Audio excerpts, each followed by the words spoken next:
Hachette Audio presents Why Is This Night Different from All Other Nights? Written by Lemony Snicket. Read by Liam Aiken. Includes a bonus PDF of illustrations by Seth. 2. B.P. Bellerophon. From L.S. File under Stained by the Sea. Accounts of murder, investigations of hangfire, abominating beast, 4 of 4. CC, VFD HQ. Chapter 1. There was a town, and there was a train, and there was a murder. I was on the train, and I thought if I solved the murder, I could save the town. I was almost 13, and I was wrong. I was wrong about all of it.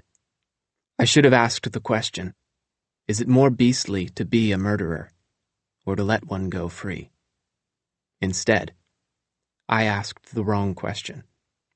4 wrong questions, more or less. This is the account of the last. I was in a small room, not sleeping, and not liking it. The room was called the Far East Suite, and it sat uncomfortably in the Lost Arms, the only hotel in town. It had a chest of drawers and a little table with a metal plate that was responsible for heating up a number of very bad meals. A puzzling shape on the ceiling was someone's idea of a light fixture, and a girl on the wall, holding an injured dog, was someone else's idea of a painting. There was one window, and one shutter covering it, so the room was far too dark, except in the morning. In the morning it was far too light. But most of the room was a pair of beds, and most of what I didn't like slept in the larger one. Her name was S. Theodora Markson. I was her apprentice, and she was my chaperone, and the person who had brought me to the town of Stained by the Sea in the first place. She had wild hair and a green automobile, and those are the nicest things I could think of to say about her. We'd had a fight over our last big case, which you can read about if you're the sort of person who likes to know about other people's fights. She was still mad at me, and had informed me I was not allowed to be mad at her. We had not talked much lately, except when I occasionally asked her what the S stood for in her name, and she occasionally replied, "Stop asking." That night, she had announced to me that we were both going to bed early. There is nothing wrong with an early bedtime, as long as you do not insist that everyone has to go with you. Now her wild hair lay sprawled on the pillow like a mop had jumped off a roof, and she was snoring a snore I'd never heard before. It is lonely to lie in your bed, wide awake, listening to someone snore. I told myself I had no reason to feel lonely. It was true I had a number of companions in Stained by the Sea, people more or less my own age who had similar interests. Our most significant interest was in defeating a villain named Hangfire. My associates and I had formed an ad hoc branch of the organization that had sent me to this town. Ad hoc means we were all alone and making it up as we went along. Hangfire worked in the shadows, scheming to get his hands on a statue of a mythical creature called the Abominating Beast. So my friends and I had also started to keep our activities quiet, so that Hangfire would not find out about us. We no longer saw each other as much as we used to, but worked in solitude in the hopes of stopping Hangfire and saving Stained by the Sea. The distant whistle of a train reminded me that so far my associates and I hadn't had much success. Stained by the Sea was a town that had faded almost to nothing. The sea had been drained away to save the ink business, but now the ink business was draining away, and everything in the town was going down the drain with it. The newspaper was gone. The only proper school had burned down, and the town's school children were being held prisoner. Hangfire and his associates in the Inhumane Society had them hidden in Wade Academy, an abandoned school on offshore island, for some reason that was surely nefarious, a word which here means wicked, and involving stolen honeydew melons and certain equipment from an abandoned aquarium. The town's only librarian, Dashiell Qwerty, had been framed for arson. So now the town's only police officers would take the town's only librarian out of his cell and put him on the town's only train so he could stand trial in the city. You know who else is in the city standing trial, I told myself. But thinking about my sister didn't make it any easier to get to sleep. Kit had been caught on a caper when I was supposed to be there helping her. I felt very bad about this, and kept writing her letters in my head. The preamble was always, "Dear Kit," but then I had trouble. Sometimes I promised her I would get her out, but that was a promise I couldn't necessarily keep.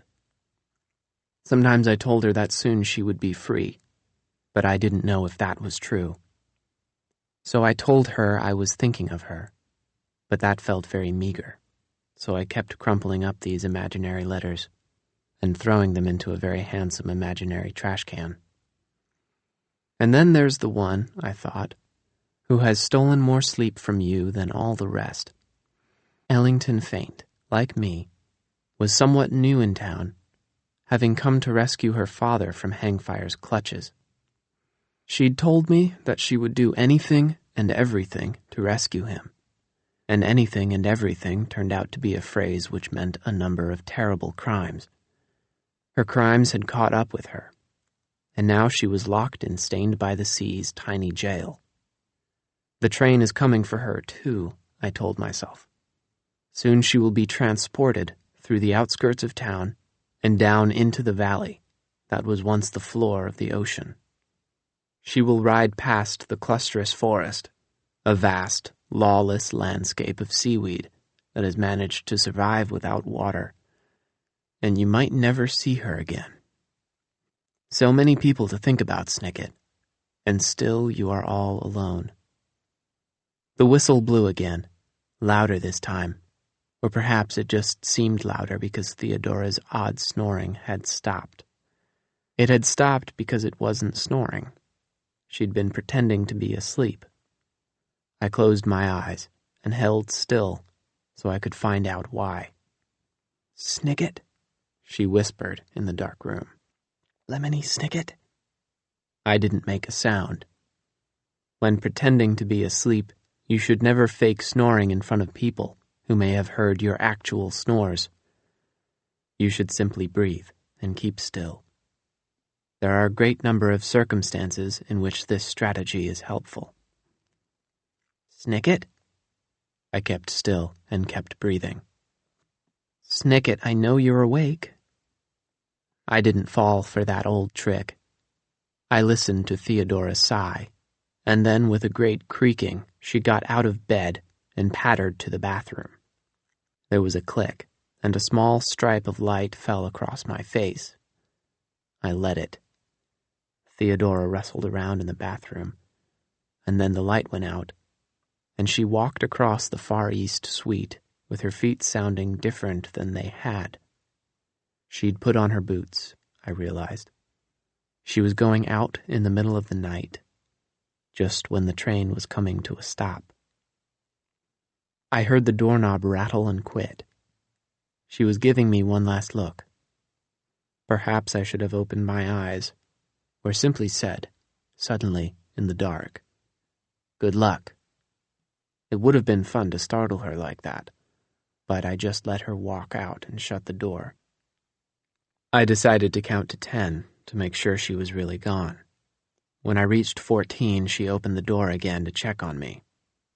Then she walked out again, and knocked the door shut again, and I counted again, and then one more time, and then I stood up and turned the light on and moved quickly. I was at a disadvantage because I was in my pajamas, and it took me a few moments to hurry into clothing. I put on a long-sleeved shirt with a stiff collar that was clean enough, and my best shoes, and a jacket that matched some good thick pants with a very strong belt. I mentioned the belt for a reason. I walked quickly to the door and opened it, and looked down the hallway to make sure she wasn't waiting for me. But S. Theodora Markson had never been that clever. I looked back at the room. The star-shaped fixture shone down on everything.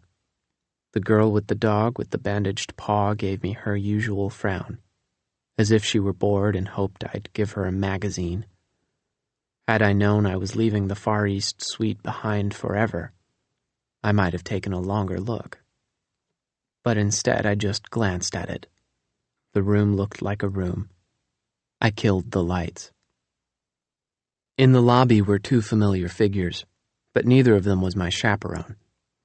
One was the statue that was always there in the middle of the room, depicting a woman with no clothes or arms, and the other was Prosper Lost, the hotel's proprietor, who stood by the desk giving me his usual smile. It was a smile that meant he would do anything to help you, anything at all, as long as it wasn't too much trouble. "Good evening, Mr. Snicket." "Good evening," I told him back. "How's your daughter, Lost?" "If you hadn't decided to go to bed early, you would have seen her," Prosper told me. "She stopped by to visit me, and left something for you as well." "Is that so?" I said. Ornette Lost was one of my associates, and for reasons I didn't quite understand, she lived with her uncles, stained by the sea's only remaining firefighters, instead of with her father. "That is so," her father said now, and reached into his desk to retrieve a small object made of folded paper. I picked it up just as the whistle blew again. It was a train. "Ornette's always been good at fashioning extraordinary things out of ordinary materials," Lost said. "I suppose it runs in the family. Her mother had a great interest in sculpture." "Did she?" I said, although I was not really listening. When someone leaves a folded paper train for you, you take a moment to wonder why. "She did indeed," Lost said. "Alice had an enormous collection of statues, and a great number of her own sculptures as well. They were displayed in the far west wing of this very hotel.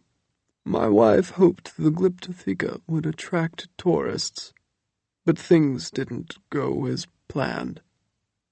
"They hardly ever do," I said. Glyptotheca is a word which here means a place where sculpture is displayed, but I was more interested in unfolding the train. It had been constructed out of a single business card. All my associates in Stained by the Sea had cards nowadays, printed with their names and areas of specialty. My eyes fell on the word sculptor.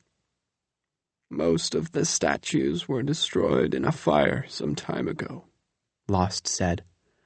"Ornette was the one who smelled the smoke, which runs in the family too. By the time her uncles arrived to fight the fire, my daughter had managed to rouse the entire hotel and help the guests and staff to safety. Everyone was rescued. Everyone but Alice." I stopped looking at what was in my hands and stared into the sad eyes of Prosper Lost. I had always found the hotel where I had been living and the man who ran it to be shabby and uncomfortable. Not until now had I thought of either of them as damaged. "I'm sorry," I said. "I didn't know." "I didn't tell you," Lost said, with his faint smile. "I suppose we all have our troubles, don't we, Snicket?" "Mine are smaller than yours, Lost." "I'm not so sure about that," Lost said quietly. "It seems to me we're both in the same situation. Both alone, in the lobby." "So you saw my chaperone go out?" "Yes, just a minute ago." "Did she tell you where she was going?" "I'm afraid not." "Did she say anything at all?" Prosper Lost shifted slightly. It must have been tiring for him to stand up at the desk, but I don't think I'd ever seen him sit. "Actually," he said, "she told me that if she didn't return by tomorrow, I ought to make sure you were provided for." "What?" "She told me that if she didn't return—" "I heard you lost. She said she wasn't coming back. My chaperone had once told me she was leaving town, but our organization did not permit leaving apprentices unsupervised." I looked at the train again, fashioned out of a card that was designed for communication. But what is Ornette communicating? I asked myself. Myself couldn't answer, so I asked somebody else something else. "How long does the train stop at the station?" "Oh, quite a while," Prosper said, with a glance at his watch. "The railway switches engines at Stained by the Sea, and it takes a long time to load in all the passengers. It seems there are always more and more people who want to get out of town." "Listen, Lost," I said. "If I don't return by tomorrow, will you do something for me?" "What is it?" "There's a book beside my bed," I said. "If I'm not back, please give it to the Bellerophon brothers." "The taxi drivers?" he said. "All right, Snicket, if you say so.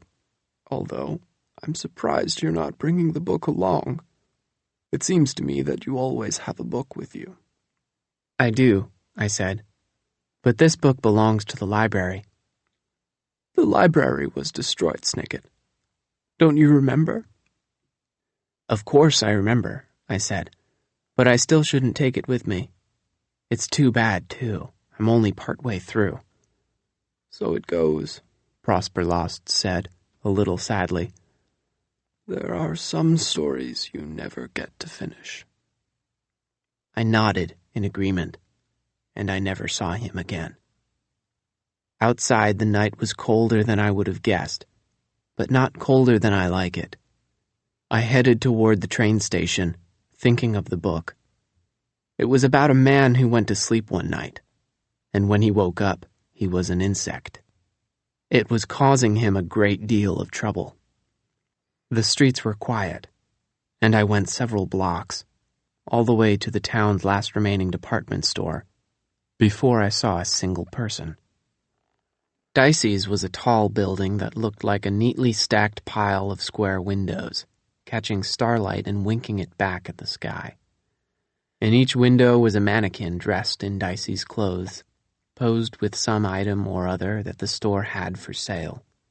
Dicey's was closed at this time of night, but a few lights were still on inside, and the mannequin stood eerily looking down at the store's large entrance, a fancy door chained shut with a padlock as big as a suitcase.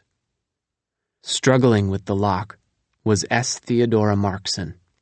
Her efforts to unlock Dicey's were fierce and required both her hands and occasionally a foot, and her bushy hair waved back and forth as she tried to wrestle her way into the store. From across the street, she almost looked like an insect herself, as frantic and frightened as the man in the book. What happens next? I thought. Finally, Theodora persuaded the door to open and slipped inside Dicey's. I waited just a few seconds before slipping after her. I didn't move too carefully. Anyone who struggles endlessly with a lock on a public street is not worried about being followed. There was a large, spiky metal object stuck in the lock. It was a skeleton key, but not a good one. A skeleton key can open any lock at any time. A bad one can open some locks some of the time, after much struggle. I looked at it, but only for a second, because I had seen it before. It was likely the only one in town. I left it where it was. I had no skeleton key as I stepped inside Dicey's. I had only the clothes on my back and a small folded paper train in my hand. My chaperone had something better.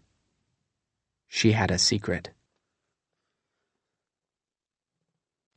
Chapter 2.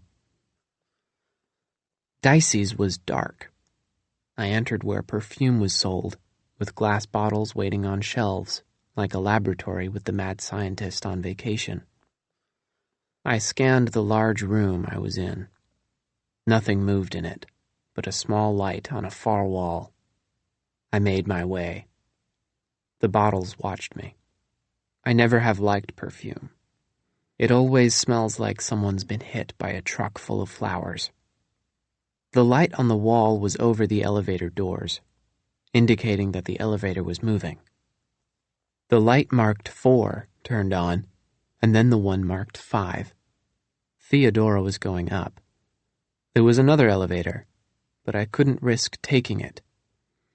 I waited to see where it stopped. Then I'd take the stairs. I hoped it would stop soon. It stopped at 11. The staircase was a fancy one, very wide, with banisters that were probably brass and carpeting that was probably red when the lights were on. With the lights off, the banister was just smudgy, and the carpeting was dotted with light lint and dark stains. At each turn of the staircase was a sign telling me what they sold on the floor. The second floor sold shoes for men. The third floor sold shoes for women. The fourth floor also sold shoes for women. The fifth floor sold housewares, with radios and mixing bowls casting shapely shadows on the walls. The sixth floor sold toys, and I thought of a book for small children as I paused to catch my breath. A bear wanders a department store at night, looking for a button he has lost. He's caught by the night watchman. Dicey's probably doesn't have a night watchman, I told myself. If they can't afford to polish the banisters, they can't afford to pay a man to watch over the place. They just lock the door and go home. In any case, you're not the one who broke in. Theodora broke in. You're just following her. So stop leaning against the banister and follow her. The seventh floor sold formal clothing. The eighth sold casual clothing. The ninth sold children's clothing. And I remembered Theodora taking me there some weeks back to be measured for new pants. It is embarrassing to be measured for new pants.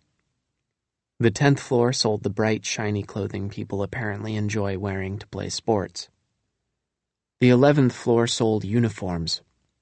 One of the advantages of the organization to which Theodora and I belong was that there were no uniforms, unless you count a small tattoo on the ankle.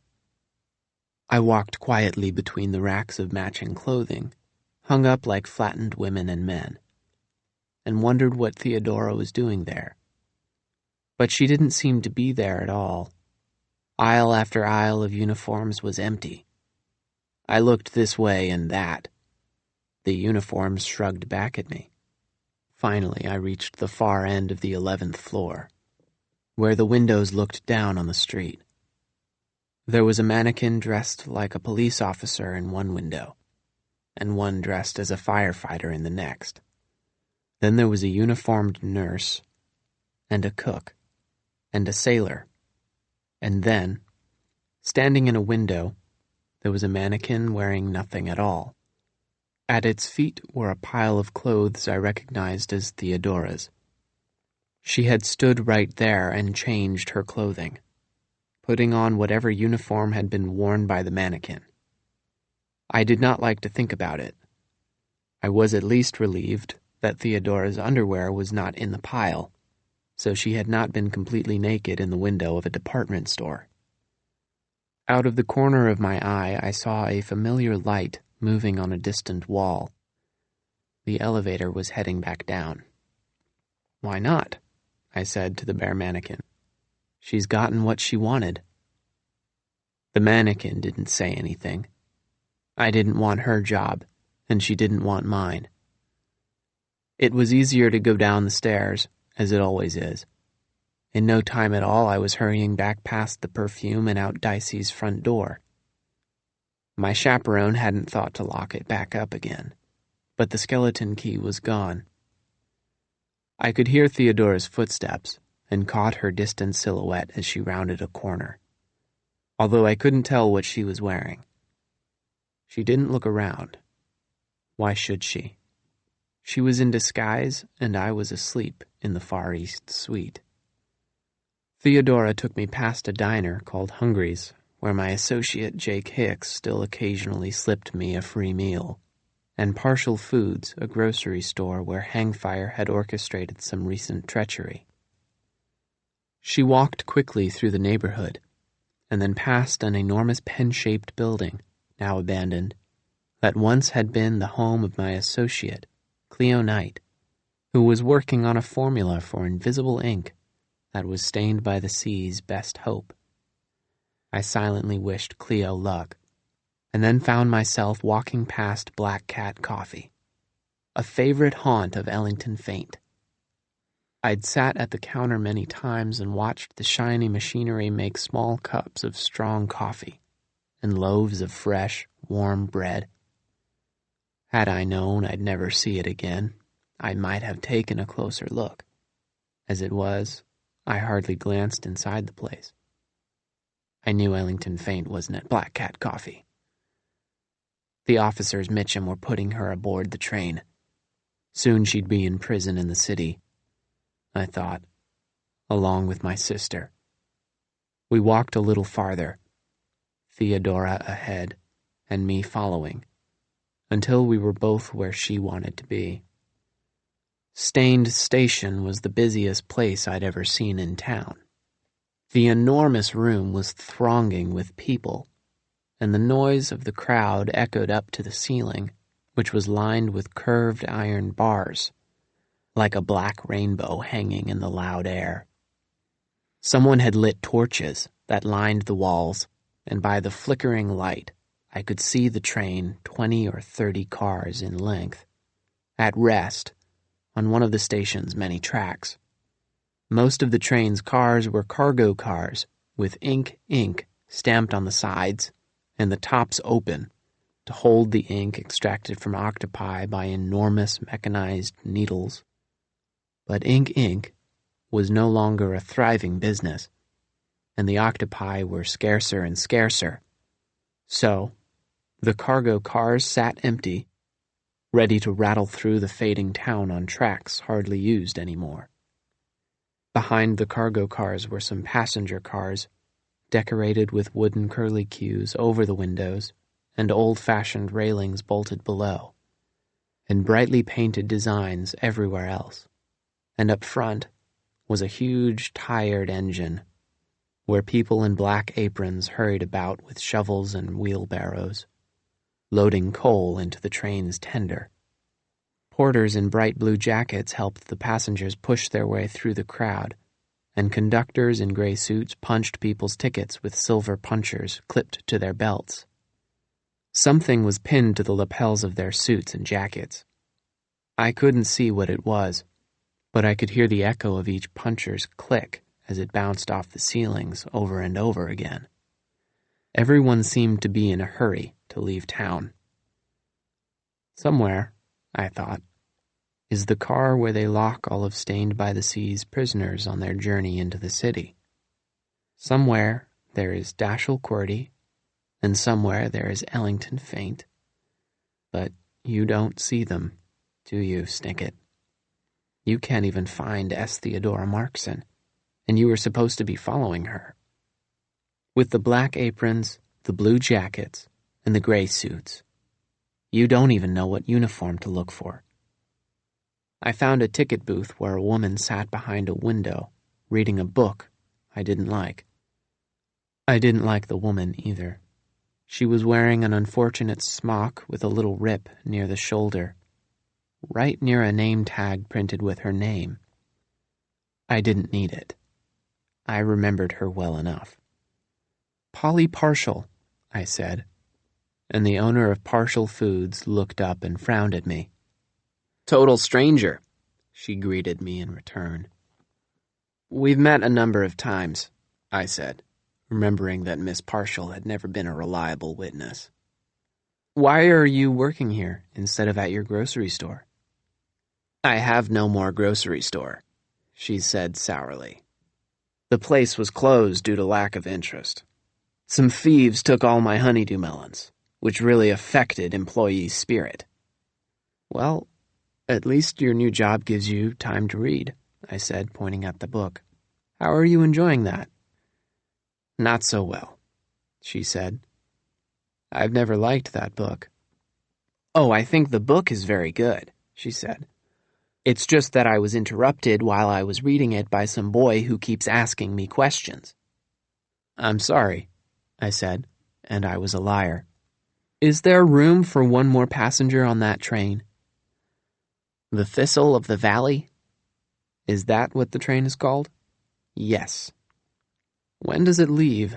Where does it stop? Polly Partial handed me a piece of paper printed on all sides with confusing times and locations. It looked like a herd of numbers having a square dance. I would rather have reread her book than Stained by the Sea's confusing train schedule, but just barely. I can't make head nor tail of this, I said. She pointed to one of the squares on one of the charts. The Thistle of the Valley leaves in 2 minutes from track 1, she said.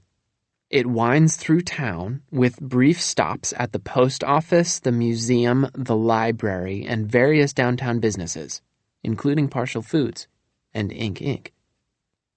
Those places scarcely exist in this town anymore, I said. As you can see, she said, pointing to different squares, all those stops have been canceled indefinitely. So then why did you mention them? I asked her. It's standard policy, Polly Partial said, using a phrase which never means anything. Unless there are special requests, the Thistle of the Valley makes no scheduled stops in town, but travels across the sea and finally reaches the city before continuing on to various villages and tourist attractions. The sea doesn't exist anymore either, I reminded her. There's only Offshore Island, a few remaining inkwells, and the clustrous forest. Don't tell me about the clustrous forest, Polly Partial said. That area used to provide my store with fresh fish before it became empty and lawless. I'm sorry about your business, I said. So am I, she replied. But I'm not paid to listen to sympathetic comments. Do you want a ticket or not? Yes, please, I said. If possible, I'd like to sit close to the prison car. She blinked suspiciously at me. We don't tell passengers if there are prisoners on board a train, she said. That's standard policy. You don't have to tell me, I said. I already know there are prisoners on board. I just want to sit close to them. I can't do that, she said. There are only 2 compartments per train car, and the rear compartments have all been reserved. So the prison car is at the back of the train, I said. Thank you very much. Partial scowled and snatched back the schedule. Do you want a ticket or not? I don't have any money, I admitted. Then I suggest you scram and let me finish my book. My hand was in my pocket, and I could feel the message Ornette had left for me, crinkly in my hand. I need to get on that train, I said. No one gets aboard that train without a ticket identifying them as a passenger or a Thistle identifying them as an employee. I pointed to the rip on her smock. Where's your Thistle? She quickly and badly tried to cover the rip with her hand. A bird took it, she said. I mean, it fell off. You're not a very good liar, I said. I never learned how, she said. The grocery business is mostly an honest one. It can't be standard policy to give away thistles, I said. Perhaps I should report you to the railway company. They won't believe a child, a pest, and a nuisance. I pointed at the book. Give me a ticket, or I'll give away the ending. You wouldn't dare, Polly Partial snarled. Now scram. There's no ticket for you here. They find him guilty, I said. The lawyer does his best at the trial, but the town finds Tom guilty just the same. You dirty rat, she sputtered. I only had a few chapters to go. I shrugged and walked away from the booth. I felt bad. It wasn't Polly Partial's fault that I didn't have money for a ticket, so I didn't really have a good reason to spoil the ending of the book. But I decided not to apologize for 2 reasons. The first was that I didn't feel like it. And the second was that someone had spotted me, someone who was striding toward me with a scowl that I'm sure matched my own.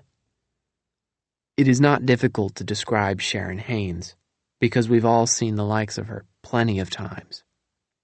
Bad mothers are like old newspapers. No one has need of them, but they're everywhere, blowing around town. Sharon Haines was the mother of 2 children, a daughter named Lizzie, who had been kidnapped by hangfire, and a son named Keller, who had joined us to fight him. Sharon, on the other hand, had joined the Inhumane Society in a misguided effort to please the villain holding Lizzie captive. Misguided is a word which here means that it wasn't going to work. But even with her treachery revealed, she continued to stride toward young people, barking orders and questions. "Come over here, Snicket," she barked. "What are you doing at Staines Station?" "Being a child, a pest, and a nuisance," I said. "What are you doing here, Mrs. Haines?" "I might ask you the same thing," she said haughtily. "You already did," I said, and she gave me another scowl, although her heart wasn't in it. Her fingers fiddled nervously at her sides, one hand more nervously than the other, and her eyes were scanning the enormous room, back and forth, like anxious pendulums. "I'm looking for someone too," I told her. "Wouldn't it be funny if we were both looking for the same person?" Sharon gave me one more scowl and a gasp, and then yet another scowl for good measure. "Don't worry," I said. "We're not. You've already found the person I'm looking for. That's how you got your skeleton key back." Sharon's hands raced to their pockets, but one pocket wasn't big enough. The skeleton key stuck out like a feather in a bad hat. It would be an easy caper to steal it like that. "You'd better get it back to Hangfire," I said. "I'm sure he has no idea you lent it to a friend." "I'll thank you," she said sternly, "to stop interfering." "Oh, you don't have to thank me, Mrs. Haines." "Get out of here, young man. You have no idea what is going on."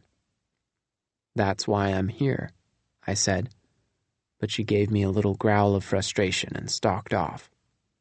"She came over to you," I told myself, "and now she can't wait to walk away." A rude buzzer was ringing from some place, and the station grew louder and busier. There were calls of "all aboard" from the conductors, and passengers raced past me like I was nothing but an obstacle.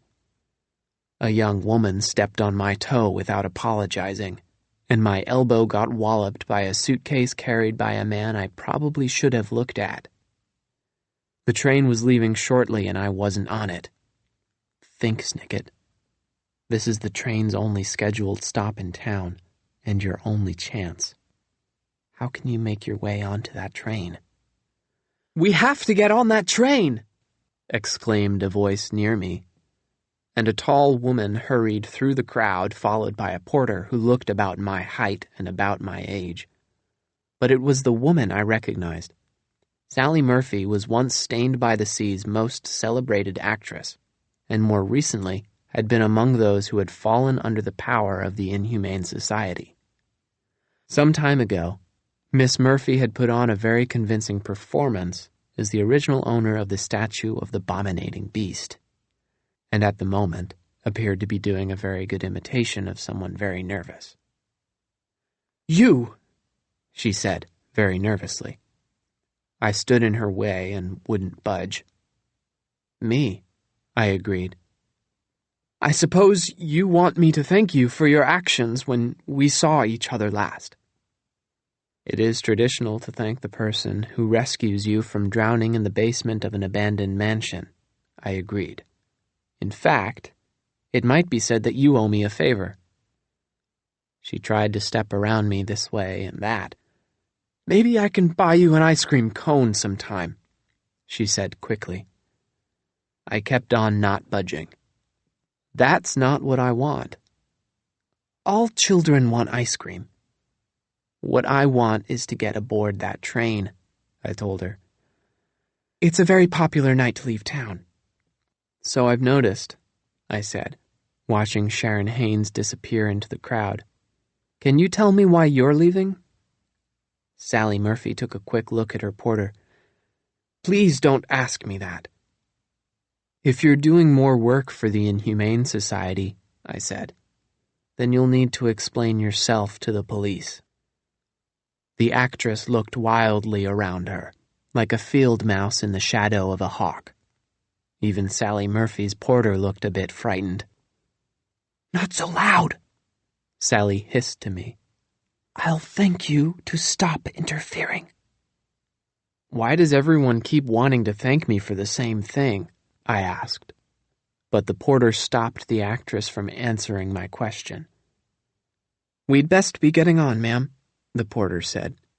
"We don't want to miss the train." "I don't want to miss it," Sally Murphy corrected, and I took a better look at the person she was speaking to. The porter had wide eyes and a mustache that quivered. It was a striking mustache, I noticed, so perfectly square that it looked more like a piece of paper. Of course, I thought, a person my age with a mustache was already striking. The porter's hair was striking too, with hairpins poking out here and there, all porcupiney. And the uniform was the right one, a bright blue jacket with a thistle on the lapel, but fit all wrong. Uniform, I thought. Disguise. But it certainly wasn't my chaperone I was looking at. There weren't enough hairpins in the world to tame the mane of S. Theodora Markson. "Tell me," I said to the actress, "are you helping Hangfire or escaping him?" Sally Murphy looked down at me, and I saw one tear in her eye, slow and bright, looking down at me too. "I'll never escape from Hangfire," she said quietly. "But perhaps an actress can manage the most important performance of her life. Come now, porter." "Yes, ma'am," the porter said, and then finally I budged. I budged to the left, and Miss Murphy and the porter budged over to where a conductor was standing. Ornette's folded sculpture crinkled in my pocket again. A paper train, I thought. Sharon Haynes. Sally Murphy. S. Theodora Markson. I knew there was a mystery here, but the mystery mystified me. With a click, the conductor punched the actress's ticket, and Sally Murphy and the porter walked toward the Thistle of the Valley. "Excuse me," I said to the conductor quickly and desperately. "I need to get on that train, but I'm afraid I don't have a ticket." "Then you're out of luck," the conductor said. "That's standard policy." "Pretty please?" I asked, which never works, and sure enough the conductor shook his head. "Another train will come along before too long, sonny boy," he said. "I need to be on tonight's train," said Sonny Boy. "Why tonight?" "I'm not sure," I admitted. And he gave me the look adults give to children they call Sonny Boy. I frowned back at him, but it didn't help. Sally Murphy disappeared into the train, and I watched her porter follow with the bags. He's right, Snicket. The conductor's right. You're out of luck. The buzzer buzzed again, and the conductors began to shut the doors of the train. The Thistle of the Valley blew its whistle, loud and bright, like an adventure was starting. The heavy wheels began to move, a clackety racket that echoed everywhere, first slowly and then quicker and quicker. The engine grumbled its way out of view, then the tender, and then the cargo cars, one by one, lonely without the ink that ought to have been in them. Next came the passenger cars with silhouettes of passengers here and there in the windows, too quick and distant to recognize.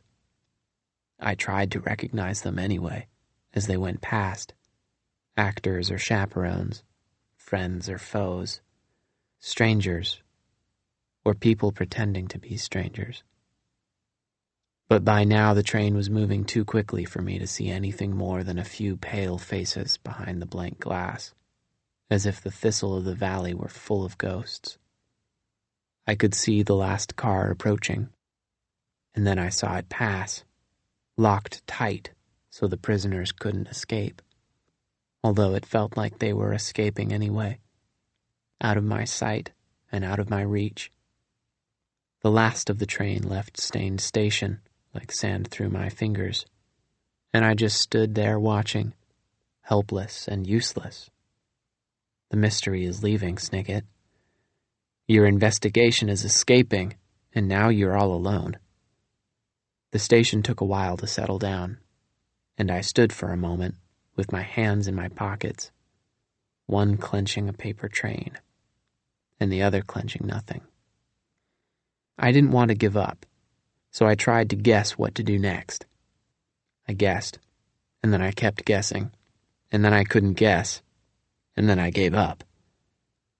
Trudging out of the station, however, turned out to be the right guess after all, because the solution was stopped just at the curb, honking its horn and calling my name. "Is that you, Snicket?" I smiled. "Is that you, Pip and Squeak?" The boy at the wheel smiled, and his brother crawled up from his position at the brake pedal so they could both hand me cards through the taxi's open window. The cards told me what I already knew. Bouvard and Pécuchet Bellerophon, better known as Pip and Squeak, provided discreet transportation, a phrase which meant they drove the only taxi left in Stained by the Sea whenever their father was sick or couldn't do it for some other reason, which was almost all the time and always. They weren't quite tall enough to drive by themselves, but with Pip steering and Squeak on the pedals, they'd gotten me out of a few tight spots after getting me into them, more or less on time. I hurried into the back of the cab. "I need you two on a tail job." "Neat," Squeak said, in the voice that gave him his nickname. "Since we started driving this taxi, I've been waiting for someone to say follow that car." "It's not a car I want you to follow," I said. "It's a train." "Follow a train?" Pip repeated with a laugh. "That's hardly a tail job. It runs on tracks, doesn't it? Why do we need to follow a train when we already know where it goes?" "I need you to take me where it goes before it gets there," I said. "So, instead of follow that car, it's precede that train?" Squeak asked, sliding down to his pedal spot. He sounded a little disappointed. "I need to get onto the Thistle of the Valley," I said, "but I couldn't manage it here." Pip frowned. "But there's nowhere else you can get on board. They canceled all the old stops in town." "That's why I need you to take me to Partial Foods," I said. "The back entrance off the alley where the train tracks are." "Didn't you hear us, Snicket?" Pip asked. "The Thistle of the Valley doesn't stop there or any place else." "I heard you." Pip put the car in gear. "I hope you're not going to do anything foolish." "I hope you're not hoping too hard," I said. Squeak hit the gas and we pulled away from Stained Station and took a shortcut toward our destination. I heard the train whistle blow again and thought of Theodora's phony snores. Breathe and keep still, I told myself, thinking of the foolish thing in my immediate future. "It's been a busy night," Squeak said as we rounded the corner. "I was supposed to be in bed early," I said. Pip grinned at me in the rearview mirror. "That's always the way, isn't it? The most interesting things happen when we're supposed to be in bed. What were you doing at Stained Station anyway?" "Official business," I said. "I guess we should keep all our actions quiet," Squeak said. "That way Hangfire won't catch on." "We hope," Pip said. "We hope," I agreed. but I didn't feel agreeable. I wondered what the Bellerophons were up to. And Ornette, I thought. And Theodora. And Sally Murphy. And her strange porter. And my sister, and 1,000 other people I might not see again. Not after what I was about to do. I looked out into the night, and the taxi turned left and swung into the shadow of Ink Inc., the pen-shaped tower making the dark even darker just where we were. "Snicket," Squeak said, breaking and breaking the silence. "How about you give us a tip like you do?" I had a system with the Bellerophon brothers, recommending books in exchange for their services. It's a system I wish were used more widely in the world. "Have you read a book called The Turn of the Screw?" I asked. Pip pointed his thumb at the hood of the taxi. "We get enough hardware in our ordinary lives," he said. "It's not about hardware," I told him. "It's about a babysitter and some ghosts. It's difficult, but it's spooky. And speaking of which, stop here, will you?" The Bellerophons stopped their taxi, and I peered out at the loading dock of Partial Foods. It was empty and eerie, with a crumbling cement ramp and the back door of the grocery store locked, now and probably forever.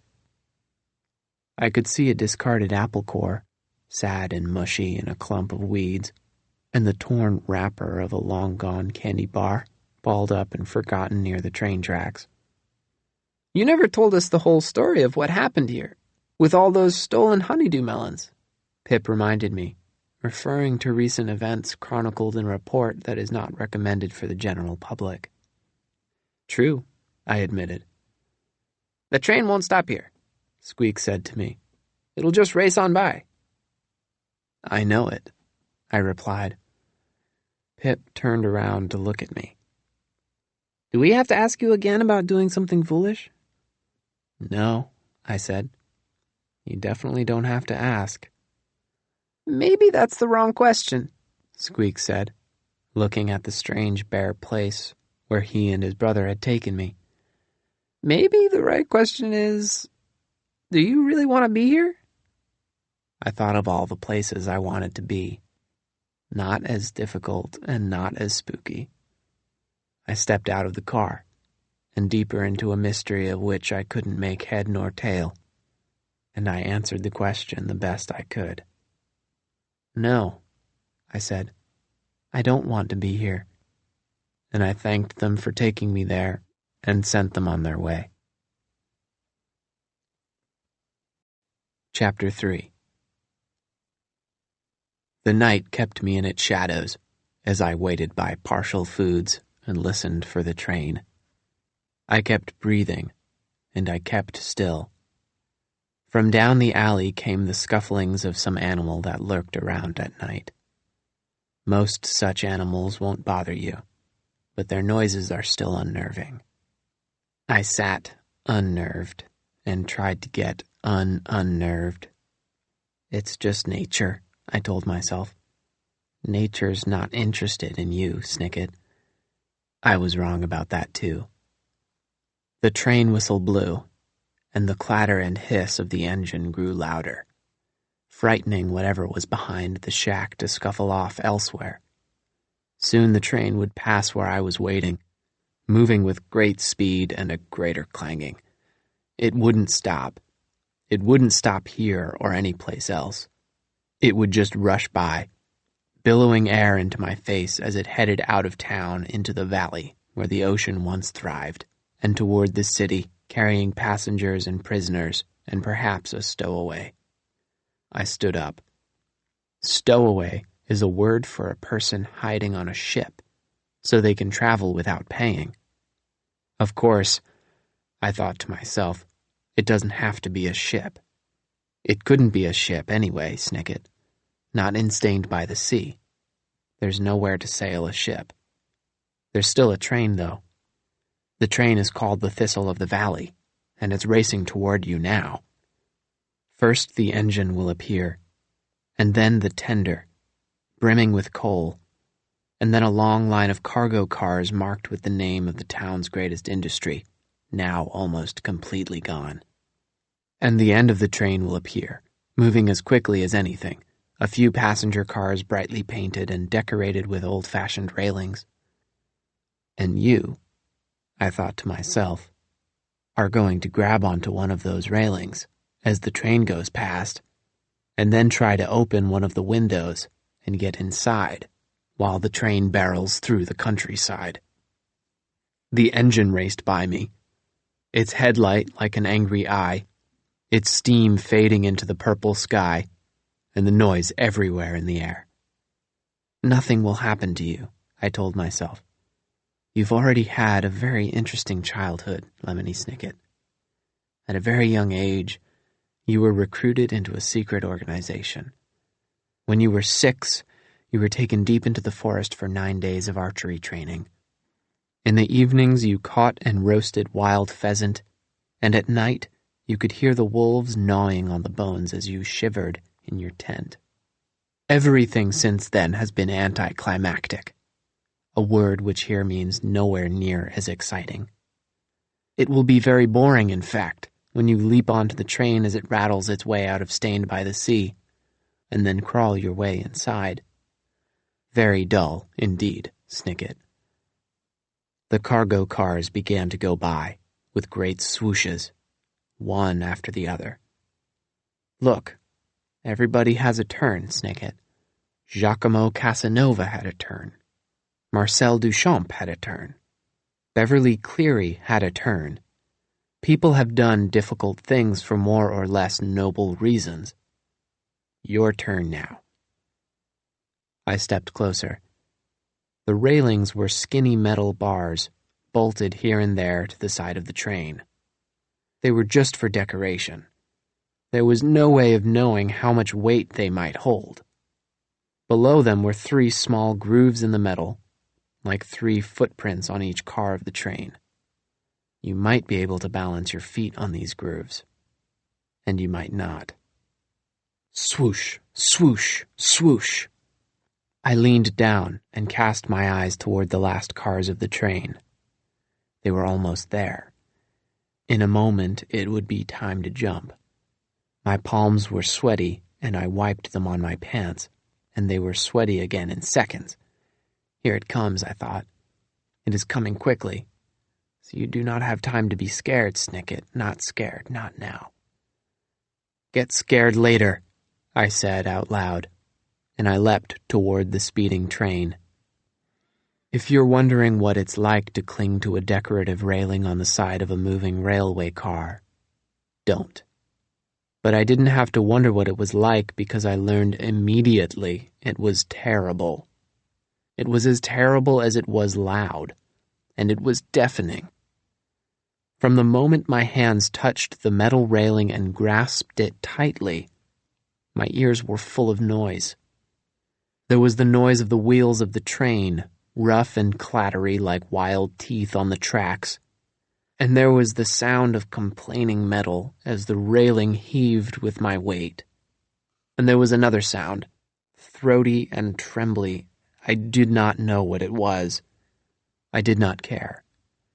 My every thought was focused on keeping my hands on the railing, even as the train rocked back and forth, and the sweat on my palms made the whole plan slippery. My face was pressed against a bright red design. My feet found the topmost groove and slipped out of it, and then the middle groove and slipped out of it, and then the bottommost groove and slipped out of it, so my feet struggled and dangled below me, just inches from the racing wheels. The railing kept complaining. It shook in my hands like it wanted to leave. I didn't blame it. It was so difficult to hold on that it was tempting to let go. I held on, though. Dear Kit, went another imaginary letter to my sister. I write to you from outside a roaring train where I am about to lose my life. All I can see is a design the color of those rain boots they used to make you wear. I send best wishes and warm personal regards. The train rounded a curve, and without anywhere for my feet to go, I found my body thrown hard against the side of the train, over and over again, like a swinging door. It hurt every time in a new place. First it was my knee, then it was my chin, and then my shoulder, and then my nose, and then it was my knee again, and then I lost track. I was tired of looking at the design and tilted my head to try and see where the window was. It was above me. It was not open, of course. Why should it be open? No one was around to make this easier for me. The train rattled again, and my body slammed against the side. The metal complained more, and the trembly sound grew louder. I looked up at the window again.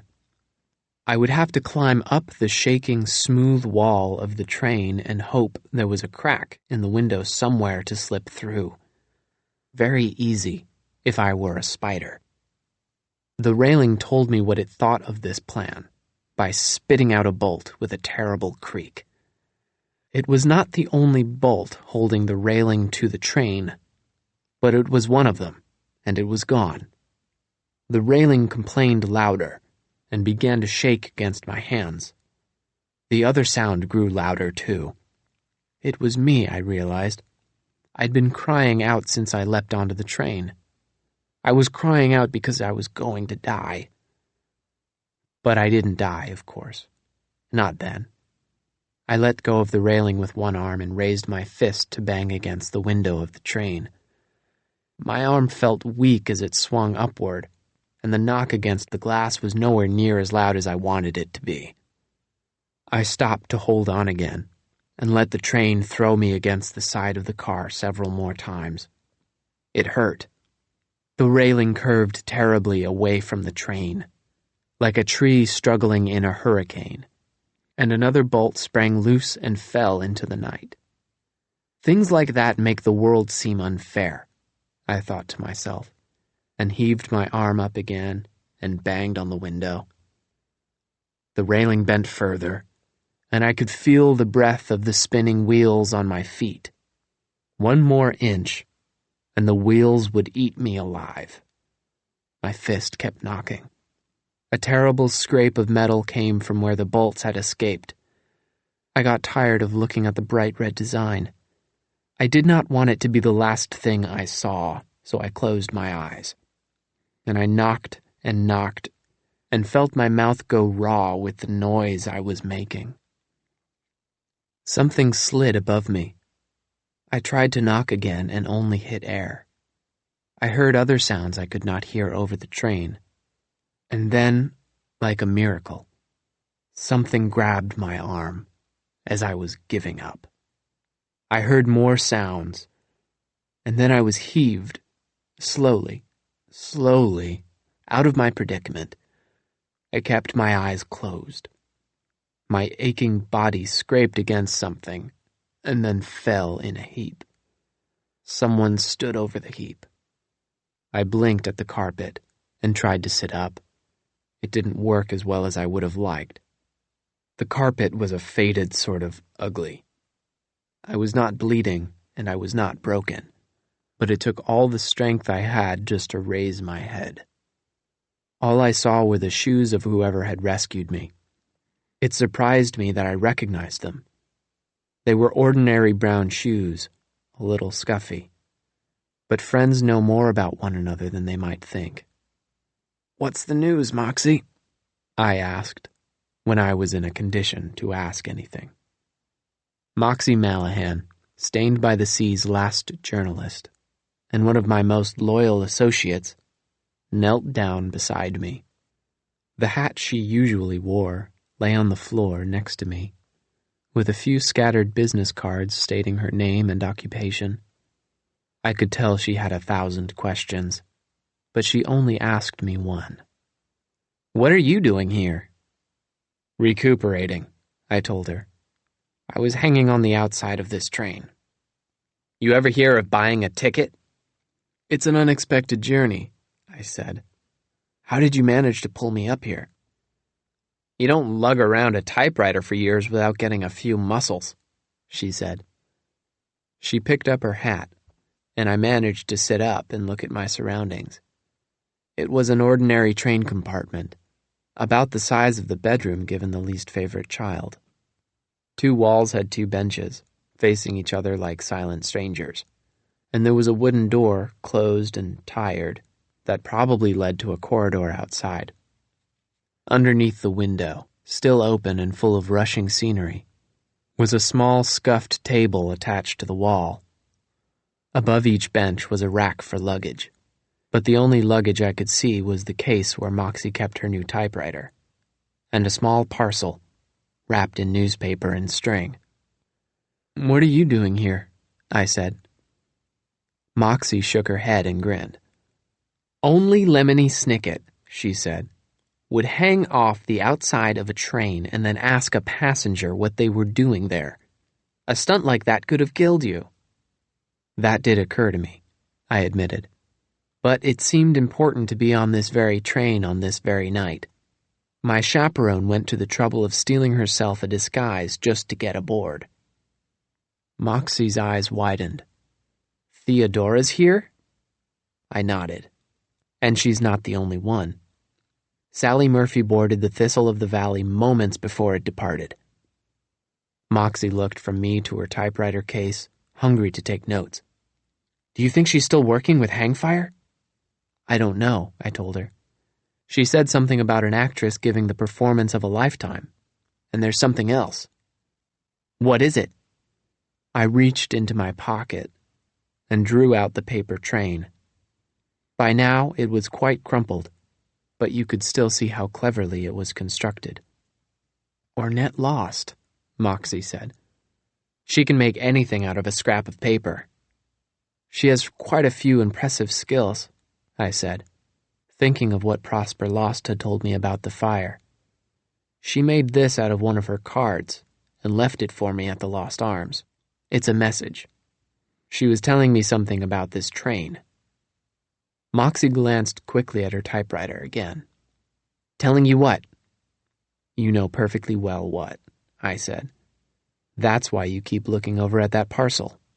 You might as well fetch it along with your typewriter so you can take notes while you tell me what's going on." "Are you sure I should tell you?" "You're the one who said we should work separately, Snicket. I haven't even told Keller Haynes what I'm doing tonight, and he's still living with my father and me at the lighthouse. Every night he stares at that photograph of his sister he showed us. He's really itching to defeat Hangfire and rescue Lizzie." "I think we all have that itch," I said. "Is that why you're on this train with that mysterious package?" Moxie sighed and reached up to the luggage rack. "I guess I'm not a very good secret keeper," she said, taking down the 2 items. "You're a very good journalist," I said, "which is the opposite of secret keeping. I bet you're here following a story." She shook her head and put down the typewriter case on one of the benches. The parcel she kept in her hands. "Following isn't the right word," she said. "Following means that you're trailing behind somebody, and I'm trailing ahead. What's the word for that, Snicket?" I leaned against the other bench. Even that hurt. "Preceding," I said. "Well," she said, "then I'm on this train preceding a very important person who will accompany me to the city." I looked out the compartment window, where I could see the town's traffic lights flickering in the darkness as they pretended there was still traffic on the vanishing streets. It was a strange sight. I never got used to it in all my time in Stained by the Sea. "The Thistle of the Valley won't stop again in town," I said. "Nowadays the train travels across the sea to the city before continuing on to various villages and tourist attractions. A retired grocer told me that herself." "Usually that's true," Moxie agreed. "But not tonight." "Not tonight," I repeated. And then I asked her the question found in the title of this book.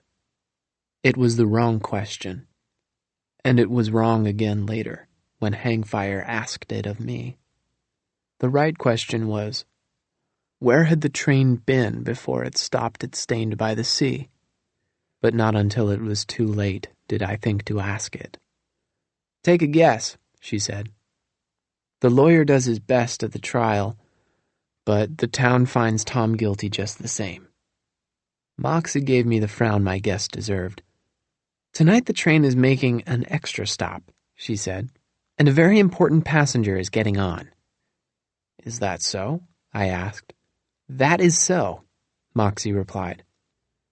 Her eyes sparkled with excitement, and the parcel crumpled a little in her jittery hand. I noticed the scar on her arm. A knife wound had made the scar during a time of danger, and it would likely never fade completely. It was a mark in her skin that would last forever, even if it didn't hurt anymore. But Moxie wasn't worried about getting hurt. She grinned at me as she loosened the string around the package so she could unfold the newspaper a little and show me what was inside. Who is this important passenger?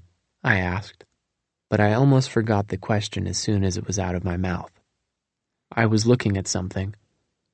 The parted newspapers revealed a face to me, the fierce and angry face of an animal. It looked a little like a seahorse, and a lot like a monster. The monster was a source of mystery and terror in ancient myths, and the statue of the monster was a source of mystery and terror to me since I had arrived in Stained by the Sea to investigate its disappearance. And now here it was, in a train compartment. I stared and stared at the item in my associate's hands, and knew the answer to my question, even as Moxie said it. Hang fire, she said, but I kept staring at the abominating beast. Chapter 4. Was that a knock on the door? Moxie asked me. I looked up impatiently from the abominating beast. Was what a knock on the door? Moxie was wise to ignore me, and got up to slide shut the window, making it considerably quieter. Stained by the Sea rattled by softer in the dark, and we listened until it happened again. It was a knock on the door. We looked across the compartment. The door had a little latch that worked a little lock, but Moxie hadn't thought to lock the door, and neither had I. The knock knocked again. I looked at Moxie, and she looked at me. Yes? She called out. Conductor, said a woman's voice. It wasn't Theodora's. This doesn't mean I didn't recognize it. I'm also a conductor, said another voice. This one was a man. We're here to check everyone's tickets. Just a moment, Moxie answered, and gave me a panicked look. Let them in, I whispered to her. But you don't have a ticket, she whispered back, quickly tying the parcel shut again. That looks suspicious. Not as suspicious as standing on the other side of the door whispering, I told her, and she put the abominating beast back on the shelf and opened the door. The woman and man came in. She was old enough to be my mother, and he was old enough to be my father, but neither of them were either of them. Moxie was quick to take her ticket out of her pocket, and then both conductors turned to me. The train rounded a slight corner, tilting the compartment for a second as they looked.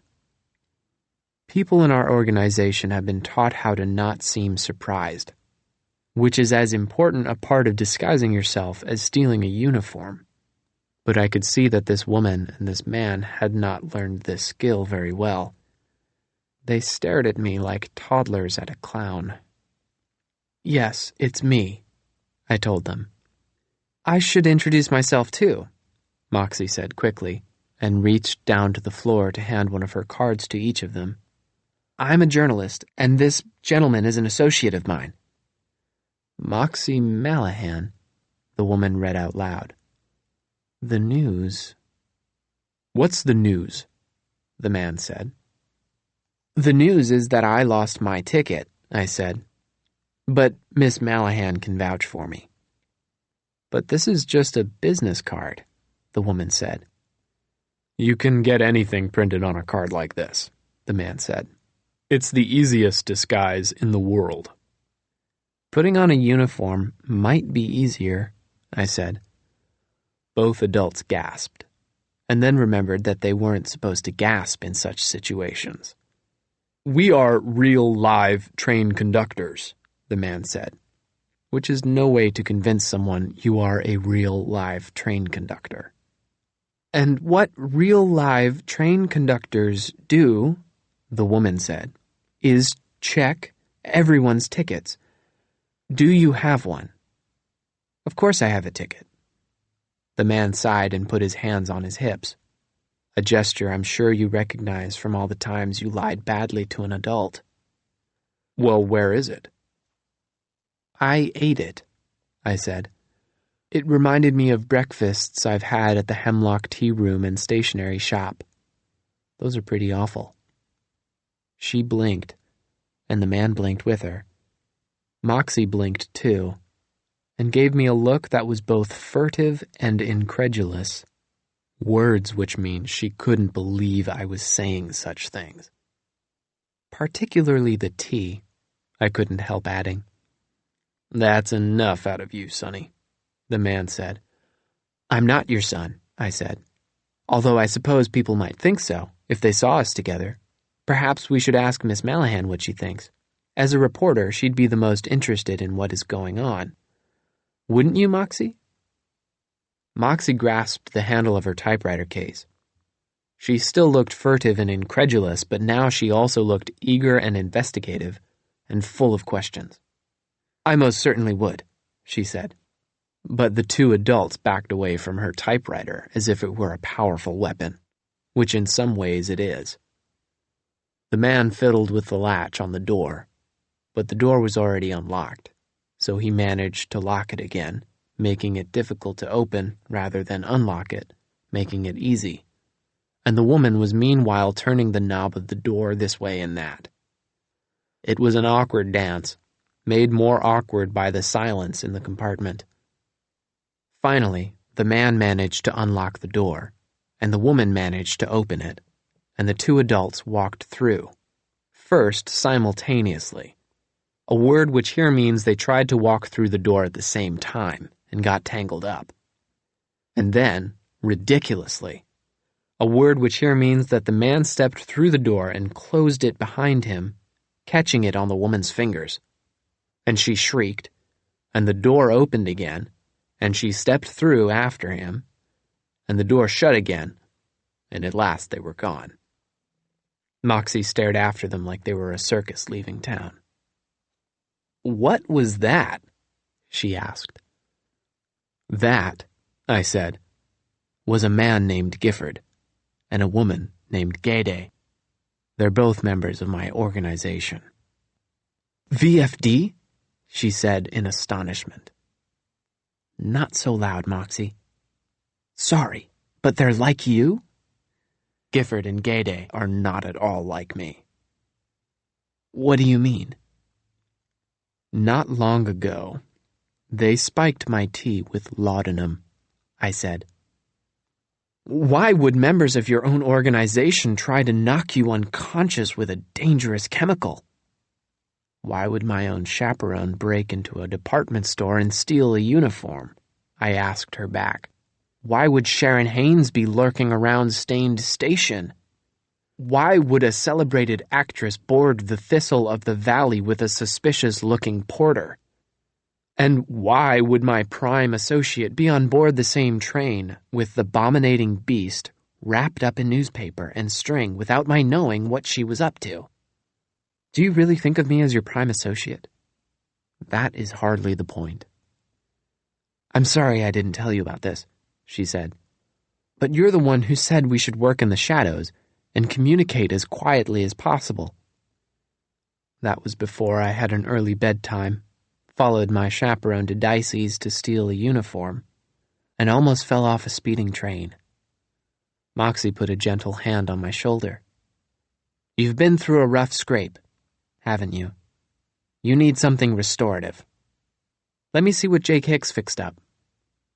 She opened the typewriter case with a click. It was a new typewriter. Hangfire had confiscated her old one, and the new case had more room in it, enough space for a lumpy paper sack. My stomach told the sack to hurry up. After my experience on the railing, a Hicks meal would hit the spot. The Thistle of the Valley used to have a grand cafe car, Moxie said, with poppy seed bagels and almond pound cake and verbena tea and root beer floats in frosted glasses. But as the town faded away, the cafe car was replaced by a cafe compartment, but it's just coffee and tired fruit served on the honor system. So I asked Jake if he'd whip up a few things for the journey. Sure enough, a few things emerged from the bag. Moxie laid them out on the bench one by one.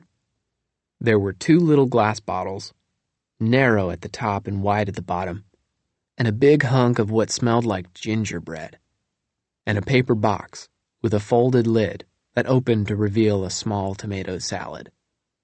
I knew the tomatoes were from the garden Jake tended with his sweetheart, Cleo Knight, a brilliant chemist and another associate of mine.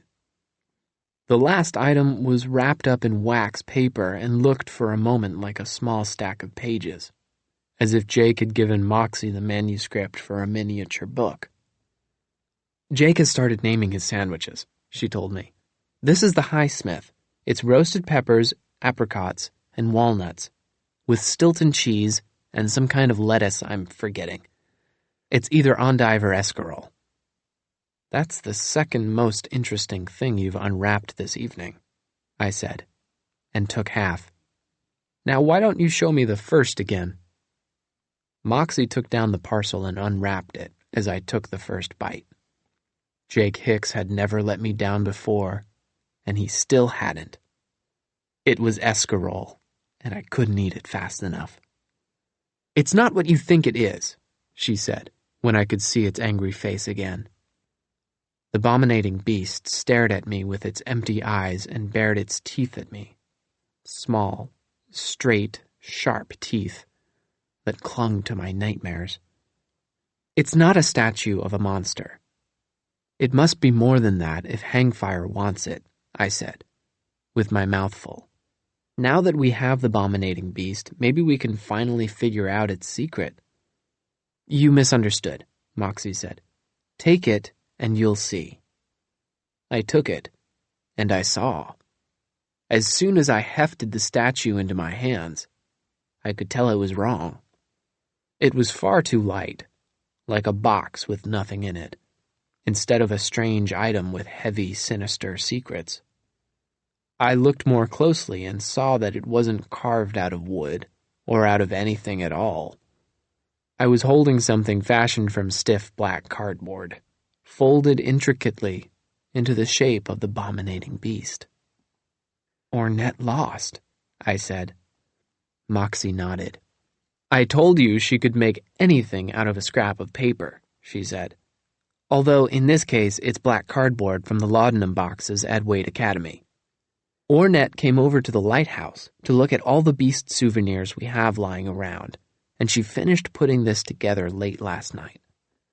She took a bite of tomato salad and gave me a wicked grin.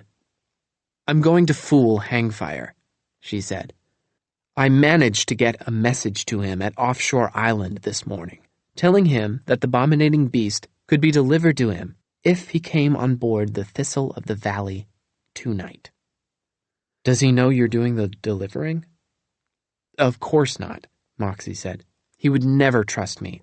I escaped from Wade Academy, and he knows I'm a member of the press. I just told him which compartment I had reserved. He took the bait, Snicket. As soon as the Thistle of the Valley started its journey, the conductors announced an unscheduled stop at Offshore Island. It's got to be Hangfire coming aboard to meet me. But what will you do when he's here? I asked, after a sip of fizzy water. Ornette's creation looks very much like the real statue. But once it's in Hangfire's hands, he'll know it's a fake. Once Hangfire comes aboard, Moxie said, he'll be caught like a rat in a trap. The Thistle of the Valley won't stop again until it reaches the city. where all the prisoners on board will be brought to trial. I have all of our notes on what Hangfire's been doing in this town. Once the authorities read my report, they'll arrest Hangfire and Dashiell Quirty will go free. You think Hangfire's going to walk onto this train at Offshore Island and end up in the hands of the authorities? I asked, doubtfully, my mouth busy with the last bite of Highsmith. He seems far too clever for that. He's too greedy to be clever, Moxie said. He framed Dashiell Quirty. He captured all those children and is holding them captive at Wade Academy. He stole equipment from the aquarium and honeydew melons from Partial Foods. Everything's ready for his terrible scheme, whatever it may be. All he needs is the statue of the abominating beast. If he thinks it's here on the train, he'll come aboard tonight to get his hands on it. Moxie took a sip of fizzy water and then unwrapped the gingerbread and gave me a piece. It was sweet, but not too sweet, like all of my favorite desserts and people. We ate in silence for a moment, and then Moxie licked her fingers and looked at me. So? She said. So what? So, what do you think, Snicket? This will be the greatest journalistic triumph in the history of Stained by the Sea. I only wish my mother were here to see it. Moxie's mother, I knew, was a reporter who had left Stained by the Sea some time ago, and Moxie had not heard any word from her. I'm sure she'll hear about it, I said, though I was not sure at all. Moxie reached over and tapped on the window. Outside I could see the dark landscape slipping beneath us as the train's route rose onto a bridge. Before the sea had been drained away, the bridge had water beneath it, and I thought I saw something flicker where the water had once been, or two somethings.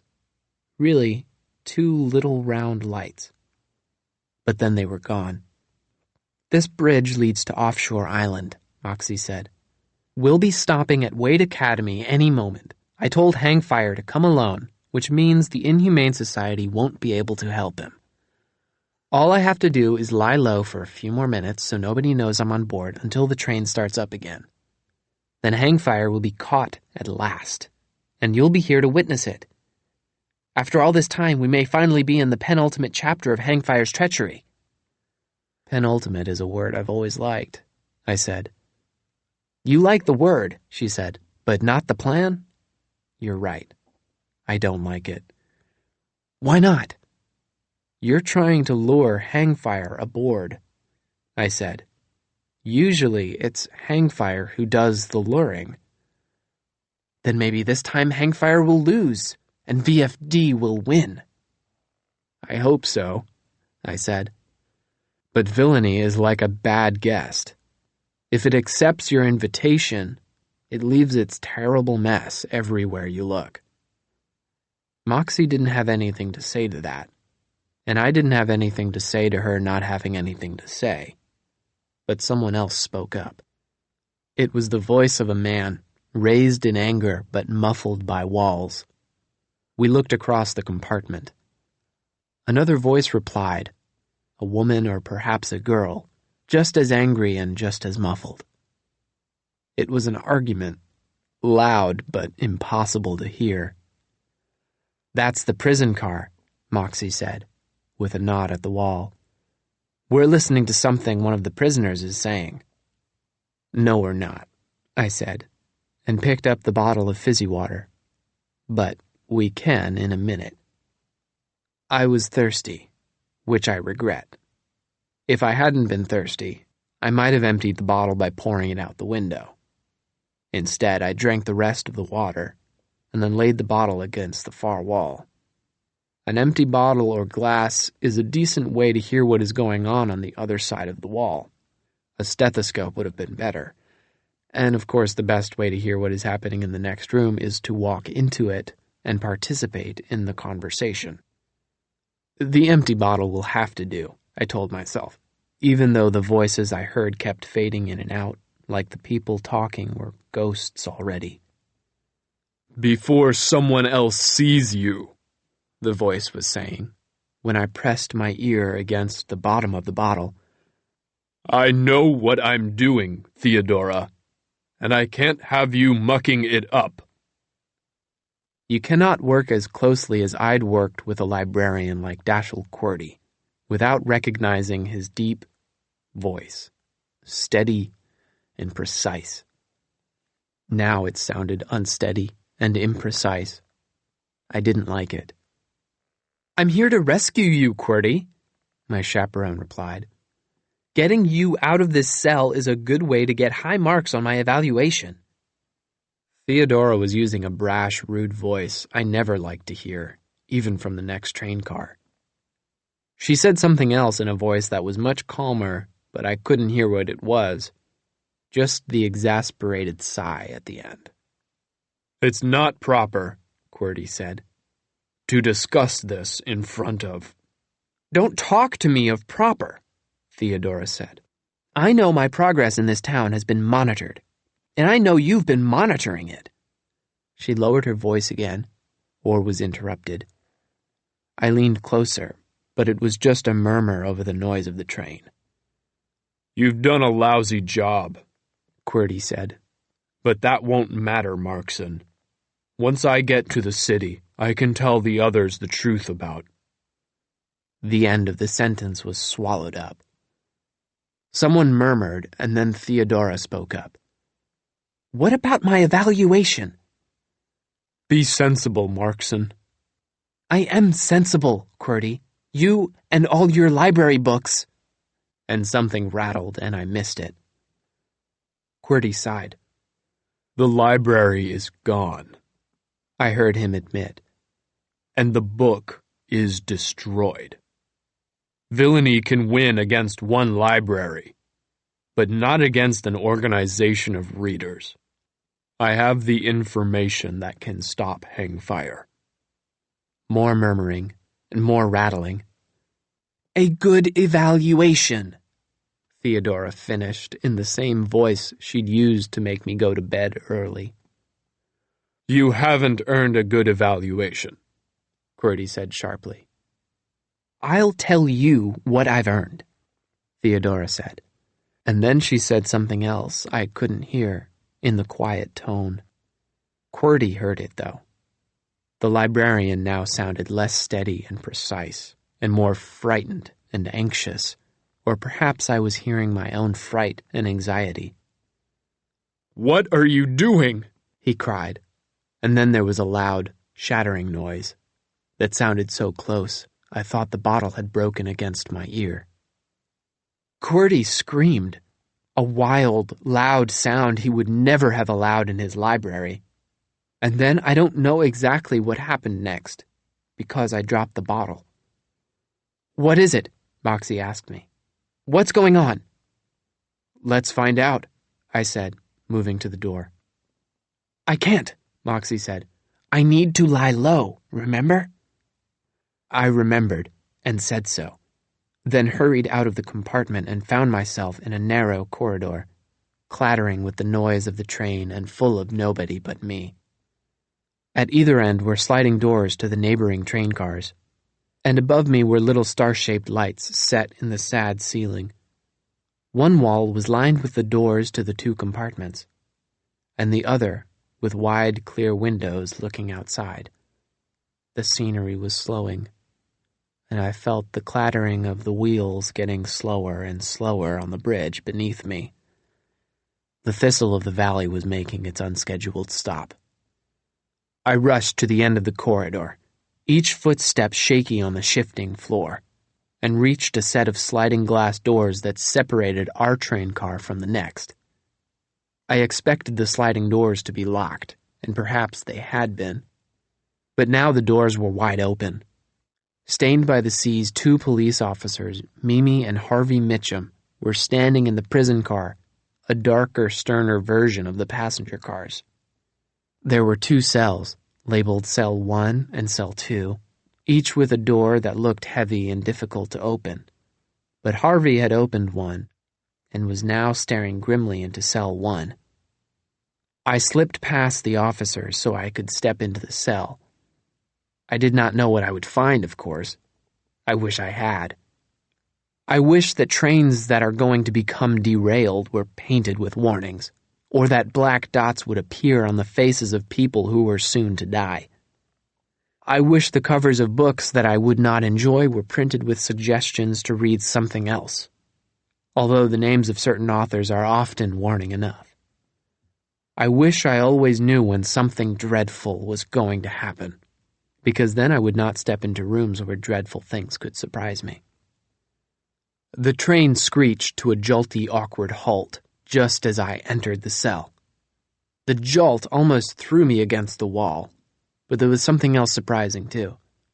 A smell. Metal, I thought. It smells metallic. Cell 1 was not much different from an ordinary compartment, with 2 benches and 2 racks and a table, and out the window the dark scenery holding its breath. But there was something else, too. Anything with enough iron in it, I told myself, can smell metallic. Broccoli, for instance. Mackerel. Blood. Death was in the room with me, like a bad guest. Dashiell Qwerty lay on the floor, amid the shiny fragments of a broken window. The checkered handkerchief he always carried was next to him, fluttering in the cold wind. His hand was clutched to his throat, where I could see blood spreading in a terrible stain. The librarian's face had already turned stark white, like the blank pages sometimes found in the back of a book. He did not move, of course. He would never read or move again. Dashiell Qwerty was dead, and standing over his body, trembling in a gray uniform, was the tall, wild-haired figure of S. Theodora Markson.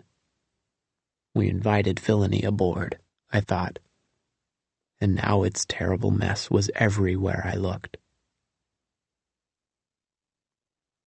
Chapter 5. This is my story, officers. I boarded the Thistle of the Valley to take a trip with my friend Moxie Malahan. I seem to have lost my ticket. I was unaware that either my associate S. Theodora Markson or the librarian Dashiell Qwerty was aboard the train. My friend and I were talking of this and that when we heard a commotion on the other side of the wall. The source of the commotion turned out to be Mr. Qwerty being murdered in his cell. Yes, I noticed that the window was broken. Yes, I noticed that Miss Markson was in the cell standing over him. I do not know why she was there. I do not know why she was dressed as a train conductor. I do not know anything else that might help with the case. I do not know anything at all. Thank you. You're welcome. The officers Mitchum took down all this story with a pencil, and a lot of frowning and nodding. I felt sick about the whole thing. We were in the corridor of the prison car, with the door to cell 1 still hanging open like an arm bent the wrong way, and cell 2 locked up tight. At the very back of the car was a small dull door marked Officers' Lounge in irritating letters, and out the dirty windows the landscape was still halted. The rocky bottom of the drained sea wasn't any help to me, and neither were the Mitchums. "I don't like it," Harvey said when I was done. "I don't like it either," I said quietly. "The death of a librarian is a terrible thing." "It's not just a terrible thing," Mimi said. "It's a crime." Harvey frowned at her. "Mimi, a crime is a terrible thing." "Not always. Jaywalking is a crime, but there's nothing so terrible about it." "Jaywalking?" "Jaywalking is walking across the street when you're not supposed to." "I know what jaywalking is, Mimi. But only a dumbbell would bring up jaywalking in the middle of a murder investigation." "Only a dingaling would call me a dumbbell." Now I looked at them. The officers Mitchum were not good at enforcing the law, but they were very good at arguing with one another. Normally I had no patience for it.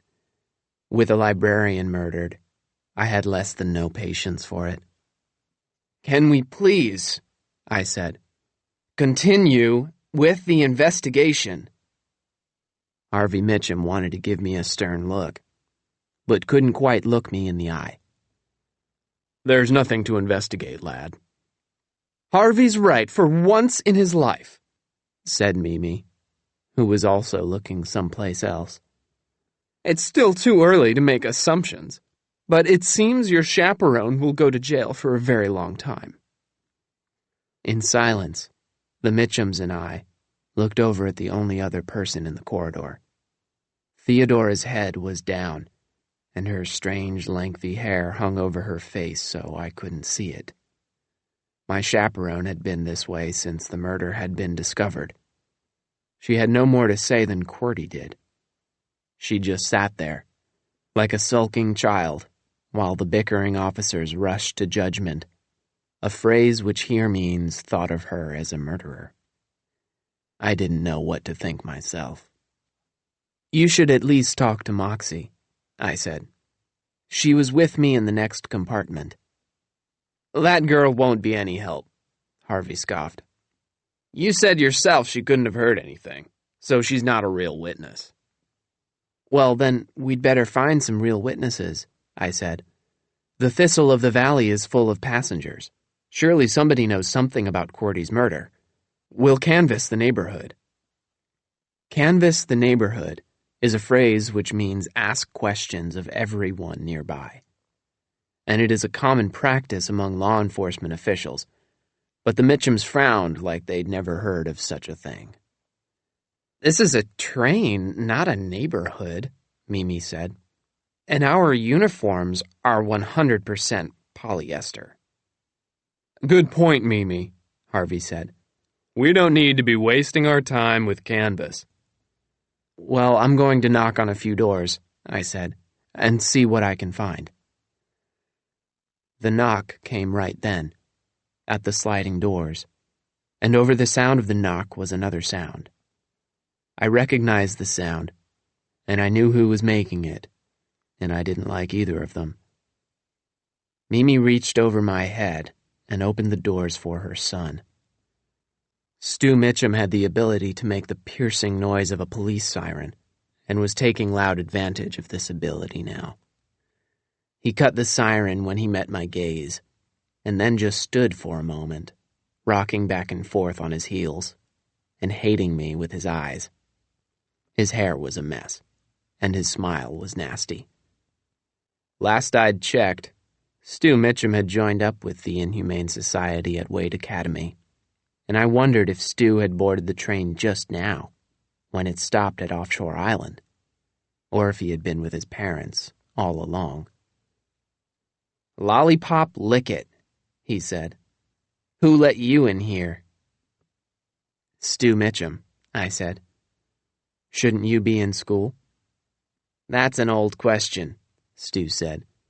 "If I were you, I wouldn't worry about my education. I'd worry about your chaperone. She's trapped, like a spider caught in a web." "Spiders make webs," I said. "They don't get caught in them." "I meant a fly," Stu growled. "How in the world could a spider get caught in a fly?" "Make all the jokes you want, Snicket.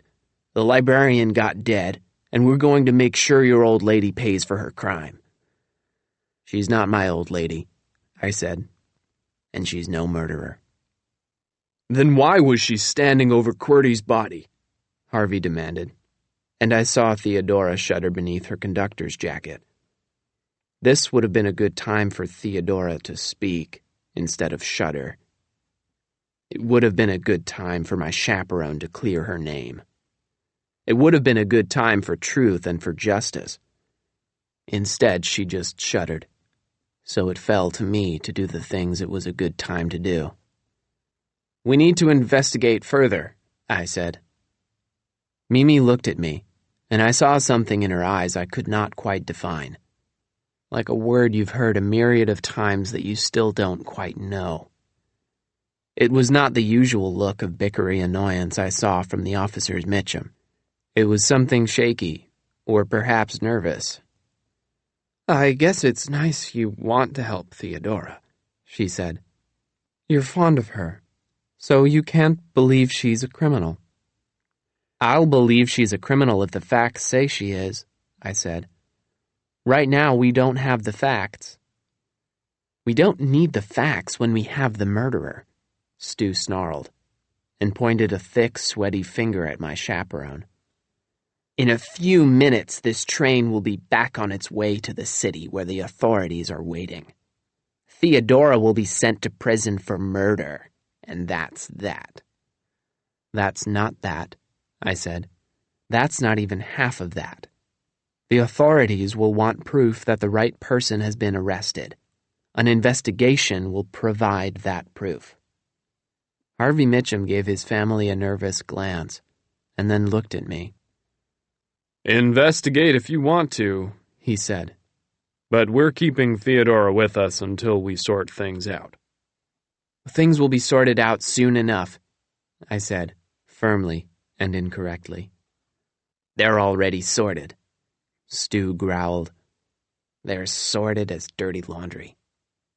The authorities will want more than your grubby clothing, I said. I'm canvassing this train, and I'll find the truth. The truth, Stu muttered and snorted. One of the truths of the world is that the world often snorts at the truth. It is an ugly sound, even uglier than Stu Mitchum imitating a siren. But still I was not relieved when the siren sound began again, and the three Mitchums escorted Theodora to the back of the prisoner's car, through the door marked Officer's Lounge, leaving me in the corridor. First I went to the door of Cell 2. It was locked, of course. It's not a cell if the door isn't locked. I listened, but without a bottle to help me, I only heard my own heartbeat and nothing else. So I went through the open door of Cell 1 and returned to the scene of the crime. The night air rustled at my jacket as I stepped carefully across the broken glass on the floor. Dear Kit, I am standing in a cell and looking at Dashiell Quirty, covered in a sheet. I hope your evening is going better than mine. Outside the window, the dark landscape lay quiet and still, and I remembered that the train had stopped so that another passenger might come aboard and be caught, as Moxie had predicted, like a rat in a trap. I could not help but think that a rat was already on board. Certainly I smelled a rat in the way the investigation of Quirty's death was proceeding. Get moving, Snicket, I told myself. Canvass the train. You've seen a librarian somebody wanted dead, in a room covered in broken glass. That's all you need. I left the cell. The car was clear. I stepped back through the sliding doors and stood for a moment, looking out the window of the train. Offshore Island had no proper train station, just a wide wooden platform from better days, when students would take the Thistle of the Valley to get a top-drawer education at Wade Academy. Now the platform looked cracked and done, with one dim light on a bent pole showing me what was there. What was there was nothing. There was no sign of any passenger, villainous or otherwise. I walked past the door to Moxie's compartment, where she was still lying low, and rapped my knuckles on the neighboring door. There was a scuffle and a metallic clang, as if someone had dropped a soup pot. "Who's there?" came a voice. The sound was muffled and slightly buzzy, a sound I recognized from my apprenticeship. The citizens of Stained by the Sea occasionally wore strange silver masks, with small slits for eyes and a metal filter where the mouth should have been. Some said the masks were absolutely necessary for medical reasons, and others said they were merely superstition. I had my own ideas. People usually donned these masks when a bell rang from the tower of Wade Academy, but I hadn't heard that signal. Perhaps it had been drowned out by the noises of the train. "I asked who's there," the voice repeated, and this time I thought I might recognize it, although it was difficult to tell through a mask and a wooden door. "Kenneth," I replied, thinking quickly. There was a short pause. Kenneth who? Kenneth Grahame. The Scottish author Kenneth Grahame, and the title of his most famous and second-best book, The Wind in the Willows, had come to serve as a code between my associates and me. During our investigation of Wade Academy, we had used the name of the author, Kenneth Grahame, to identify who was with us and who was against us. The code worked, and the door opened. My associate was removing a mask and putting on an astonished expression as I stepped into the compartment. "Lemony Snicket," he said. "What are you doing here?" "Keller Haynes," I said. "I have the same question." He closed the door behind me and looked around the compartment as if a villain were hiding in the luggage rack.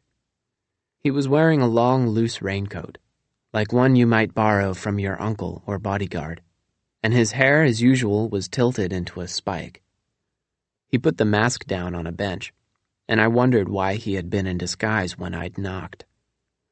"I don't think I should tell you," he said. "You're the one who said we should be keeping quiet and working against hangfire in solitude." "Well, you're not in solitude," I said. "Moxie Mallahan is on board the Thistle of the Valley. She's the reason for this unscheduled stop." Keller fiddled nervously with his spiky hair. "Moxie's here?" "She's in the compartment next door." "What is she doing?" "You'd better ask her yourself, Haynes. I'm on an investigation of my own." His eyes searched mine, which I hoped looked less nervous. He put his hands deep in the pockets of his raincoat, like an anxious puppeteer. "Something's happened, hasn't it, Snicket?" "Did you hear or see anything suspicious?" I asked, right before the train came to a stop. Keller shook his head slowly. "I've been lying low since I got on board," he said. "I've hardly heard or seen a thing besides the noise of the train and the landscape outside. I was afraid of that." "You look afraid of more than that, Snicket. Something bad happened. I can tell by your face." "My mouth will tell you the rest of it, Haynes, but I've got to move quickly. You should too. Hurry up and go to Moxie." "I'm hurry-upping," he said, using a word I'd never heard until I'd met Keller. He and his unusual raincoat were both out the door in seconds, so I was alone in the compartment when a long, shrill sound startled its way through the night. It was the sound that had interrupted my early bedtime and begun the last chapter of my days in Stained by the Sea. It was a train whistle, and with great grinding and complaining, the Thistle of the Valley began to move again. I stepped out into the corridor and watched the platform roll out of view. Offshore Island was the last chance, I thought, before the Thistle of the Valley took us all to the city. It was another thing I was wrong about. But the platform was still empty. Has anyone come aboard? I wondered. Or was the train stopping another trick of hangfires? I was getting curious. I'd almost forgotten. I'd remembered to be sad at the death of a noble librarian, and I'd remembered to be angry at the way the officers Mitchum were handling the case. I'd even remembered to be annoyed when Stu had imitated a siren, and when Gifford and Gayday had clogged up the corridor. But you cannot solve a mystery simply by being sad, angry, and annoyed. You need to get curious. You need to get curious the way you get curious when you find a piece of something, a coiled metal spring, a scrap of torn paper, a smooth white bone, and you want to know the rest of it. My hand crinkled the paper train in my pocket, and the paper train crinkled back. What is it? I thought. What is the rest? Ornette's message was part of a mystery. Theodora stealing a uniform was part of the mystery, and it was part of the mystery that she boarded the train. Sally Murphy was part of the mystery, back at Stained Station with the strange porter. Sharon Haynes was part of the mystery, suddenly appearing in the station, and Keller Haynes was part of it, suddenly appearing on board, and even Moxie Mallahan was part of it, with the cardboard abominating beast that would or would not lure Hangfire to his defeat. Were Gifford and Gayday part of the mystery too? Were the officers Mitchum? And what about all the other passengers, Snicket? All the doors you need to knock on to find the truth? It was a great number of questions, scattered around in my mind like books, that had fallen to the floor and needed to be shelved and catalogued. But the librarian is dead, Snicket. That's the saddest and most terrifying part of the mystery. The part as dark as the landscape outside the windows. Dashiell Quirty had the information to stop Hangfire. He said so himself, right before he was murdered. He'd learned the truth, and now you're looking for the truth yourself. But the truth is like a doorknob. You can stumble around in the dark, and when you finally grasp it, you may end up someplace terrifying. I headed down the corridor to do my job. You got curious, I told myself, as I began to canvass the train. You got curious, but just make sure that you don't get dead. Chapter 6. The Thistle of the Valley clattered through the night. Criminals were afoot, and so was I, stepping back into the corridor and pushing open the sliding doors that led to the next passenger car. I had to knock loudly on the compartment door so I could be heard over the sounds of the train, and I had to lean in to hear the sounds that came from behind the door. There was some gasping and some rustling and a big shh that came too late. I knocked again. This time the silence was performed a little better. "I know you're in there," I said, and opened the door. What I'd said was true, although I did not know who the you was until I stepped into the compartment and took a look. It was a boy, sitting on the bench, with a bright blue jacket wadded up next to him. At least, he appeared to be a boy older than I was. He was not much taller than I was, but had a small patch of beard on his chin. My chin hadn't developed the ability to grow a beard, but when it did, I thought, I wouldn't grow a beard like that. It was a small, dark square, more like a business card than a beard, and it hung from his face as if it had been hurriedly taped there. All in all, it was a startling sight, and the person standing next to the boy was startling too, although she shouldn't have been. So many unexpected appearances, I thought. It's like a haunted house or a surprise party. Two things I've never enjoyed. "You again," said Sally Murphy. "Me again," I said back. "I thought we left you behind at Staines Station," the actress said. "No such luck," I said. "I'm conducting an investigation. Did you hear or see anything suspicious right before the train came to a stop?" Sally Murphy was already shaking her head. "Neither of us did," she said, without even consulting her companion. "Why do you ask?" "I'm sorry to say that a crime has been committed on board this train." "A crime?" Sally Murphy repeated, as if the word were unfamiliar to her, rather than a recent hobby of hers. "Is that why the train came to a stop before?" "No," I said, and the actress and the boy exchanged nervous glances.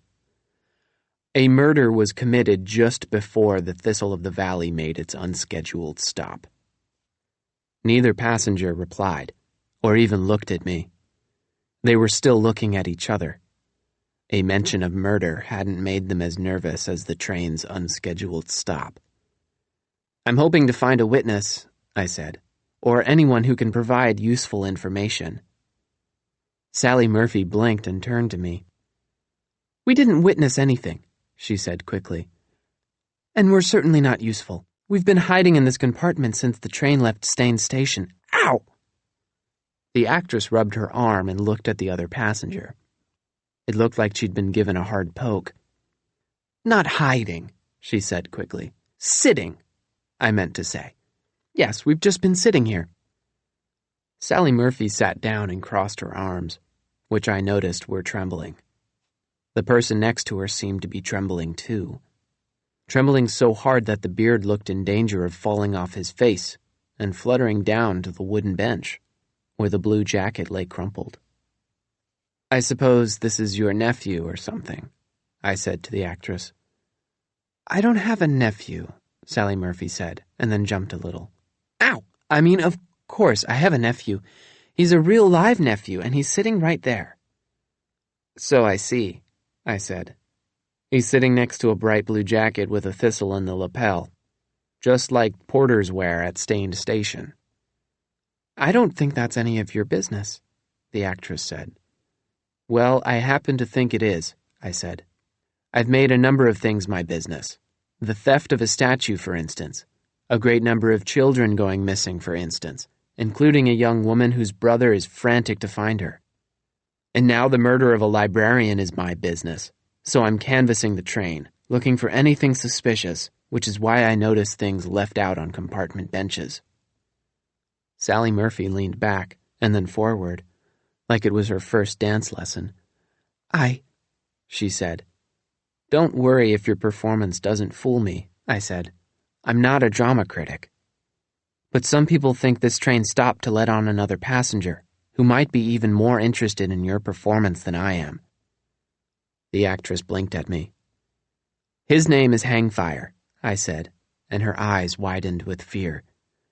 I remembered her screams in the basement of the Salas mansion as it filled up with water from an underground well. She was terrified then, and the incident is described in an early report of mine, in case you feel like being terrified yourself. "You said at the station that you could never escape from Hangfire," I reminded her now. "But tonight we may have an opportunity to stop his treachery."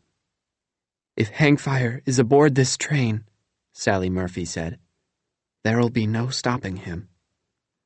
"If Hangfire's aboard," I said, "he'll see right through you. Porters' uniforms don't lie around on trains unless a retired grocer helps someone's nephew with a disguise." "No one's wearing a disguise," Sally Murphy said quickly. "Then get rid of that," I pointed to the jacket. "And hurry up about it." "I'm hurry-upping," muttered the nephew, and he began to fold up the uniform while Sally Murphy gave me a trembly frown. "And you hurry up out of here, Snicket," she said. "You have no idea what's going on."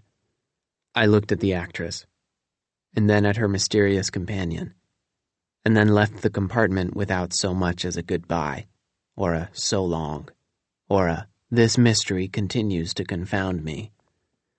She was right. I had no idea what was going on. Wherever I turned, there were surprising people and mysterious schemes afoot, and I was no closer to finding QWERTY's murderer. I looked out the window, at the dark and racing scenery, and I thought of the city, where the train would eventually arrive.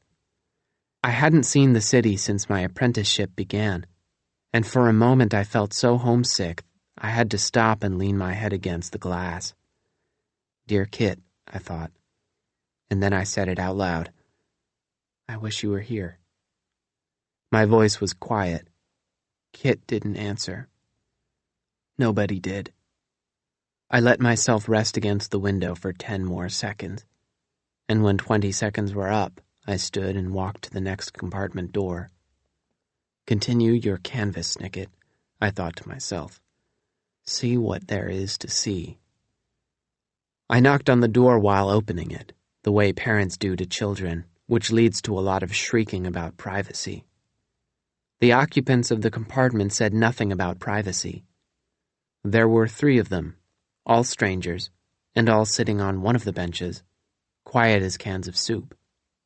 One was a man with a very round, very bald head, and very round, very thick glasses around his eyes. Next to him was a heavily sweatered woman, either old enough to be the man's mother or young enough to be his wife but hadn't gotten enough sleep lately. And then a very old man with a gray beard that grew out in 2 different directions, like a split in a river. On the small table near the window were 3 thick books. None of them had the same title or the same author, but they all had the same thing on the spine. Next to the books were a few pencils and scraps of paper, held together with rubber bands. and more pencils and scraps of paper tucked here and there in more books stacked up in the racks above their heads.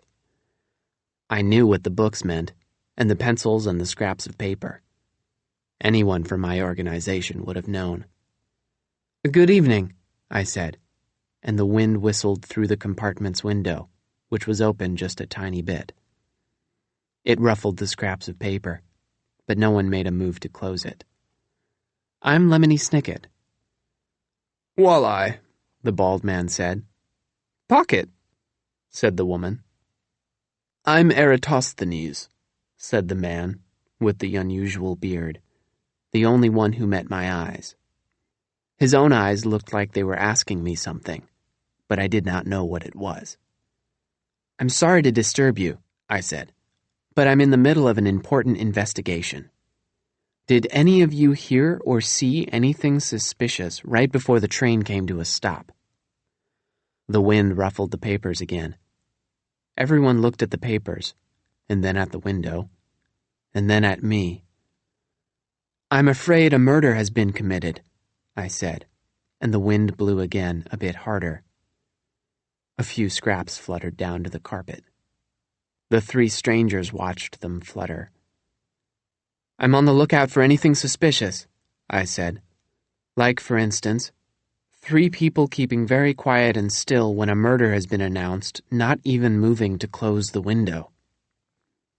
Eratosthenes gave a sort of growl and stood up.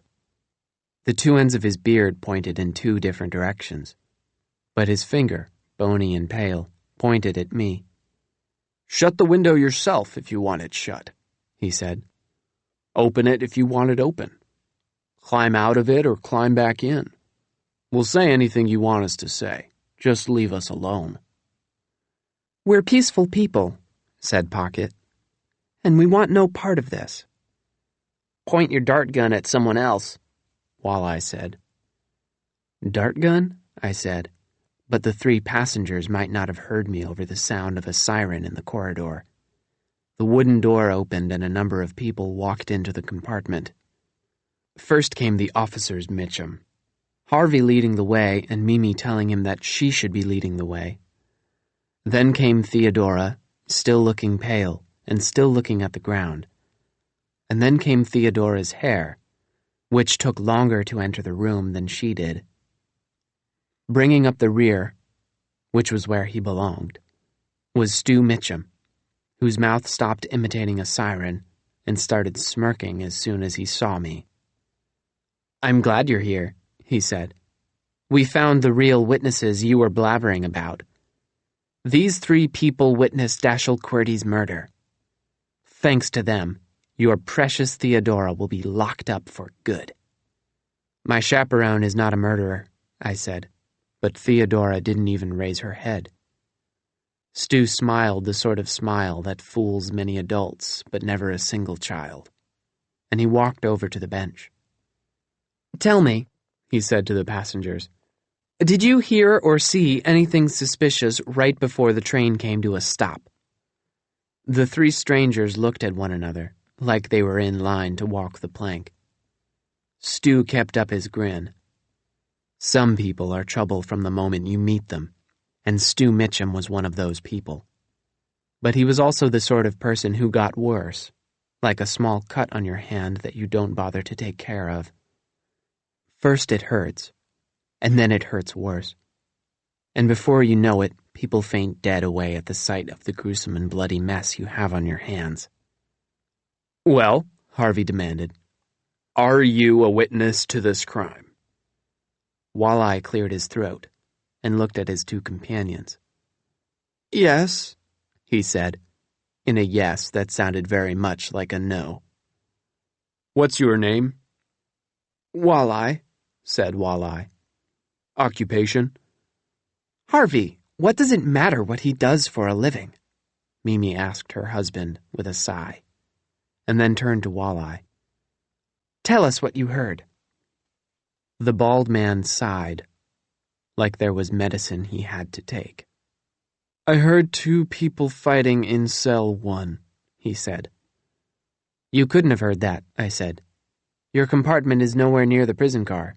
Passengers much closer to the crime said they didn't hear a thing. The woman coughed, a rough sound over the clattering of the train. "My name is Pocket," she said, like she was reading it off an eye chart. "My occupation is—" "Never mind that," Harvey interrupted. "What did you see?"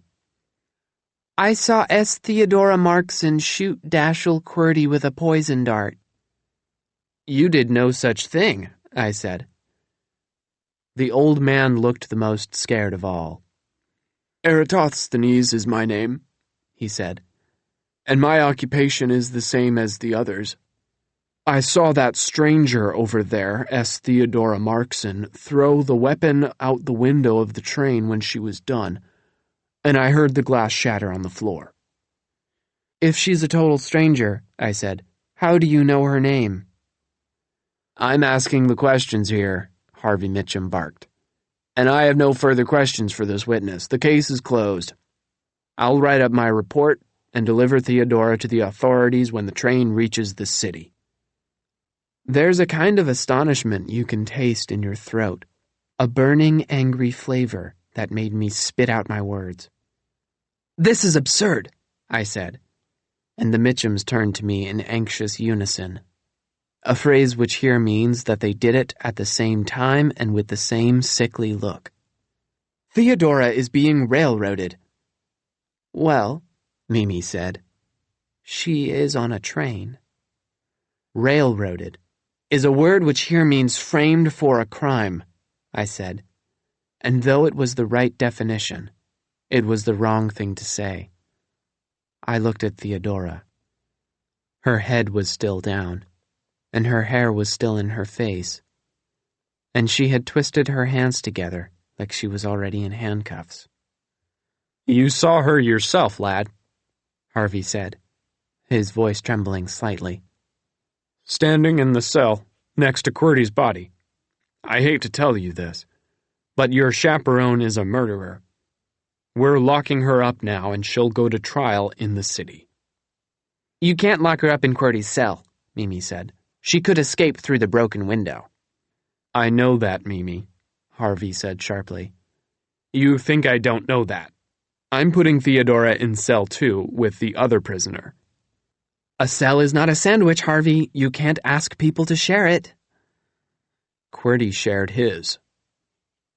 I thought of all the murmuring voices I had heard before the shattering of glass. "With whom?" I asked. Harvey and Mimi exchanged a quick, guilty look. "That's the wrong question," Mimi said to me. "In fact, there are no more questions. You said the authorities would want proof, and now you have it. 3 witnesses say Theodora is the murderer." I walked closer and closer to the bickering officers, until I stood face to face with them, or face to Badge, as they were both taller than I was. The Badges had lost most of their shine, and looked like they were quite tired of being pinned to the people they were pinned to. I stared at them for a second, and then looked the officers Mitchum right in their eyes. Between the 2 of them, and their 4 eyes, I saw not one speck of courage. Get scared later, is what I wanted to tell them, but they were scared now. "Why are you doing this?" I asked them instead. The 2 Mitchums shared a look again. "You know why," Harvey murmured just barely. "We're the law," Mimi told me quietly, as if she did not believe a word of it. "From the outskirts of town in the hinterlands to the boundary of the clustrous forest. And we're telling you that Theodora is guilty." She put one hand on my chaperone's shoulder, and Harvey put his hand on the other. "This is wrong," I said, but I do not know if the Mitchums even heard me, because the compartment rang with a loud, shaky noise. For a moment I thought the train had been derailed, but I turned and realized Stu had pounded his fist on the wall. He shot a dark look every which way, finally settling on the Mitchums as if he wanted to tear his parents limb from limb. Everyone wants to tear their parents limb from limb sometimes, but Stu looked like he might do something about it. His parents looked away, and the three witnesses looked at the ground. Theodora looked nowhere, just allowed herself to be led out of the compartment by the two officers, with their sneering son following. I turned to the three passengers on the bench. "Do you know what you've done?" I asked them. "Because of your testimony, an innocent woman has been framed for the death of a friend of mine." The strangers said nothing. "A terrible villain has been terrorizing a community, and because of your lies, he's going to continue," I said. "There's treachery afoot, and thanks to you, it's going to stay afoot a little bit longer." The strangers added nothing to the nothing they had already said. "Would it make a difference," I asked them, "if I told you that the murder victim was a librarian, just like you?" The three strangers looked like they'd been punched in the stomach, and then like they wanted to punch back. "How did you know?" Walleye sputtered. "Lots of library books," I said. "Pencils and scrap paper. Shabby but stylish clothing. It's not much of a mystery if one has worked with librarians all one's life." Giacomo Casanova was a noble librarian. So was Marcel Duchamp. And that goes double for Beverly Cleary. But you three are disgraces to the profession, and you know it. "Now, see here, young man," Eratosthenes started. "I'm trying to see here," I said. "I'm trying to see the solution to this mystery. But I don't know where to look. Normally in a situation like this, I'd ask a librarian for help. But the best librarian in these parts is dead, and you three are too busy being ashamed of yourselves to even pick up the books you brought with you." I slammed out of the compartment as scornfully as I could, although not as scornfully as I wanted. I stood in the corridor feeling like an angry pebble. It didn't matter where I rolled off to. The mystery and treachery of the world continued, and a pebble like me could get angry over anything it liked and it wouldn't do any good. Librarians not reading, I thought to myself. Sometimes I don't know why I bother. I stood stewing about it for a minute, until I heard the sound of the sliding doors opening, and some heavy, unpleasant footsteps. You haven't heard the footsteps of a bully until you've heard them coming for you. "You ought to change your name to Necktie," Stu Mitchum said. "You're always hanging around." "Your parents aren't going to solve this crime," I said. "So why shouldn't I keep investigating?" "Because I said so," Stu said. "Because I said so is the worst reason on earth," I said, and I turned to face him. He looked steadily at me, and then moved all 10 of his fingers like he was making sure he had 2 fists if he needed them. "Listen up, Lemonade," he said, using an insulting nickname I was tired of when I was 4. "This is one of those violent threats you've read about. You're going to stop your investigation and retire to your compartment to play with your little pals. I'm going to give you to the count of get out of here right now." "That's not a number. You want a number?" Stu showed me what his fist looked like. "I'll do a number on you." "I'm not a stroller," I said. "You can't push me around. I'm going to find out the truth about Dashiell Cordy's murder." "We'll see what you find out," Stu said. "You'll find out what it feels like to be thrown from a speeding train to the rocky bottom of a drained sea. Except you won't really find out because you'll be dead. Get it? What I mean is, it'll kill you when I throw you from this train, so you'll be in no state to find out what it feels like. Get it?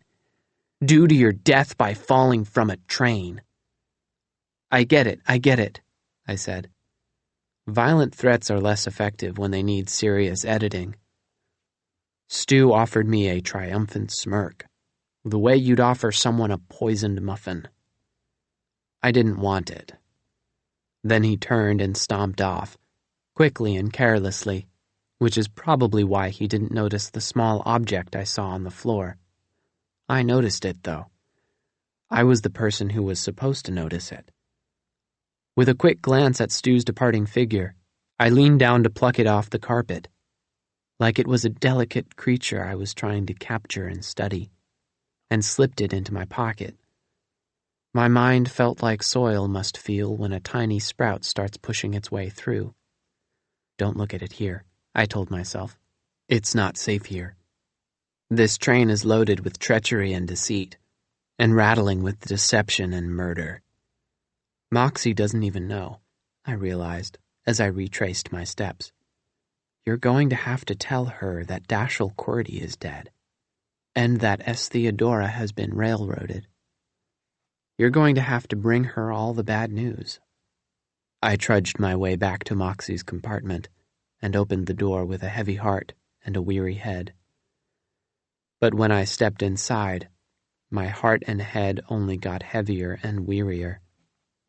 Moxie Mallahan and Keller Haynes were both there, huddled over Moxie's typewriter, and they both looked up at me as I entered. The Thistle of the valley hummed underneath my feet, like an escalator or an earthquake, a dark, buzzing sound. Through the window, I could see the dim silhouette of the clusterous forest as we approached, the great mass of seaweed that had somehow survived the draining of the sea and now lived to shiver in the breeze. But on the table beneath the window was a more troubling sight. 2 black statues, with sharp teeth and empty eyes, sat staring at me with identical malevolence. Malevolence is a word for the sort of evil that is dark and shiny, as dark and shiny as the abominating beast. "Lemony Snicket," Moxie said, "I'm afraid we have some bad news." Chapter 7. "What's the news?" I asked, and sat down on one of the compartment's wooden benches. I was talking to my associates, but I was still looking at the 2 abominating beasts on the table. I stared and stared, unsteady from the rattling train and from the eerie sight. "What are you?" I asked them silently. "What do you want with me?" Since I'd arrived in Stained by the Sea, the questions about a mysterious item had hovered in my mind like stars, bright and cold and impossible to get a hold of. Now there were 2 of them, right in front of me, but I felt no closer to understanding what was really going on. "We've stumbled into quicksand," Moxie said with a sigh. "Remember when we all agreed to work quietly, so Hangfire wouldn't learn of our plot to defeat him? Well, Haynes and I both worked quietly on the same scheme." Keller kicked at the bad carpet. "I asked Ornette if she could make a copy of the abominating beast," he said, "and then I got a message to Hangfire arranging to trade the statue for the safe return of my sister." "The jig is up," Moxie said glumly. "Hangfire received both of our messages, so he knew we were tricking him." "But the train made its unscheduled stop," Keller said. "That was to trick us," Moxie replied. "There's no way he came aboard." "Do you think so, Snicket?" Keller asked. "Do you think the jig is really up?" I thought so, and I told him so. He took it as well as he could, a phrase which here means he looked defeated and sad. Moxie put her hand on his shoulder. "I'm sorry, Haynes," she said. Keller patted her hand. "It's not your fault," he said. "But I thought for a moment we could defeat Hangfire." "If he'd come aboard, he'd be caught like a rat in a trap," Moxie said. Keller looked out the window of the train. It was not too dark to see the seaweed of the clusterous forest billowing like smoke and coming closer and closer as the train rattled along. "If he'd come aboard," he said quietly, "I might have rescued my sister."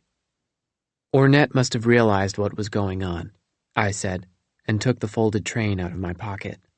She knew there'd be trouble on the Thistle of the valley. "I caught a glimpse of you at Stained Station, Snicket," Keller said. but just when I was about to approach you, I was spotted." Moxie put a fresh piece of paper in her typewriter and began typing this up. "Who spotted you?" she asked. "My mother," Keller said darkly. I guess a mother can't miss her own child in a crowd. That made me think of something, but it was Moxie who asked the question. "What was she doing at the station?" "Trying to stop me from coming aboard," Keller said grimly.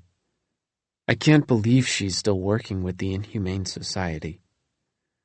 "Mothers do all sorts of things nobody can believe," I said. "We're in the middle of a quagmire, a word which here means a heap of trouble." Moxie gave me a small smile. "Why do you always say that? Which here means?" "I'll probably outgrow it," I said. Her smile stopped. "What is it, Snicket? Where have you been all this time? What happened when you were listening to the prisoner's car?" "Something's happened," Keller said. "I knew it the minute you found me on board." "What is it?" What it was then was a knock on the door. And Moxie looked frantically at the 2 statues on the table. I went to the door and reached for the latch, while Keller stood in front of the table with his arms out wide to block the view as best he could, as if the abominating beasts were a birthday present no one had bothered to wrap yet. "Who's there?" I asked. "Kenneth Graham," came the reply. And of course, when I opened the door, it was not one Scottish author, but one chemist and one cook who were sweethearts of each other's and associates of mine.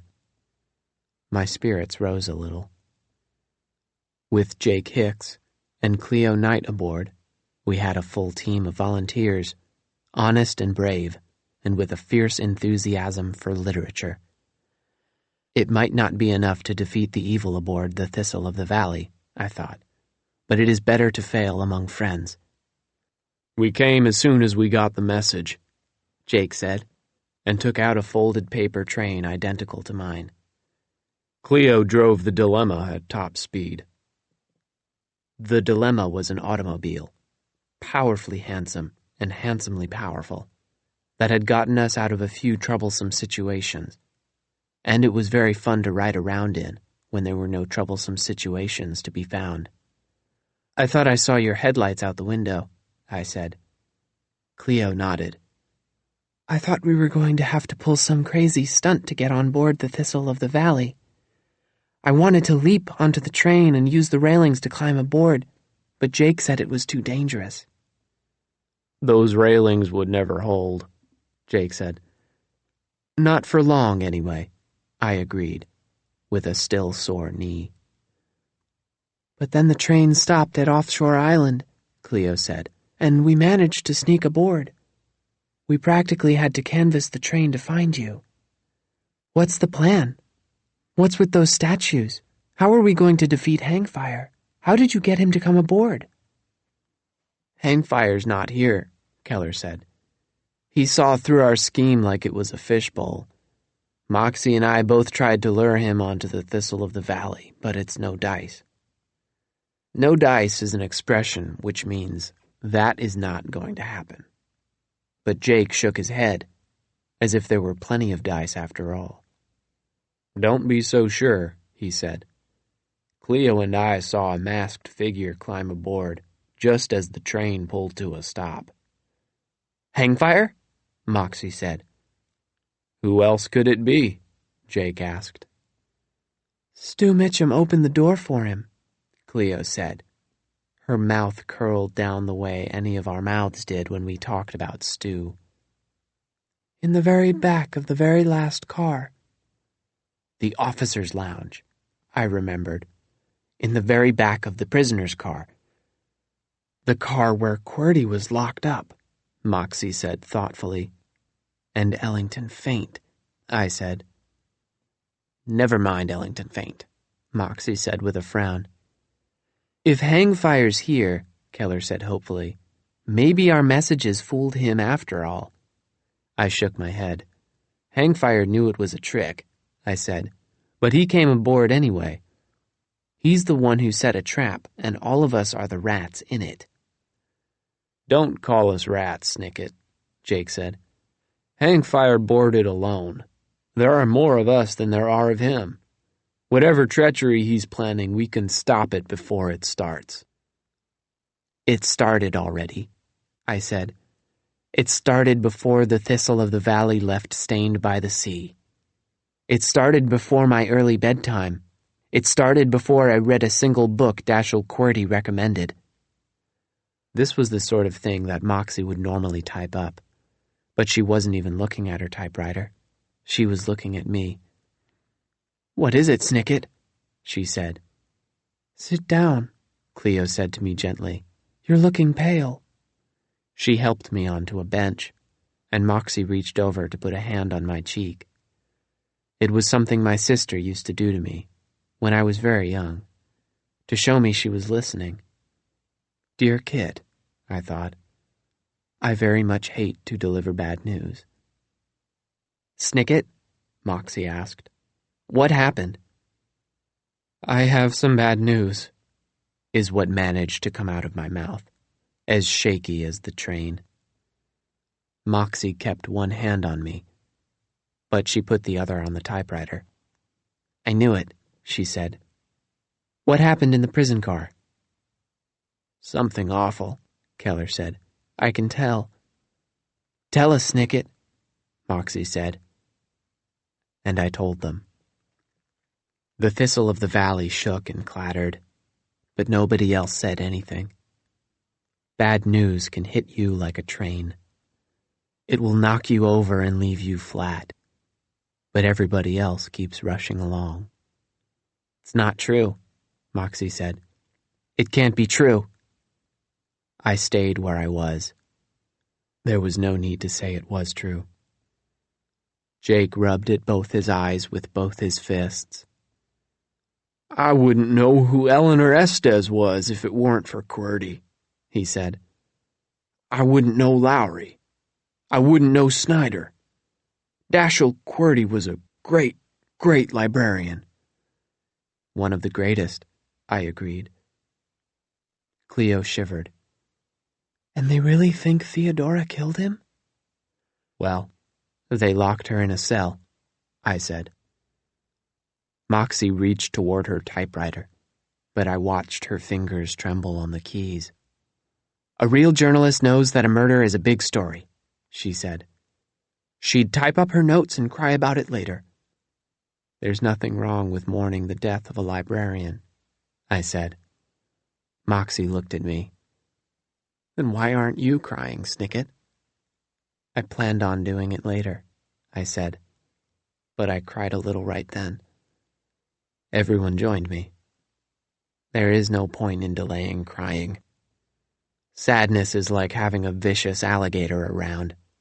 You can ignore it for only so long before it begins devouring things, and you have to pay attention. I cried, and then cried a little more, and thought. Poor Qwerty, is what I thought. Poor sub-librarian.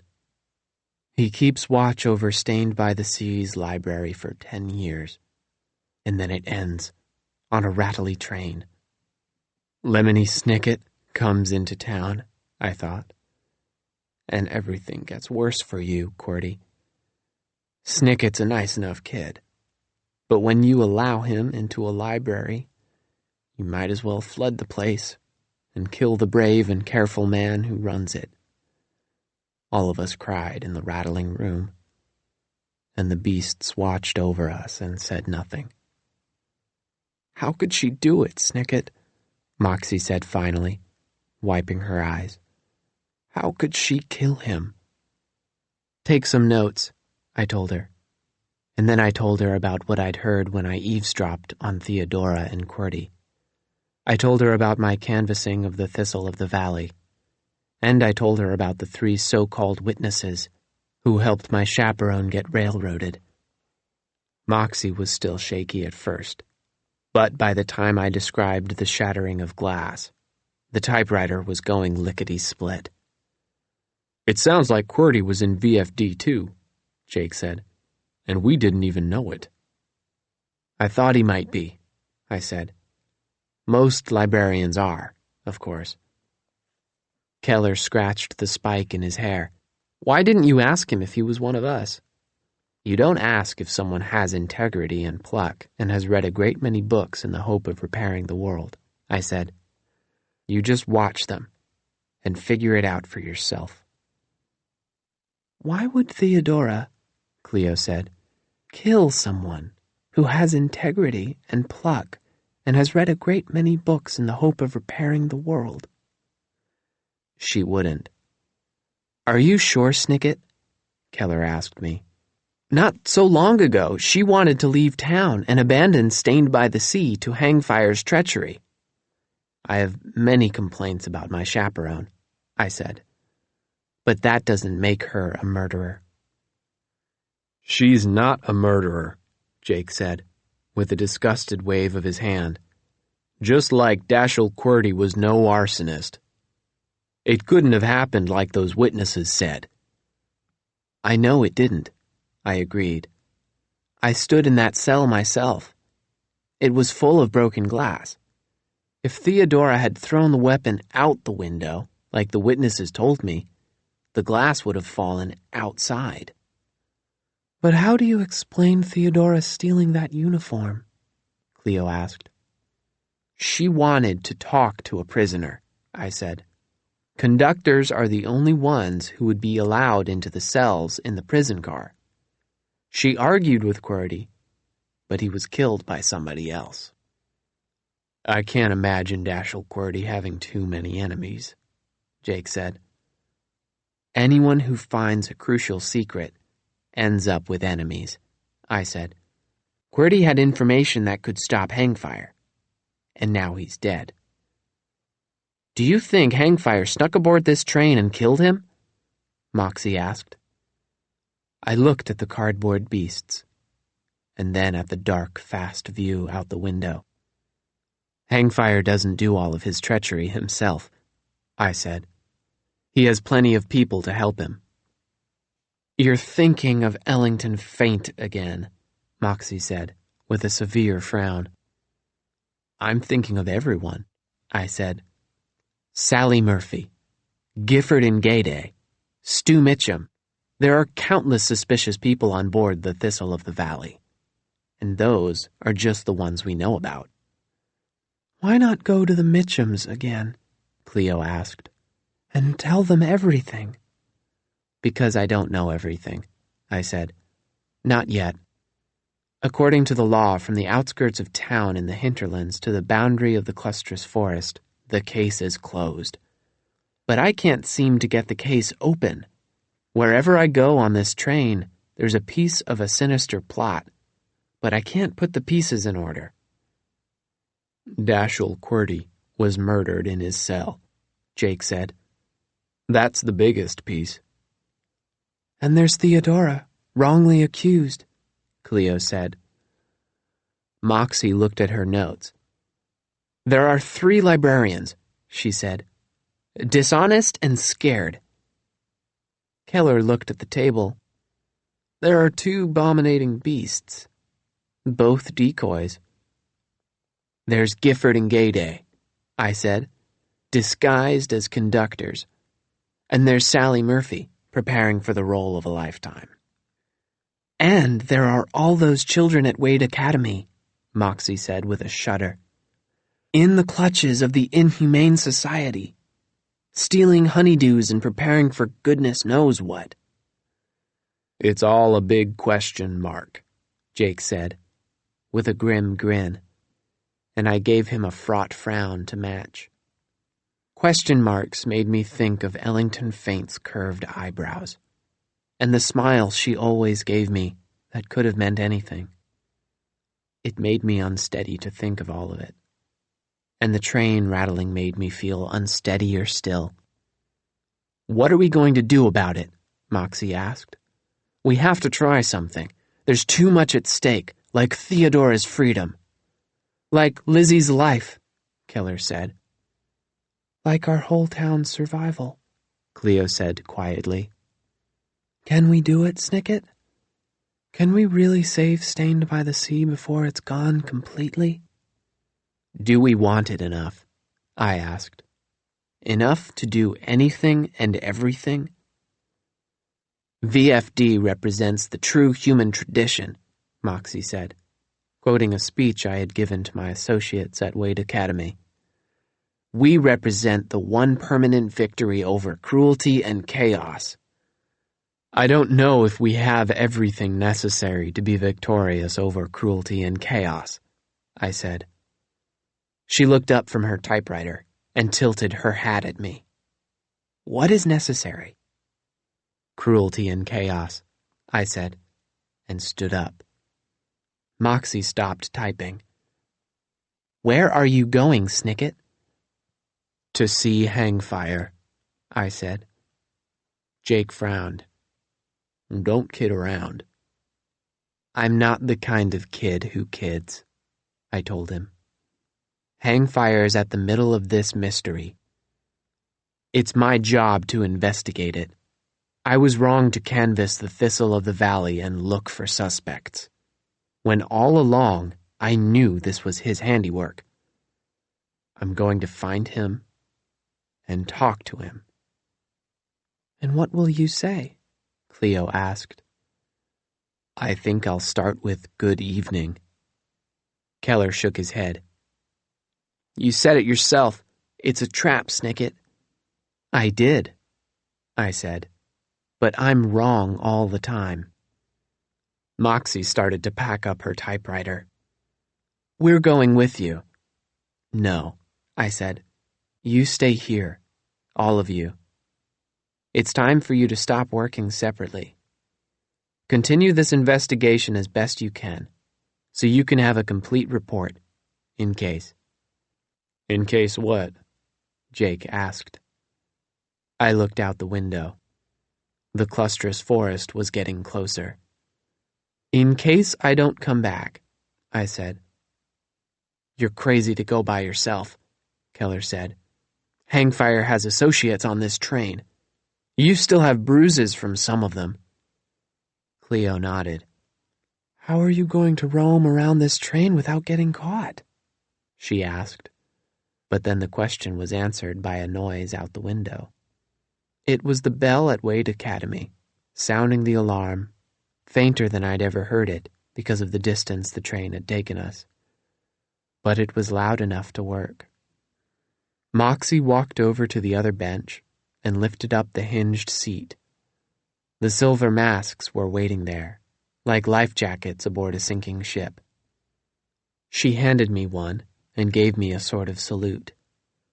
A salute, if done right, is like a handshake, a hug, and some brave and noble words, all rolled into one silent gesture.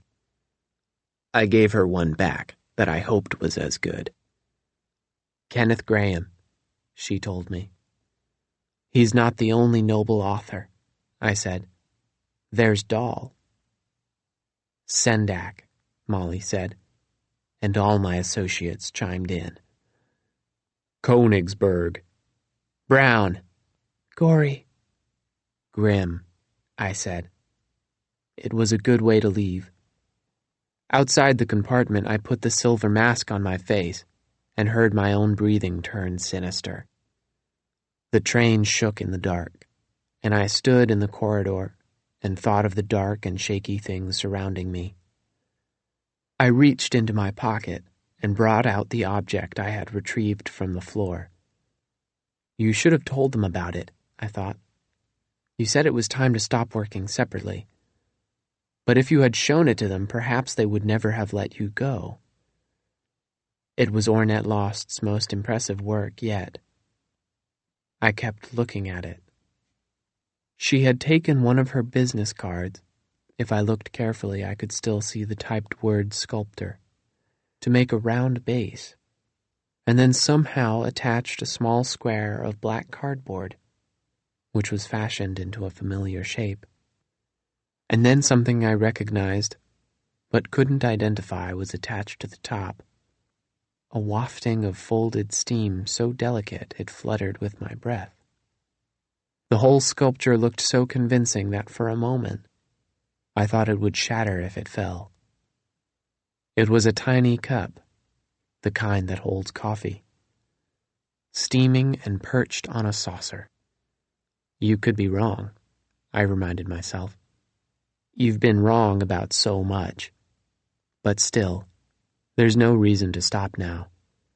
Keep going, no matter how wrong you are. Keep on the tracks, cross the bridges, over the empty sea. Clatter down to the edge of the clusterous forest. Get to the end of the mystery, Snicket. It's wrong for a young man to walk alone through a train, moving alone through a valley of darkness. But it would be wrong to do anything else. The cafe compartment looked for the most part like every other compartment. They'd removed one of the benches and put up a counter with a bowl of fruit that looked as tired as Moxie had said. The rack above the counter had sacks of coffee beans, and there was coffee bubbling away in a pot that smelled like last week's campfire. There was a small table with 2 little chairs, and in one of the chairs was a masked figure, staring out the window and holding a sad-looking apple.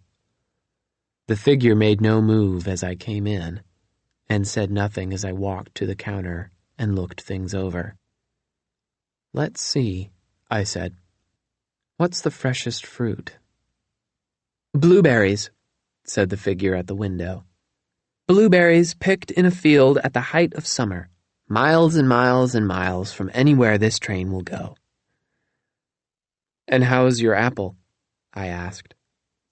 "I can't get it into my mouth, not with a mask on."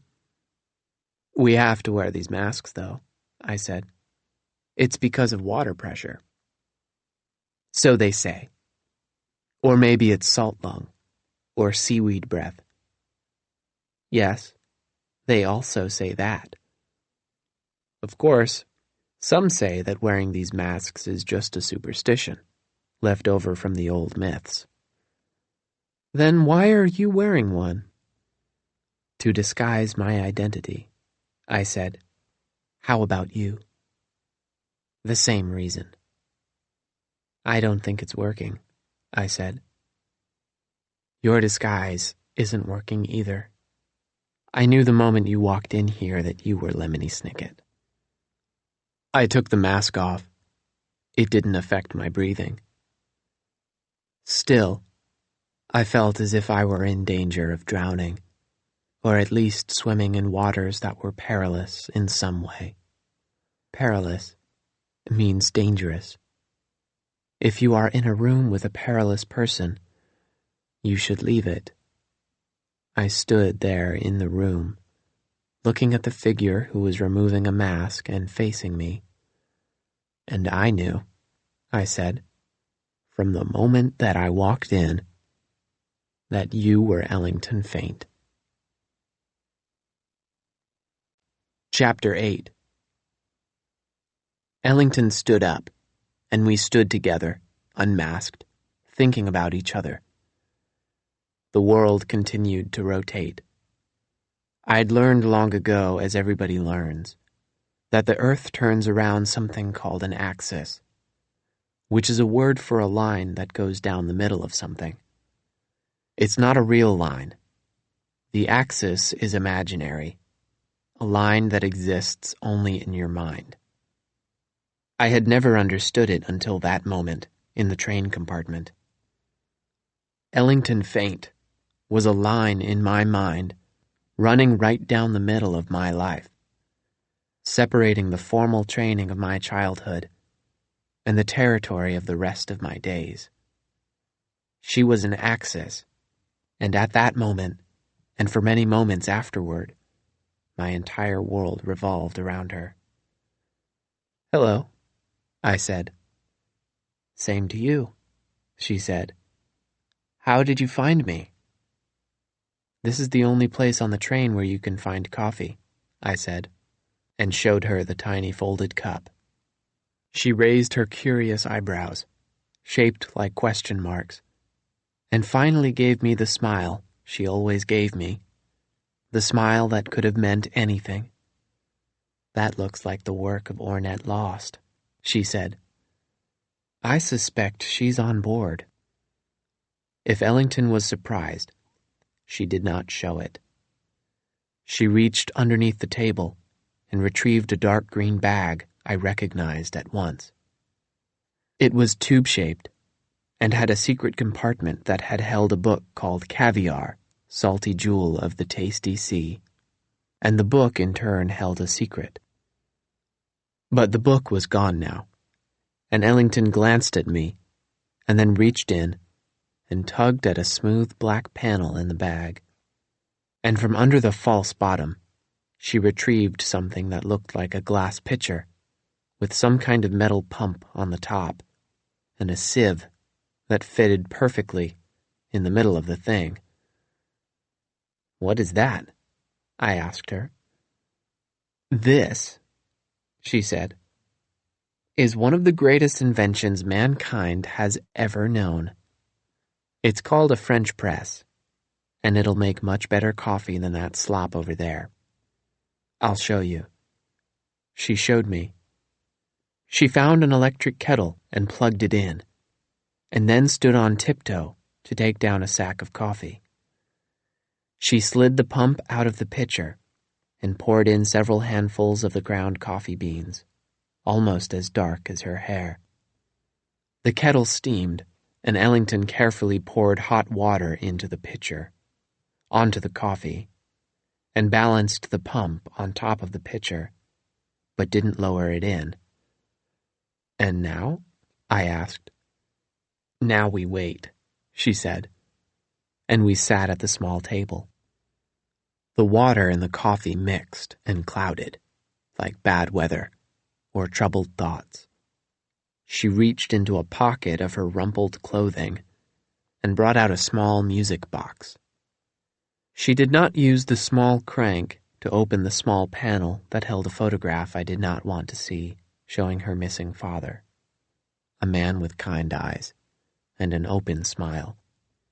She wound the crank the other way, and the music box began to sound out the small, melancholy tune I always remembered and never knew the name of.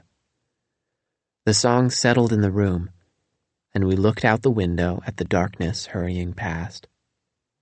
I put the little folded cup down between us and looked at its crinkly steam.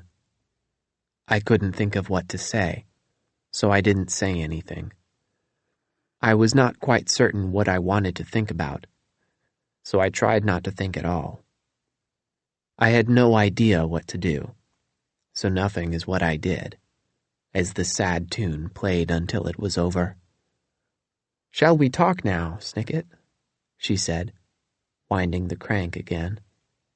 "Certainly," I said. "You could start by telling me why you're sitting in the cafe compartment talking to me, when you should be locked in a cell in the prison car." Her eyes watched me carefully. "You want to know about the prison car?" "I want to know how you got out." "The Mitchums let me out." "Why would the Mitchums let you out?" She looked away. "Out of the kindness of their hearts." "Don't be absurd. The Mitchums may be less than perfect, but they wouldn't release a criminal from a cell." She nodded. "Yes, they would," she said, "if they thought something more important was at stake." "Like murder?" I said. Her eyes slid off mine and scuttled to the window. She wouldn't even meet my gaze when it was reflected in the window, but she still nodded a tiny nod. "Dashiell Quirty was a fine librarian," I said. "I know he was," she said. Her body trembled in a small shudder that didn't look right, and she grasped the handle of the French press and lowered the pump until all of the coffee grounds were trapped at the bottom, separated from the coffee. "I guess a fine librarian is no match for a ruthless villain." "Hangfire killed Quirty," I said. "Of course," Ellington replied, and went to the counter to retrieve 2 cups. Ellington Faint had taught me to drink coffee, but not to like it. Nobody can teach you how to like something. You can like it, or you can pretend to like it, in order to make someone happy. Of course, that other person might be pretending too, and so on, and so on, and so on. With all the world in a chain of pretense and distrust. Who else would kill him? Anyone in the Inhumane Society, I said. Anyone who associates with Hangfire. I don't think Hangfire would trust anyone else to do something so important, she said, or so treacherous. Hangfire lurks in the background, I reminded her, imitating people's voices and making mysterious phone calls. He doesn't do anything himself. Ellington poured the coffee. Well, this time he did, she said. He shot QWERTY with a poison dart and threw the weapon out the window. Then he slipped into a nearby compartment and frightened the librarians into serving as false witnesses. She set a cup in front of me. I watched her through the steam. The song played on. What? She asked. I don't like it, I said. You haven't tried it yet, Snicket. I don't mean French press coffee, I said. I mean your story. What don't you like about it? Maybe I don't like that you can calmly pour hot coffee while talking of cold-blooded murder. Maybe I don't like that I was in the corridor right after the murder and there was no sign of anyone slipping into a nearby compartment. Or maybe I don't like the idea that Hangfire wasn't even on the train until a few minutes ago. Are you sure? My associate saw a masked figure board the train when it stopped. A masked figure could have been anyone. She leaned over and blew into her coffee, sending the steam up into my eyes. Who else could it have been? It could have been the person you least suspect. Even the noblest of volunteers can associate with the wrong people. I can think of an example, I said. Sitting right across from me. It was dark outside, but the room felt darker when she stood up. What kind of villain do you think I am? She said, her eyes desperate and blinking fast. I think you've helped the worst sort of villain, I said. Hangfire has quite the menu of misdeeds. He framed QWERTY for arson, and Theodora for murder. He's done everything he could do to stop Cleo Knight from finishing her formula for invisible ink. A formula that might save Stained by the Sea once and for all. He has a horde of school children at his mercy at Wade Academy, stealing melons from partial foods. He's destroyed libraries and schools and every piece of evidence that might give away his scheme.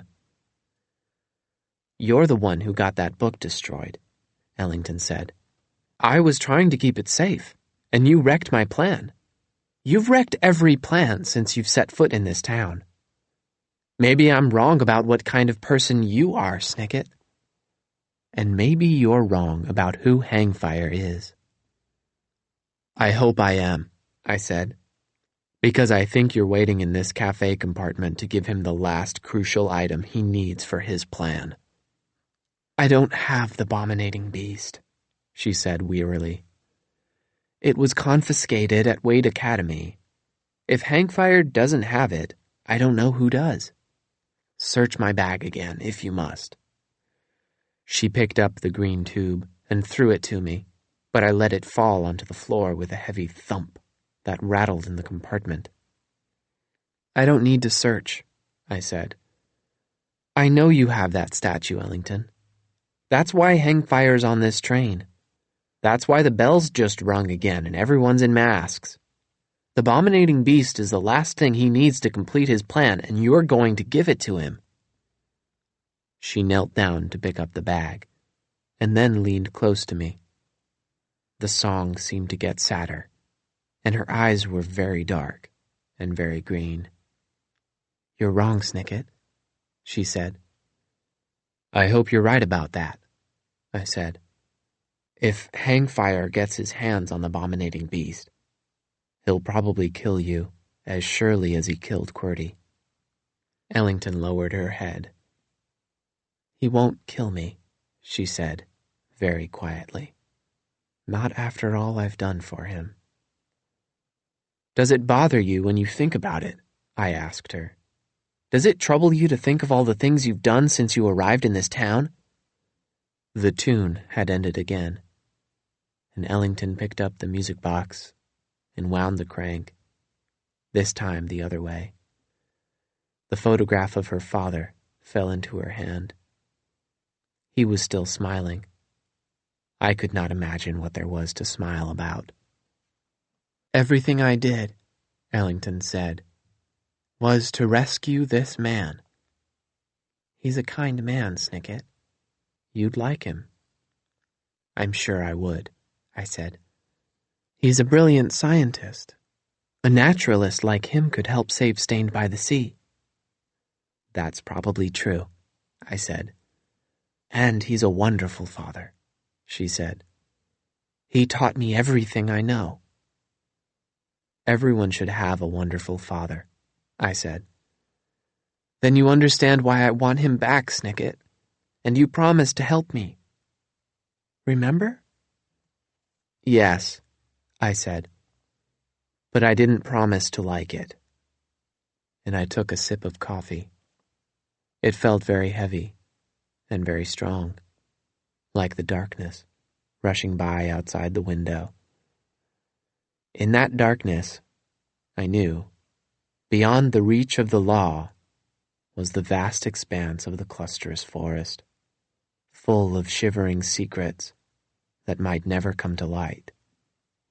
The coffee was like those strange, unknown secrets, a shuddering darkness inside me, but I kept drinking more and more. Someone else dies in this account.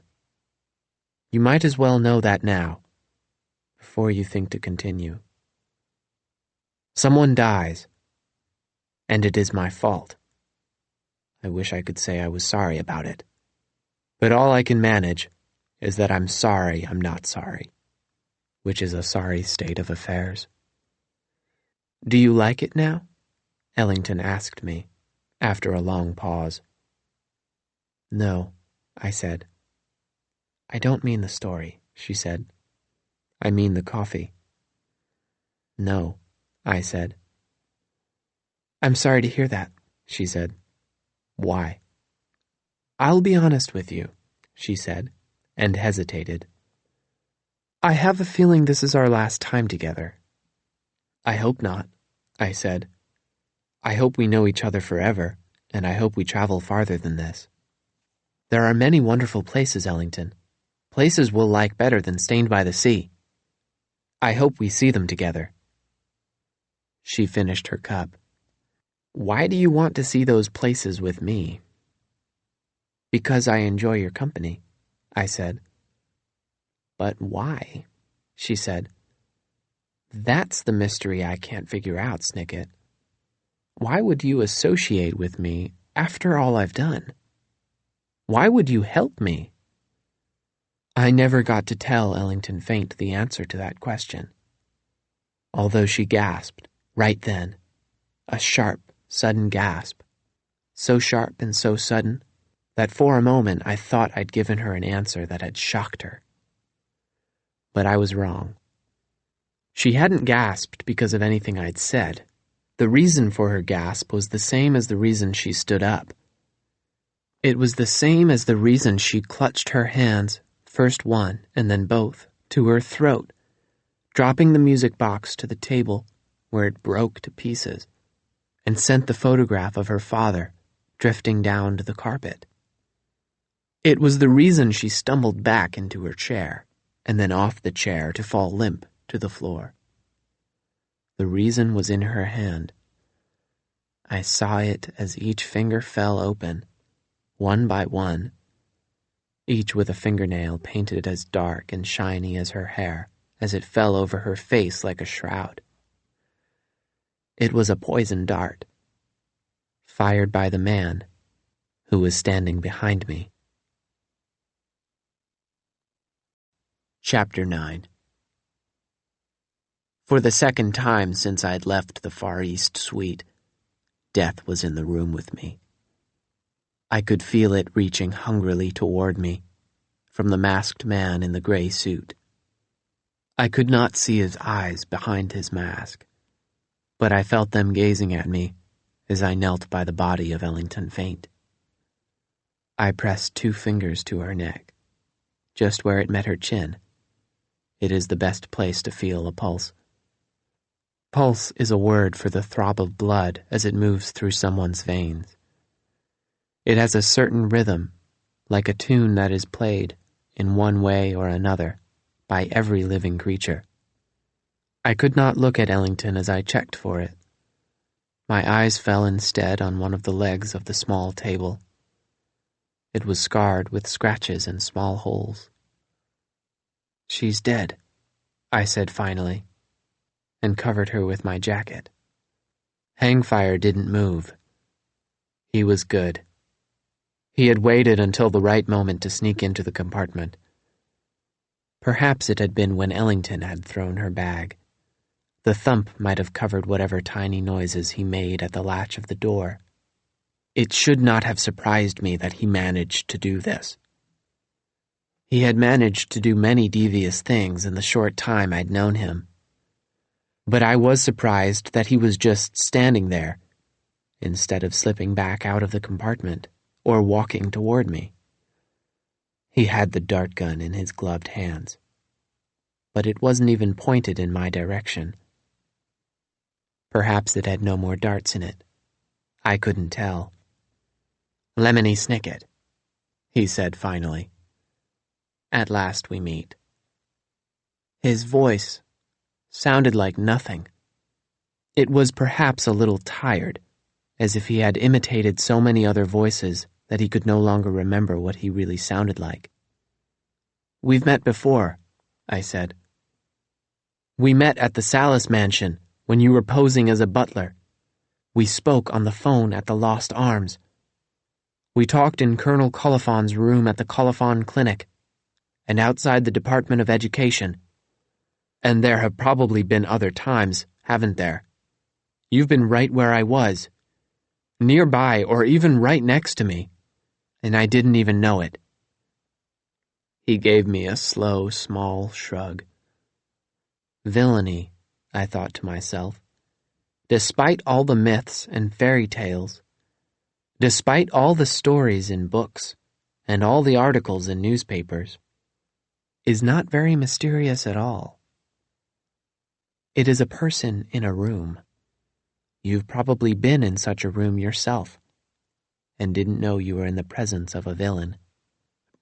It is even possible that you were alone in that room, and all the while had no idea that villainy was hiding there. "I suppose you want to know why I killed her," Hangfire said. "I know why you killed her," I said. "You had no more use for Ellington Faint. She helped you steal. She helped you kidnap. She helped you murder. And then your plan was through, and you were through with her. You forced her to do so many villainous things, and she never even knew exactly who she was helping." "I never forced her," Hangfire said. "No one can force Ellington Faint to do anything. I just gave her a push in the right direction. A human being is like any other animal, Snicket. If it wants something enough, it will do anything at all." The way he said "it" felt very wrong, like Ellington pouring coffee and talking about murder. "Ellington Faint," I said, "wanted to see her father again." "The world is full of disappointment," he said, and sat down on the bench. He had terrible posture, I noticed. Something had hunched him over, like a storm can ravage a tree. He looked down at the weapon in his hands, cradling it like a sleepy infant. "Do you know what the poison is made of?" he asked, almost to himself. "That's the wrong question," I told him. "Not at all," Hangfire said, with a shake of his mask. You can't know the ending of a story unless you know how it begins. When this land was covered in water, a certain seaweed flourished, spreading its sticky stems and tiny flowers across the seafloor. The scent of the flowers attracted schools of tiny fish who knew how to eat the flowers without getting stuck on the stems. When ink drained the sea away, the fish all perished, but the seaweed kept growing. The clusterous forest, I said, with a glance out the window. The train is approaching that terrible place. It's not so terrible, Hangfire said. It's simply a collection of plants that somehow found a way to survive. I spent a great deal of time there, learning the way of the lawless world. Even with the sea gone, the seaweed still grows flowers, and the flowers now attract a tiny bird, no bigger than that music box. He pointed a gloved finger at the broken machinery on the table. The trouble is, the birds never learned the fish's secret. They stand on the stems, and after eating the flowers, they can't fly away. They stick, bird after bird, and they stay stuck. The birds starve, Snicket. After a few weeks, you can see their bare skeletons still clinging to the seaweed. It is not difficult to pluck the skeletons off and to grind the bones into a fine powder. If you mix this powder with milk, you have a powerful poison. That's a charming story, I said. You should put it in a book for toddlers. Hangfire gave me the sigh that adults sigh at children all over the world. You're missing the point, he said. Do you think the birds are the victims of a terrible plot? Are the stems of the seaweed villainous? Are the tiny fish to blame for this grave situation because they never learned to live without water? Of course not, Snicket. Each creature is simply trying to get what it wants and to make its way through a difficult world. I sat and looked at him. I sat and wished that what he said made no sense. For years, I spent my days watching nature, Hangfire said. And when the trouble began in Stained by the Sea, I lowered my eyes to the sea. I watched the behavior of the denizens of the deep, and I stepped outside the law to get what I wanted. A denizen, by the way, is a creature that belongs where it lives. I know what denizen means, I said. Here, Hangfire chuckled. Of course you do. You spend all your time in libraries, ignoring what's going on in the outside world. I know what happened just outside the library in Stained by the Sea, I retorted. I read all about it, Hangfire. You and your comrades rigged an explosion during the groundbreaking ceremony for the statue in honor of Colonel Coliphon. That was the beginning of the Inhumane Society, wasn't it? Since then, you've been lurking in the shadows and plotting against the good people of Stained by the Sea. Good people? Hangfire repeated. Are you sure about that, Snicket? Would good people chop down a tree that was hundreds of years old to erect a statue in honor of bloodshed? Would good people drain the sea just so they could force ink out of the last few octopi? What do you think happened to the water that drained away? A whole valley was flooded. Countless creatures of Killdeer Fields were drowned, and an entire village was forced to leave their homes just so the Knight family could add a few pennies to their ink fortune, and the town could limp along for a little while longer. But you're putting a stop to all that, I said. You've tricked people into helping this town destroy itself, haven't you? Sally Murphy, Dr. Flammarion, Nurse Dander, Sharon Haynes, Ellington Faint and her father, they all did their part to shut down Stained by the Sea for good. They didn't always know what they were doing, any more than the school children at the Wade Academy know their part in your plan. And when they're no longer of use, you get rid of them. But thanks to them, there will be no more books, no more newspapers, no more libraries, and no more librarians. When your plan is completed, we'll all be denizens of the natural, lawless world. Is that about right? Hangfire didn't answer. He still had the dart gun in his hand, but it was pointed downward, as if the whole thing were none of his concern. So I slowly picked up Ellington's bag from the floor and watched his eyes widen in the mask. I handed him the tube, and he fell upon it like a predator. "The abominating beast!" he said, in the wildest voice I'd heard from him. But when he unzipped the bag and stared into it, he didn't say anything. "It's not there, Hangfire," I told him. "You killed Ellington for nothing." "She betrayed me," Hangfire said softly.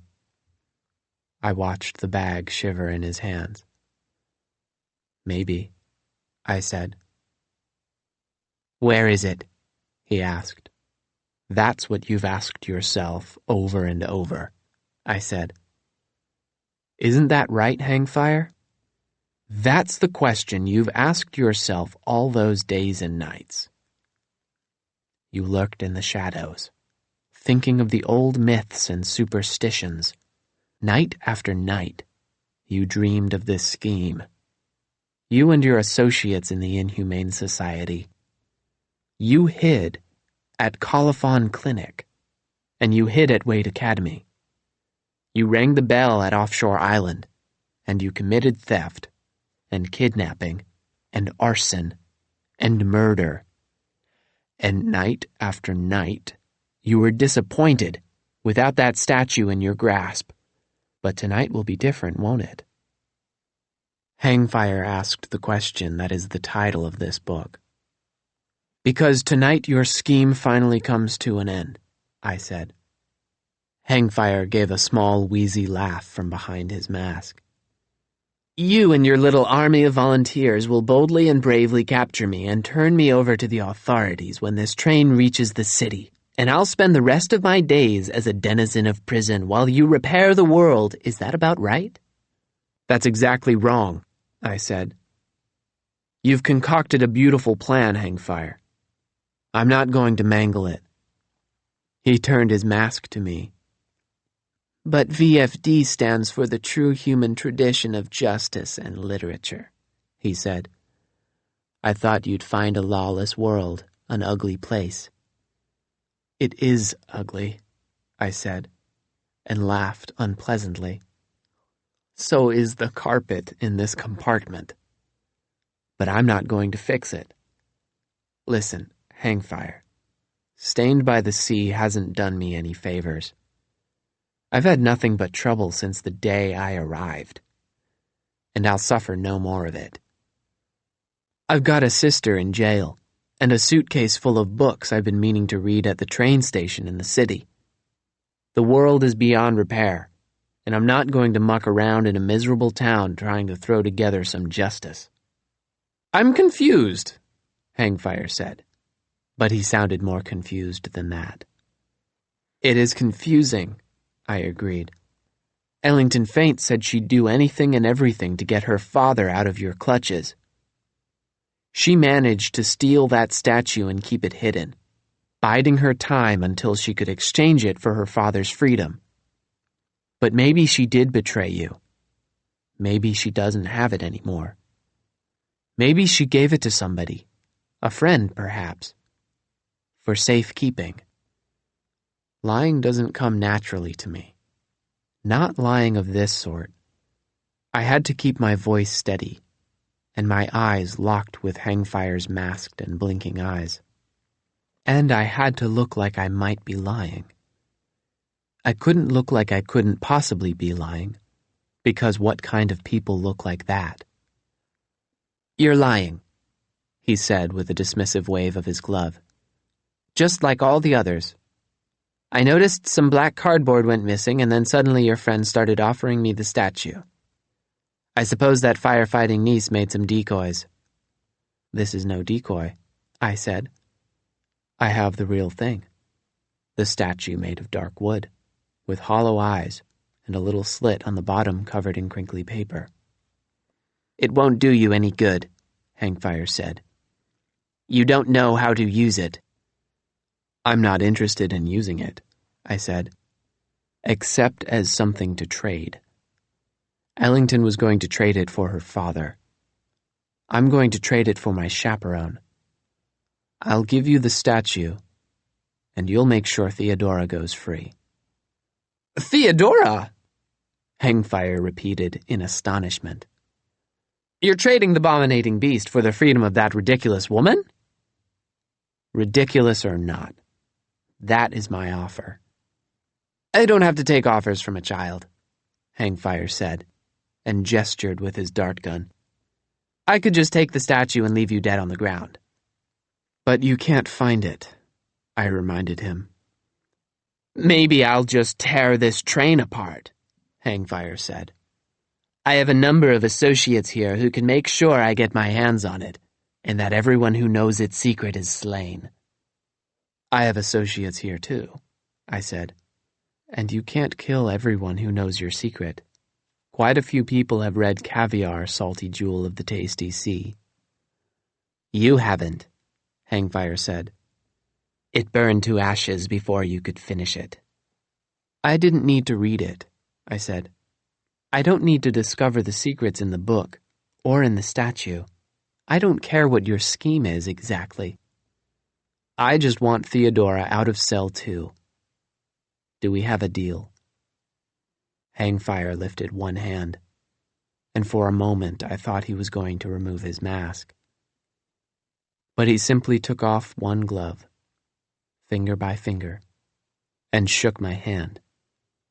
He had a very good handshake, strong and solid. I made mine better when I felt his. "We'll leave separately," I said, "and meet shortly in the officers' lounge. I'll give you the statue, and you'll let Theodora out of the prison car." "How will I do that?" "I'm sure Stu Mitchum can convince his parents to help you," I said. "He's the one who got Theodora locked up in the first place." "We'd better hurry," Hangfire said, and pointed out the window. "Soon the Thistle of the Valley will be in lawless territory." "I'll go fetch the statue," I said, "as soon as you're gone." Hangfire nodded, and then looked down at Ellington Faint under my coat. "What should we do about that?" "That?" I repeated. "That's not our problem, is it?" He stared at her for another moment. "I didn't want to kill her, you know," he said. "I understand," I said. "You're a human being. And a human being is like any other animal. If it wants something enough, it will do anything and everything." He nodded and re-gloved his hand before unlatching the door. "I've underestimated you, Snicket." I looked at him. "Yes, you have," I said. And he went out. I listened to the sound of my own breath, heavy and quick, as if I'd emerged from a deep dive into the ocean. I waited for a little while that felt long. The train rattled and heaved on its tracks, and turned a corner so even the pale rocks were gone in the dark. There was nothing out there now, absolutely nothing. I let nothing rush by, and then finally, I knelt down and lifted my coat from the sprawled shape of the girl with black hair. "You can get up now," I said, and Ellington opened her eyes. Chapter 10. She held out her hand, and I lifted her up. It really was an ugly carpet, but the sight of Ellington Faint, alive and well, was anything but ugly. "How did you know I was alive?" she asked. "That's the wrong question," I said, remembering the rhythm of her pulse against my fingers. "The question is, why were you pretending to be dead?"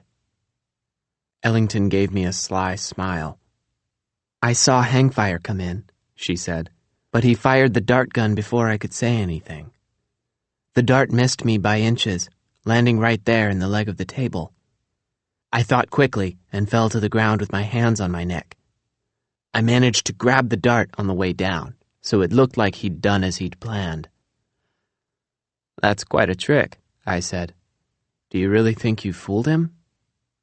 "You fooled him too," she said. "It looks like he's going to free your chaperone." I had to think quickly, I said. "Tonight we finally have an opportunity to defeat Hangfire once and for all.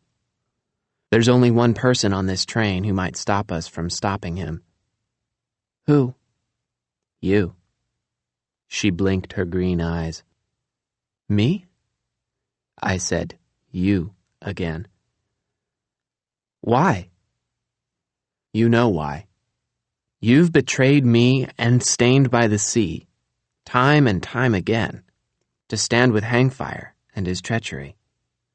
She opened her mouth to say something, and then shut it to stop saying it.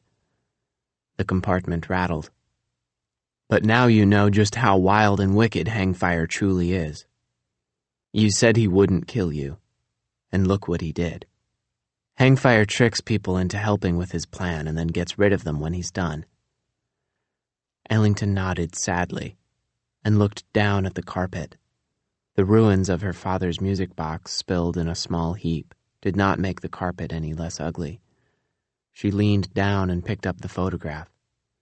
"My father's dead, isn't he?" she asked me. "Hangfire got rid of him. He sent Dr. Flammarion and Nurse Dander to jail. He threw Colonel Coliphon out a window, and he drowned that actress in the basement. And when my father was of no more use to him, Hangfire killed him. Didn't he?" "I'm not sure," I lied. "I am," she said, and I watched a tear slide down her cheek as she looked at the man with the gentle smile. "He's probably been dead for a long time. Hangfire has been tricking me all along." "The world is full of disappointment," I said. "Yes," she said. "I heard him say that.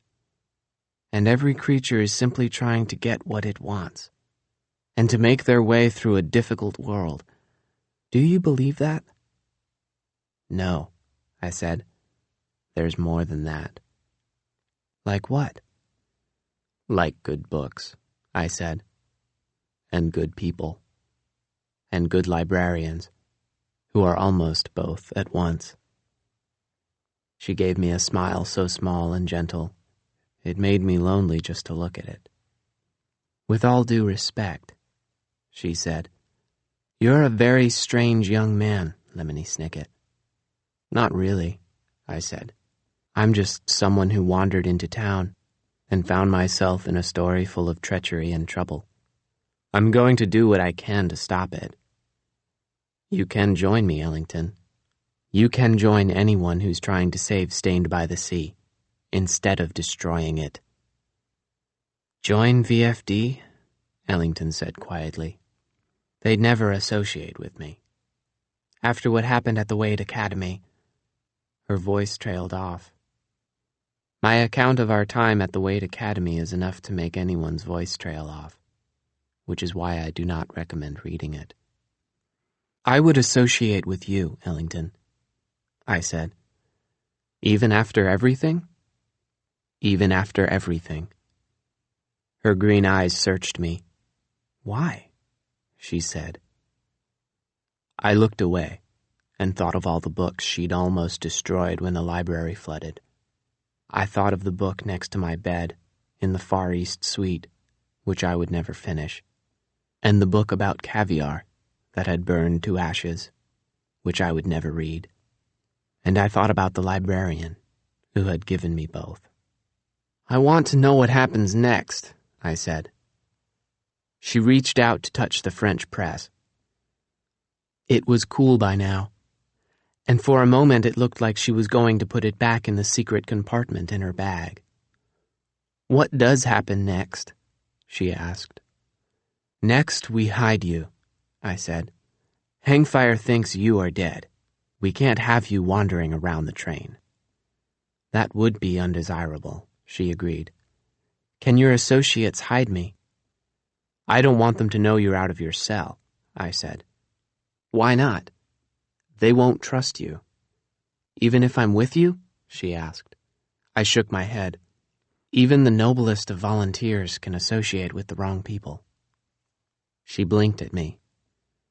"Do you really think I could join VFD when this is all over?" "If you help us defeat Hangfire," I said, "you will already have joined." She pointed at my ankle. "Will it be absolutely necessary to get a tattoo like yours?" "Moxie made us some business cards," I said. "That seemed to be working well enough. Come on, grab your French press, and we'll get out of here." Ellington put her bag on her shoulder. "Forget the press," she said. "Tell me, Snicket, what makes you so sure you tricked Hangfire and didn't get tricked yourself?" I looked at the bag. I could have searched it. She'd challenged me to search it. "With all due respect," I said, adopting an expression she'd used that would always make me think of her. "That's the wrong question." "What's the right one?" I handed her one mask and lowered the other one over myself, and masked, we left the cafe compartment. "The right one is, where are we going?" "And where are we going?" she asked. "To the scene of the crime," I said, and led her back down the train, through the sliding doors, which rattled as we went through. A few passengers passed us by, their masked faces strange and impossible to read. We passed the librarian's compartment, and then Sally Murphy's. We passed the compartment where I had found Keller, and Moxie's, where my associates were waiting. And finally we arrived at the sliding doors to the prison car. I peered through to check for the officers Mitchum, but they were nowhere to be seen. That wasn't why I had stopped. "Locked," I said. "Are you sure?" I shook them to show her. "We've got to get in there," I said. "You've got to be hidden before my associates come out of the compartment, or Hangfire approaches the officers' lounge to meet me." "Surely you know how to pick a lock," she said. "Do you have a hairpin?" I said. "A nail file? Do you have anything at all that might do the trick?" Ellington was still masked, so I couldn't read her expression as she took her bag off her shoulder. She unzipped it, and then there was a small object in her slender fingers. "I thought so," I said. "I thought you thought so," she said, and unlocked the door. "Is there anything else in that bag you want to show me?" "You can see for yourself," Ellington said, tucking the key back into the bag's secret compartment. "I don't have the statue, Snicket." "What will you do when you meet Hangfire in the officers' lounge?" "We'll find out," I said, and we went in. The prison car was rattly but empty, with one cell door open and the other closed, and the irritating lettering on the door in the back where Hangfire and I would soon rendezvous. Rendezvous is just a fancy word for meet. There are others. Don't think about them. Don't think about anything, Snicket. Keep going. You have to be certain. Cell 1 was windy and noisy and very cold. After recent events, I almost expected QWERTY to be alive and well, having played dead even better than Ellington had. It would have been nice to see him. But QWERTY was not in the compartment. I looked around the empty cell, and then at Ellington. "She's a box of fire," I thought. "You cannot keep her near you for long. But there is no safe place to stow her away." Ellington turned her mask to look at me. "I'm going to hide here?" "You're going to hide where the killer hid," I said, and stepped carefully across the broken glass and leaned out the window. The black air rushed by. All of us rushed into the compartment and found Qwerty murdered, but nobody thought to look out the window. She stood next to me and peered out of the shattered hole. "The railing looks decorative," she said. "It won't support my weight." "It supported mine," I said, and unclipped my belt. "And when I was 9 years old, I learned how to fashion a makeshift harness from a strong belt. It would be a shame to waste that expertise." "You know what else would be a shame?" she asked. Even through the mask's filter, I could hear the tremble in her voice. "Falling off a speeding train." "It would be a shame," I agreed, "but it's not going to happen." "There must be another place to hide." Her eyes blinked very fast behind her mask. "The Mitchums let me out of my cell. Maybe they'll hide me too." "It won't work," I said. "The Mitchums will tell Stu, and Stu will tell Hangfire. I'm not going out there." People all over the world, in every age in history, have done daring, impossible things for more or less noble reasons. Your turn now, Ellington. "I won't do it. Please, Snicket. I'm scared." Her voice rose over the sound of the wind, and I shivered in the broken cell. "Get scared later," I told her. "I'll take you to those wonderful places I told you about, and you can get scared then." She took a step toward me, clasping the bag tightly. I wrapped the belt crisscross around her and started a devil's tongue knot, which had never failed me. "Tell me about the places," she said, as I worked on the harness. "Winnipeg is supposed to be lovely this time of year," I said. "Winnipeg?" "It's at the confluence of two large rivers that turn gray and still at night," I said. "Winnipeg has been greatly influenced by French culture, so it will be no chore at all to find a good French press. We will drink coffee and watch the river from the balcony of the house of an associate of mine. We will attend masked balls at her castle, and you can get scared then." "Castle?" she said. "My associate is the Duchess of Winnipeg," I said. "Or she will be, when her mother dies." "My father is already dead," she said. "Don't think about him," I said, and I reached out my hand. Ellington grasped it, and together we stepped onto the little table by the window. The wind rustled through us. She held on tightly to me, and I could feel how frightened she was. "It's important, Snicket," she said, and she had to raise her voice now that we were so close to the clattering night. "It's very important that you come back for me." "I think that every time you go away," I told her, and lowered her down. I double-knotted the belt to the railing. Then I triple-knotted it. Then I triple-checked it. And then I let go. I could see her dimly in the dark, a masked bundle tied to the side of the train, like some trapped orphan in a wicked book. She might have been quiet, or perhaps she was screaming. I couldn't hear anything but the noise of the train.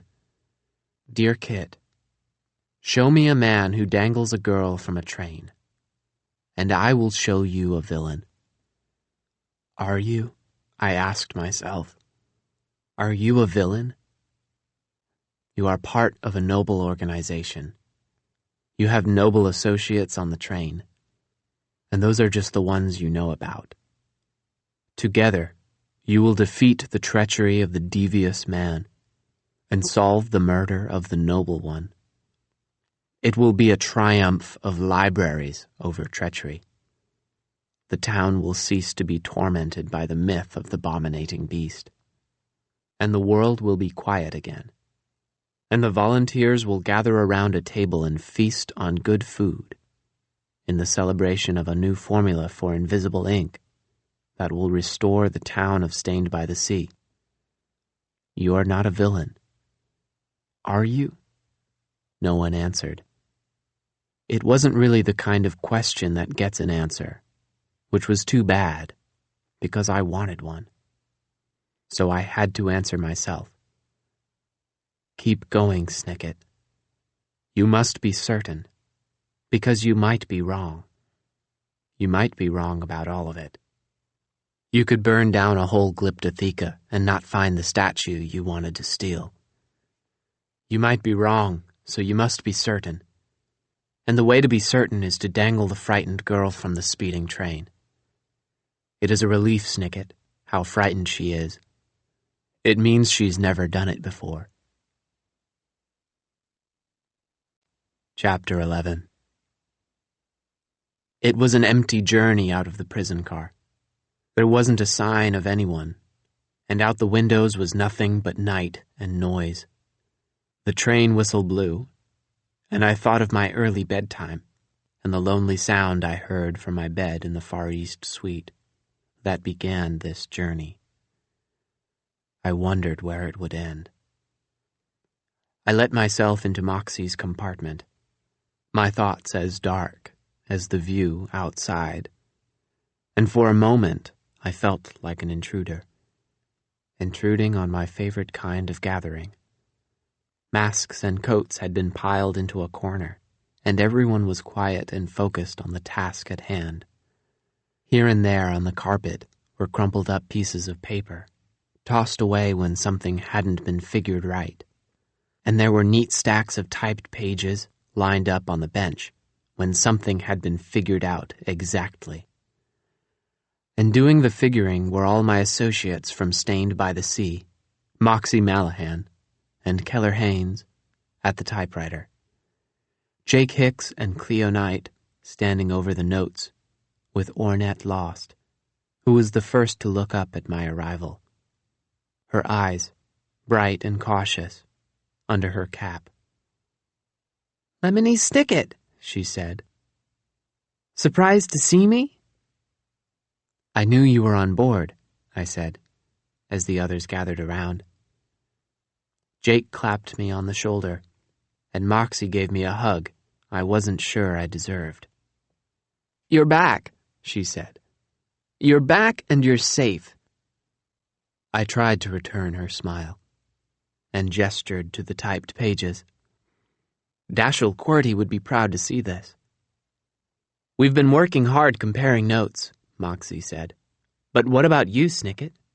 Have you learned anything while you were away?" It was a question my parents always asked when I walked in the door, and for a moment I wondered if I would ever hear it again.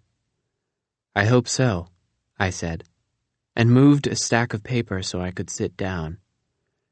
The two cardboard statues were busy being paperweights, and I reached into my pocket for another of Ornette's paper sculptures, the folded cup with the crinkly steam.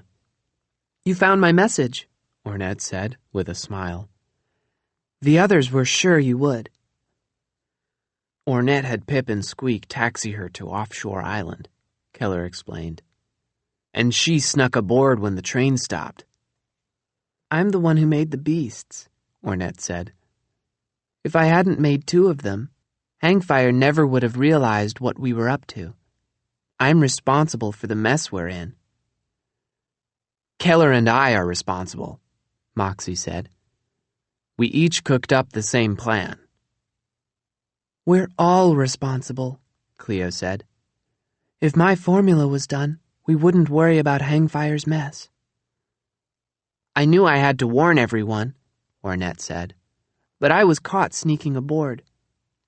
"Who caught you?" I asked.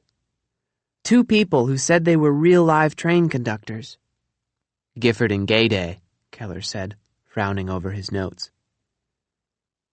"I managed to distract them," said Ornette, whose powers of distraction had helped us before.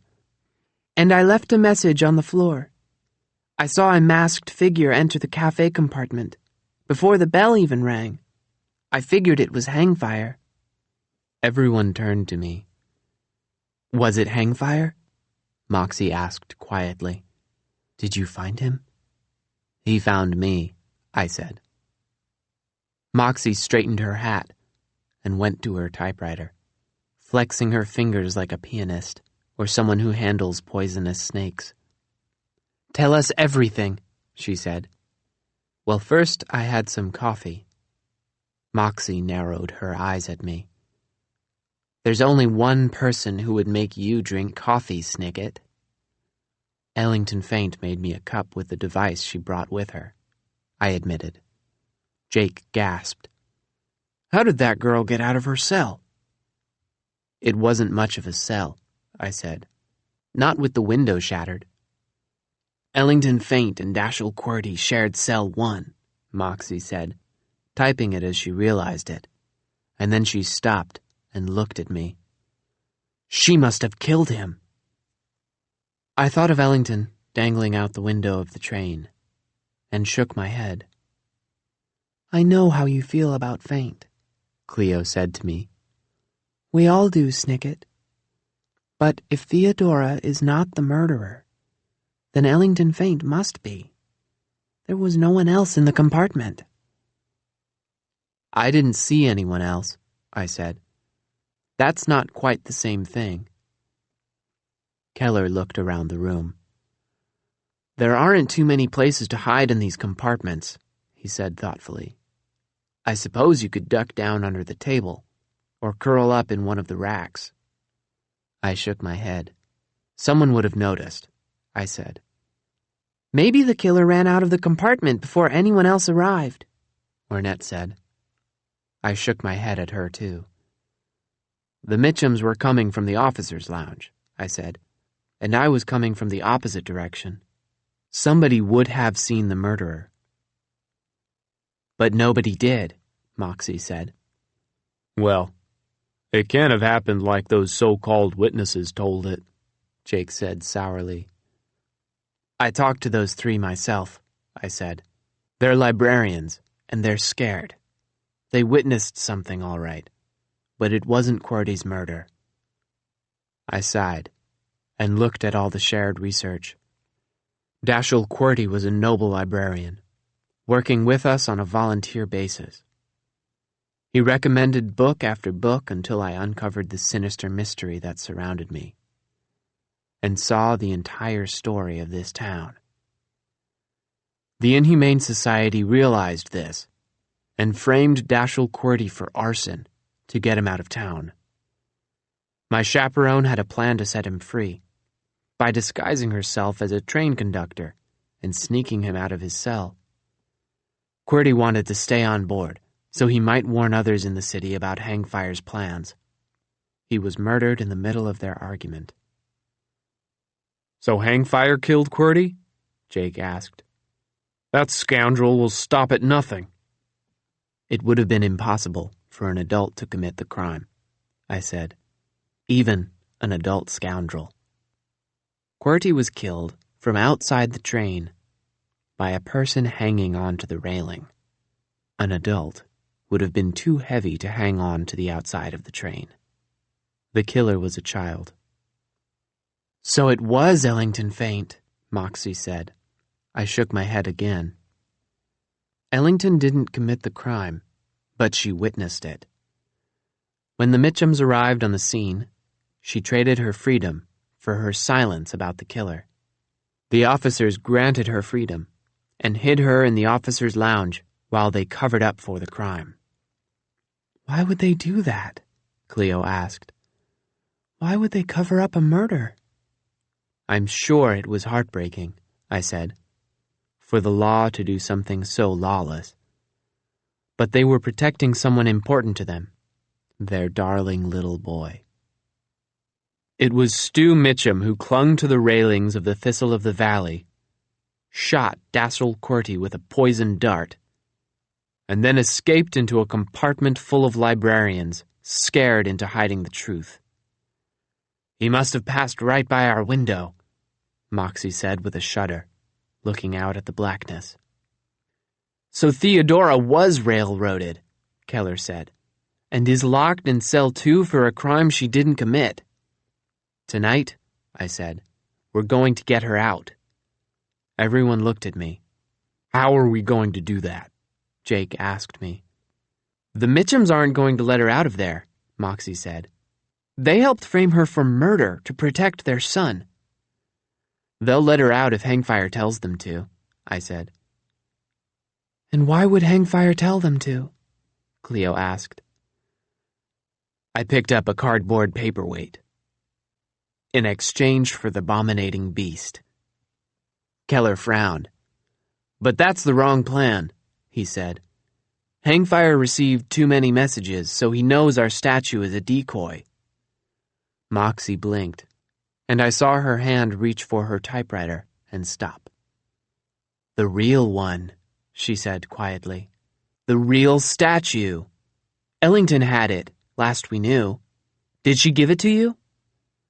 She said it was confiscated a long time ago, I reminded her. When we were at Wade Academy. No way, Fay Ray, Jake scoffed, using a favorite expression of his. It wasn't true then, and it isn't true now.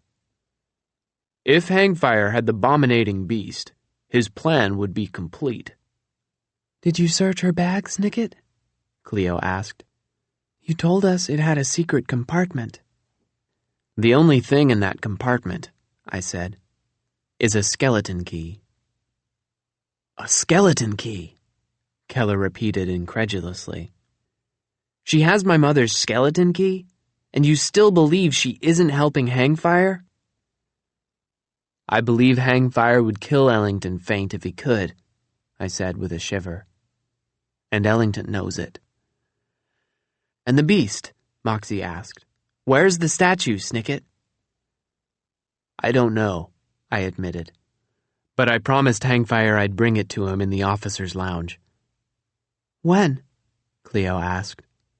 I looked around at all my associates and gave them a rueful smile. And rueful is a word which here means not smiley. Now, I said. Jake shook his head. This is a kettle of fish, he said, and I don't mean the delicious kind. Moxie was paging through another pile of notes. I spotted the word aquarium, which is a difficult word to type. Not fish, she said. Tadpoles. Isn't that right, Snicket? Those tadpoles you saw when you were following Nurse Dander? I gave her a small shrug. There's a lot I don't know about the natural world, I said. Hangfire told me a ghastly story about the skeletons of birds in the clustrous forest. I gestured at the dark view, and Ornette stepped to the window and put her hand on the glass. I've never been this far, she said. Not since they built this part of the railway line. Moxie followed her gaze. From the seafloor you can't see the light of the lighthouse at all, she said. In the dark you can't see any of the inkwells, Cleo said. Then there was a rustle against the window of the compartment, and for a startling moment, something pressed against the glass, like it was trying to get in. The thing looked like a tiny tentacle, wet and sticky, and it left a faint gleamy trail on the window when it disappeared. All of us jumped in surprise, and then tried to look like we hadn't jumped in surprise. But Jake was the loudest at it. Egad, Jake said. What is that? Cleo put her hand on her sweetheart, with the same calm affection she always used with him. It's seaweed, she said. We must be on the edge of the clustrous forest. I tried not to think of Ellington, and all of these strange tendrils bristling by as she hung on the railing. Tendrils are the smaller parts of plants, but they were large enough to make me shiver. I looked again at the little folded cup Ornette had made me. What is this? I asked her. Ornette frowned. You know what it is, she said. It's a cup. The cup is made from those black boxes of laudanum, I said, and the saucer's made from one of your business cards. But what's the steam? It's the same stuff we found around Wade Academy, Keller said. Ornette nodded. And the same stuff you used on your hayride with Ellington. It's not hay, Cleo said, and it's not seaweed or bark. This is what we've been working on, Snicket, quietly, without telling you or anyone else. There's a whole other mystery on this train, Jake said, besides the death of Dashiell Qwerty. Moxie was paging through her notes. It's the story of the stolen aquarium equipment, she said. And all those honeydew melons. Now that we've compared notes, we figured something out, and we think it's important. Is it the story of the drained sea and the statue outside the library? I asked. The story of Stained by the Sea and the Inhumane Society? Maybe it's the story of a little boy who finally got some sense knocked into him, said a wheezy voice from the doorway, and I turned to see the masked and unpleasant figure of Stu Mitchum. Put your mask on, Snicket. You're coming with me. I don't have to come with you, I said firmly, and I certainly don't have to put on my mask. The masks are just ancient superstition, and you're just as useless. Stu stepped into the room. Remember the beating I gave you in the alley? He said, as if reminding me of a summer vacation instead of an incident described in a book I'm sure is of no interest to you. Moxie stepped between us. Last time my associate was in an alley, she told Stu. He was alone. Stu sneered. Does little Lemon Snickerdoodle need a girl to protect him? No, Moxie told Stu calmly. But you might. We know what you did, Stu Mitchum. You're a murderer, and you're going to jail for a long time. I'm no murderer, Stu said. And I have 3 witnesses who proved it. Let's fetch those witnesses, Ornette said. We have some more questions for them. And we'll fetch the authorities, Cleo said. You mean my parents? Stu said. We mean the law, Jake said. Stu gestured to the seaweed sliding against the window. My parents are the only law from the outskirts of Stained by the Sea in the hinterlands, to the boundary of the clustrous forest. We've passed by that boundary now. We're in lawless territory, bookworms. The law is not the only authority on this train, I said. Moxie clicked shut her typewriter case. I'll get Gifford and Gayday, she said. I'll go with you, Keller said. But I shook my head. Go find your sister, I told him. She's safe, Keller. She's in disguise in a compartment just a few doors down. Keller's eyes widened, but his mouth couldn't decide whether or not to smile. How did she get here? With help from Sally Murphy, I said. You're lying, Stu growled. Sally Murphy worked for us until Hangfire took care of her. She's done with the Inhumane Society, I said. She helped Lizzie escape Stained by the Sea with some costumes and a Thistle from Polly Partial. It's the performance of a lifetime, and so far she's doing a pretty good job of it. I only figured it was Lizzie when she said something I've only heard from Keller. It must be a family expression, Haynes. You better hurry up. I'm hurry-upping, Keller said, hurry-uppily, and he hurry-upped out of the compartment without a word. The rest of my associates followed, leaving me alone in the compartment with Qwerty's murderer. You have an appointment with Hangfire, he said. Are you ready? I stole a look at the cardboard beasts, weighing down the stacks of notes. It was all those gimcracks were good for now. I told him I was ready. He led me down the corridor to the prison car's sliding doors, which were propped open with an object he put into my hand. Wear this. The masks are just old superstitions, Stu. I told you that. Hangfire has respect for the old superstitions, Stu said. Put it on. I put it on, breathing and buzzing. "It's a shame you have to use an old superstition to prop open the doors," I said. "A boy like you should have a good skeleton key." Stu growled a little and pushed me through the doors. The corridor was empty, although the seaweed was slithering against these windows too, so my way to the prison car felt crowded and spooky. Stu's footsteps were loud behind me. I walked past the closed doors of both cells, which was a mistake, and stopped at the door of the officers' lounge. The lettering still irritated me.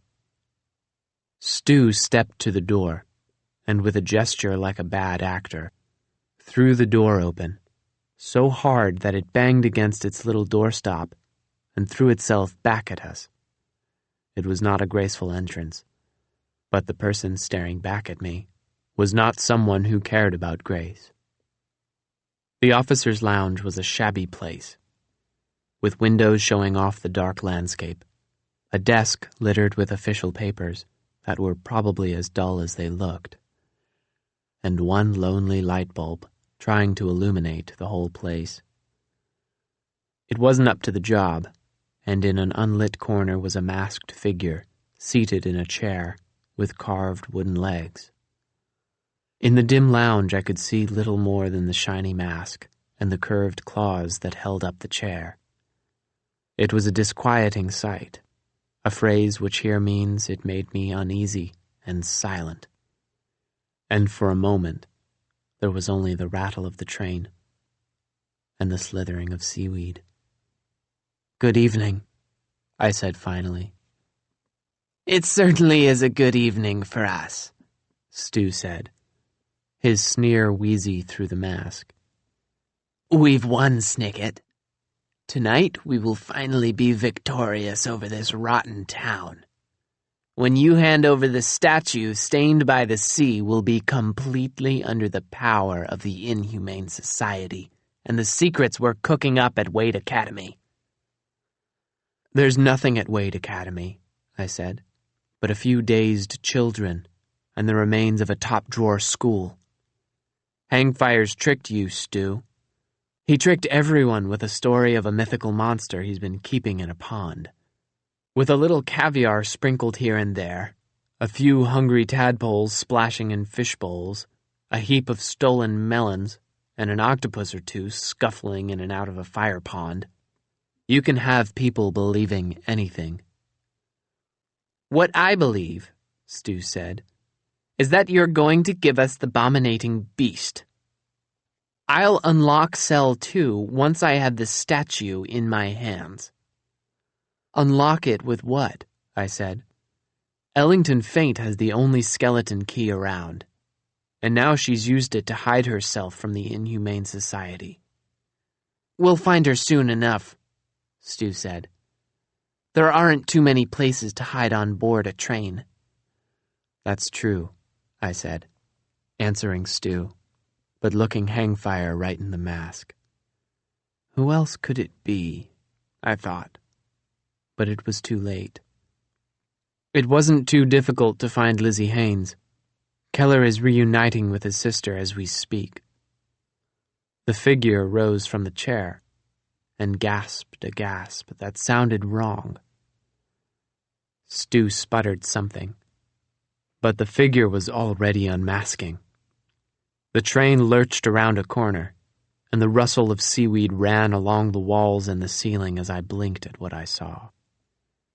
I must have looked foolish, standing there gaping. So I suppose I can excuse Stu for his nasty giggle. I wasn't listening to him anyway. I was listening to the figure in the corner as she gasped again. I was wrong. Dread grew inside me, like a wild creature growing and thriving in some sinister place.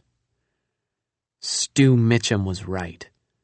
My brave words meant nothing, and there wasn't enough ink in the world to write down how very wrong I was. I'd been solving the wrong mystery. It was not Hangfire standing in the corner. He had found someone to do his bidding, Someone who had lent a skeleton key, first to my chaperone, and then to Ellington Faint, in the hope that her daughter would be returned to her. The mask fell to the floor, and there stood Sharon Haynes, another heartbroken parent, looking startled and sad. "Where's Lizzie?" she asked me, and then turned to Stu. "You promised that if I boarded the train and pretended to be Hangfire, she would be set free. Where's Lizzie? Where is she?" It was a good question, but it was wrong. The right question was, "Where's Hangfire?" And I hurried out of the room to answer it. Chapter 12. I ran down the prison car. The seaweed was whispering at the windows, and the train lurched back and forth like it was as scared as I was. Dear Kit, since we were separated, I've hardly done one single thing right. I miss you, and I miss my brother, and I miss my parents. Terrible things have happened while I was unsupervised. I thought I was a brave volunteer solving a case, but I am nothing more than a rat in a trap, a boy lost in a faraway land. Please come find me. I am unmasked and breathless, standing in the doorway of Cell 1 for the last time.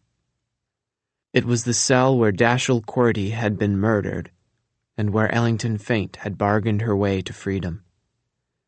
It was the cell where I'd hidden her away, but Ellington Faint wasn't hiding anymore. She was no longer strapped to the outside of the railing of the Thistle of the Valley, but had climbed back through the window and was standing on the little table, holding tightly to her green bag and still wearing her mask. She had not freed herself. She'd had the help of the masked man in the gray suit who was helping her now. They'd helped each other before.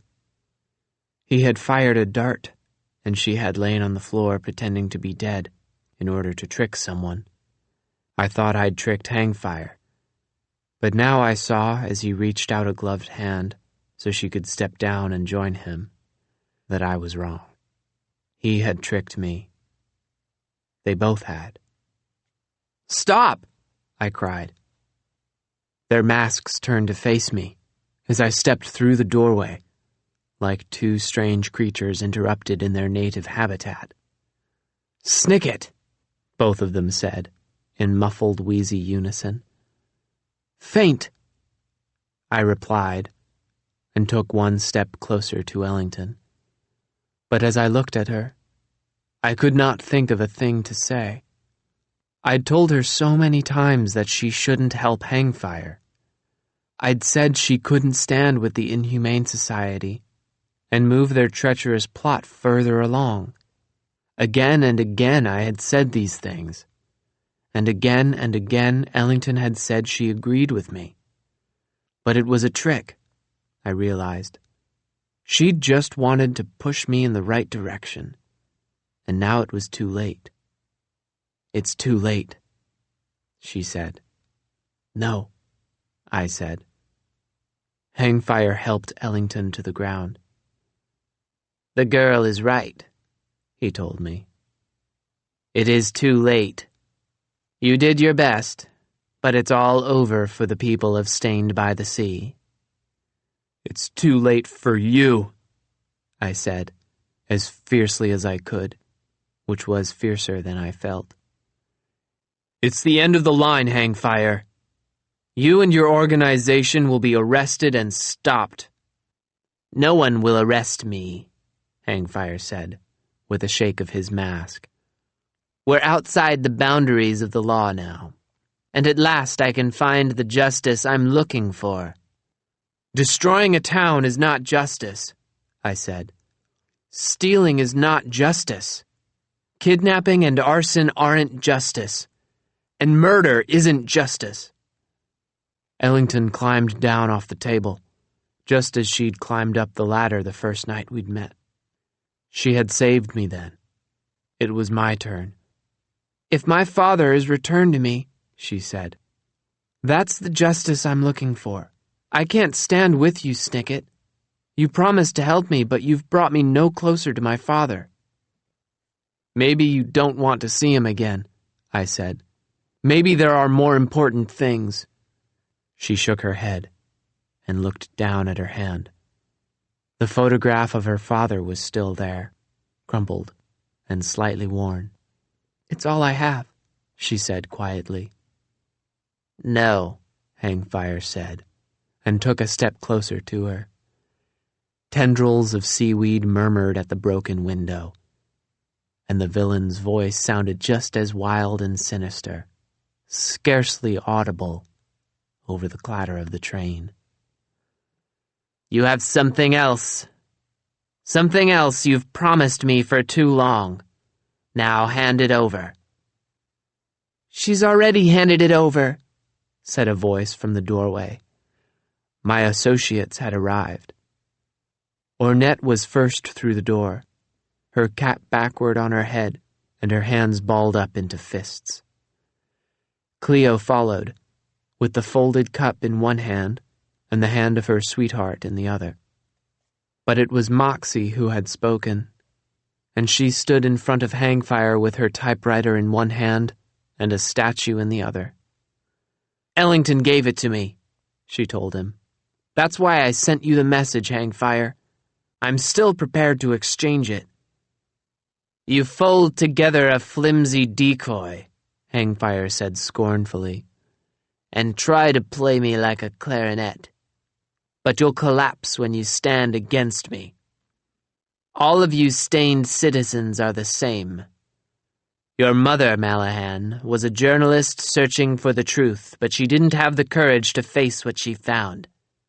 Your parents, Hicks, are too scared to come back to town, even to fetch their son.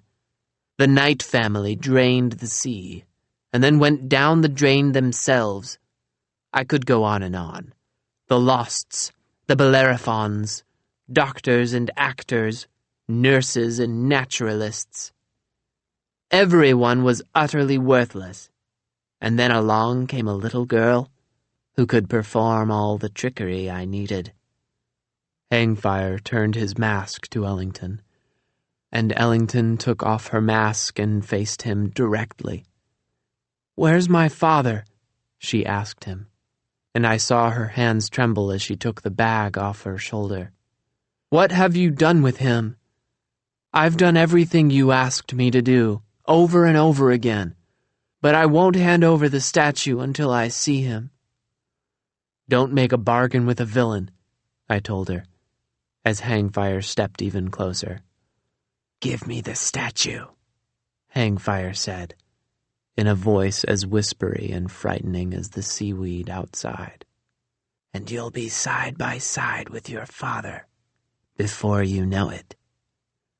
Ellington looked at Hangfire, and she looked at me. And then she opened the bag and removed the small panel, then reached farther in and removed another panel. Underneath the secret compartment was a secret compartment, a trick hiding another trick. I stepped closer and looked back at the doorway. It wasn't just my associates anymore. I saw Sharon Haines and Sally Murphy. I saw Lizzie Haines, still in her bearded disguise, and I saw Gifford and Gayday, still masked. I saw Stu Mitchum and his parents standing nervously behind him, and I saw the 3 librarians taking careful note of everything that was happening. I looked at Ellington, and Ellington backed away. Hangfire held out his hands to her, and Ellington's green eyes blinked at me one last time before she looked away and put a dark, dark object into the villain's gloves. It was about the size of a bottle of milk, but pitch black, with 2 small holes for the eyes, and a few slits representing tiny, sharp teeth. At its base was another slit, patched with a piece of paper, and there were tiny scales here and there on its sides. It looked a bit like a seahorse and a bit like a shark. It looked quite a bit like a nightmare. It was a statue of the abominating beast, the dark figure of old myths and superstitions, and now it was in Hangfire's hands at last. The villain gazed down at it, and I heard a low, wild sound come from his throat, a hungry, desperate wheeze, like some wild animal within him was finally free and loose. Maybe you're happy now, Hangfire, I thought. Maybe you're as peaceful as you were before all this began. Hangfire caressed the abominating beast like it was his own flesh and blood, and then held it up like a weapon or a flag. He turned to face the crowd by the door in a showy gesture I remembered from my schooling. There is always a show-off or two in every classroom. Often it is the teacher, and when the teacher is showing off, it is often the best time to do something sneaky. I have something to say, Hangfire announced. Nobody ever heard it. I had something to say, too. I did not face the crowd, but instead faced the broken window of the train, and pointed at it, too, to make it as obvious as possible. "What's that behind you?" is what I said. It is a very old trick, perhaps the oldest one in the world. Like the old myths and superstitions, it almost always works. Hangfire turned his head, just for a second, and in that second I moved forward and snatched the statue from him. I moved quickly and strongly, and it made Hangfire stumble back against the table. The table made him stumble back against the bench. The bench made him stumble back against his own foot.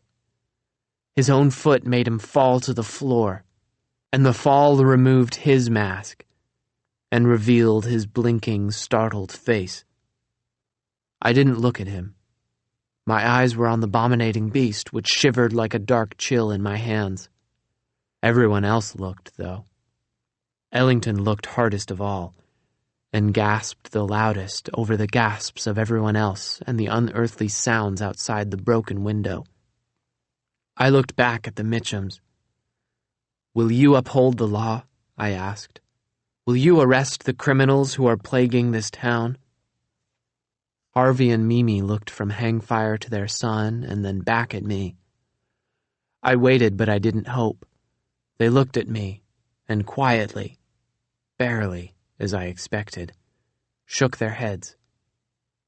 At that moment, I moved outside the boundaries of the law, just as the Thistle of the Valley had, and entered a wild, lawless place. I held the abominating beast in my hands. It was why this night was different from all other nights. I looked at the statue. It glared back at me like a wild creature, and I took a wild guess and brought it closer. I'd read the old myths in the library, in a book Dashiell Quirty had given to me. You could tame the abominating beast by imitating its fearsome buzz. There was even a story of a wizard ordering the beast to do terrible things on his behalf, as long as it was kept fed. I held the statue to my mouth, and then I simply breathed and kept still. The statue began to make a wheezy buzzing sound as my breath passed through the paper patch and was expelled through the slits and holes carved into its body. I played it like a clarinet, as had been suggested to me. It was not a loud sound, but even so I felt it go through the landscape like a scream. The sound did not fly out of the window and back toward town, across the ocean floor and up the rocky cliffs that had once overlooked the water. The sound did not clamber over the wall of the Wade Academy and stop short at the edge of the fire pond. It traveled in some other way, some way that science has not yet discovered. It moved the way an idea moves from a book to your mind, or the way strangers move together into friendship. It moved the way someone's very green eyes can move you to do something very wrong. It was wrong, very wrong, the wrong sound on the wrong night, and it reached the wrong place and the wrong ears. And the eyes it opened were wild and lawless. The abominating beast moved black and cold to the surface, and we froze and listened to it echo across the land and the sea. Before Stained by the Sea had occupied both. The sound moved deep underground, shivering and shimmering like something hidden, and then rattling and clattering louder than the train. The abominating beast lumbered out of the fire pond and over any wall foolish enough to try and contain it. It rushed unbound and unsupervised across the dark countryside the town had ruined. We could hear its tail lash out of the water and shake droplets into the sky. We could hear its claws across the ground, like sparks from a fire, and the rustle of its shiny, scaly skin against the helpless rocks, slithering past everything and making everything shudder. It galloped and swam. It leapt and it bounded. It moved like spilled ink across paper, or dread across the heart. The abominating beast moved like a heavy shadow, or an angry fist. It was enormous and slippery, desperate and hungry. It was coming closer. You could hear it over the train, buzzing toward us, ravenous and furious. The wind hurried from it with a sound of ripping paper, as the vanished sea sensed its approach. Each leap of the beast was deep and thunderous, quicker and quicker, like a terrified heartbeat. We cowered at the sound, all of us, and coward means that we closed our eyes and shook and clung to whatever we could with trembling hands. I could not get scared later. I was scared right then. The abominating beast gave one great roar, deafening and reckless, and then it was upon us. There was a tremendous clang as it hit the train, and the thistle of the valley tumbled off the tracks and fell into the crackling seaweed of the clusterous forest.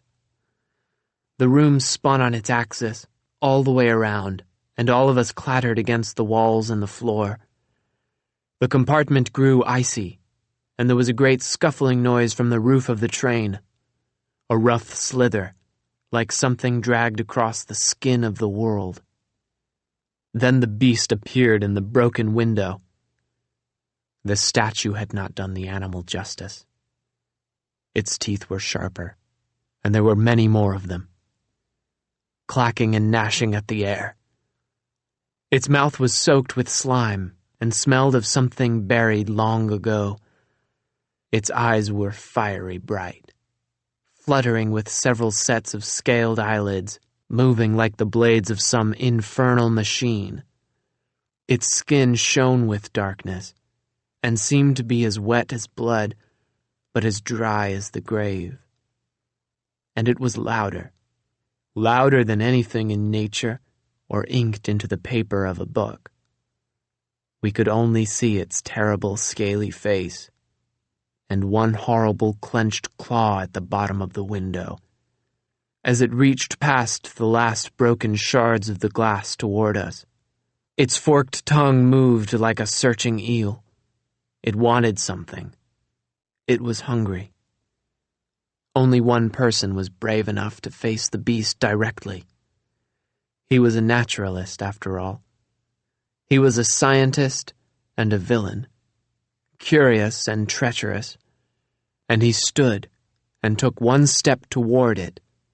As it heaved and growled, he was not smiling, and he was not frowning. He looked content, as if something at last was his. As peaceful as he did, in Ellington's photograph of him. He was Hangfire, and Hangfire was Armstrong faint. "Father!" Ellington screamed, and the beast buzzed voraciously, and the whole train shook. Ellington's father turned to face us, and he pointed with one finger toward me. He was shouting something, but I could not hear what it was. There is often confusion regarding the last words of prominent individuals, a phrase which here means heroes or villains. He stood in front of the mouth of the beast and shouted something. But even with 3 librarians present, it was not recorded, and those words have vanished. What I did has not vanished, even if I wish it were so. I stood up and did something Hangfire had done all over town.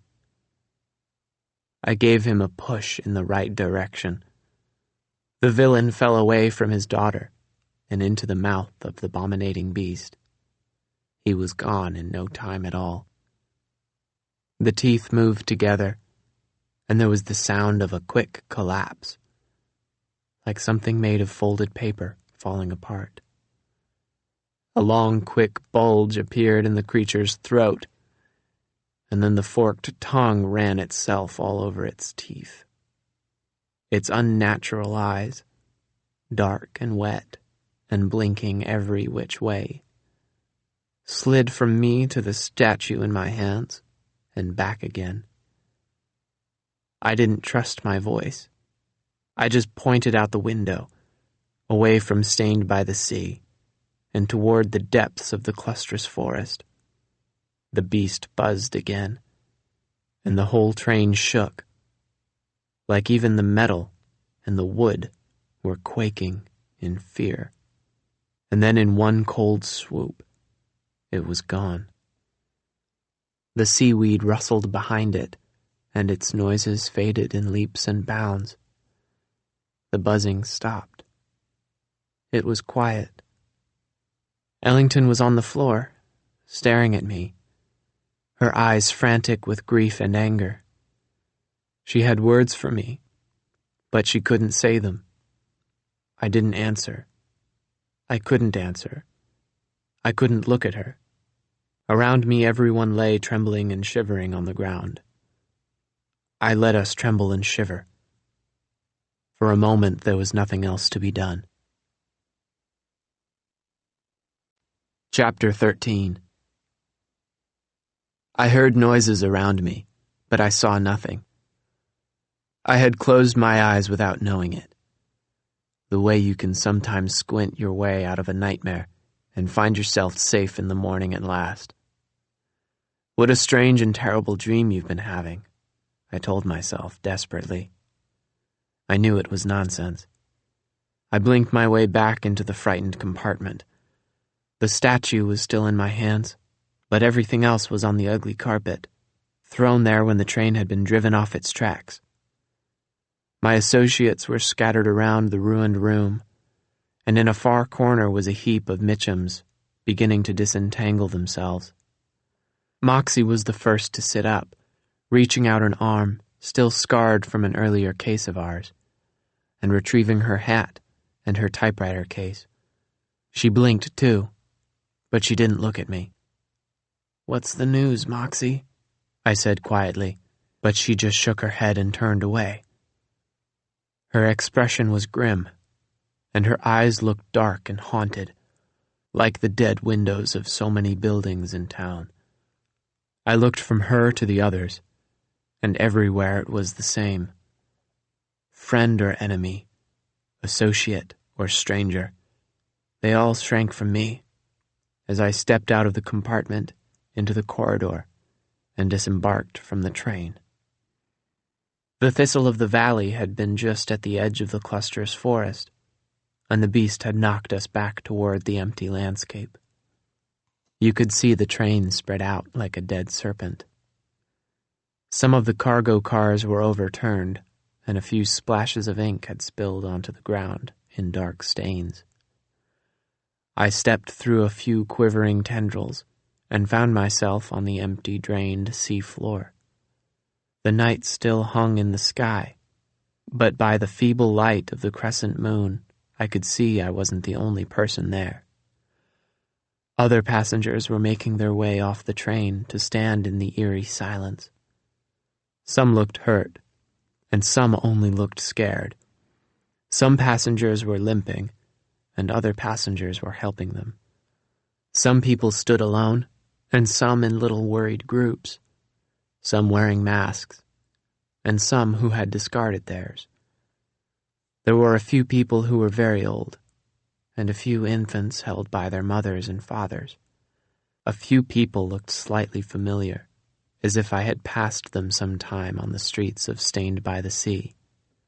But I didn't truly recognize anyone until I saw the Haynes family stumble their way out of the seaweed, reunited and huddling together.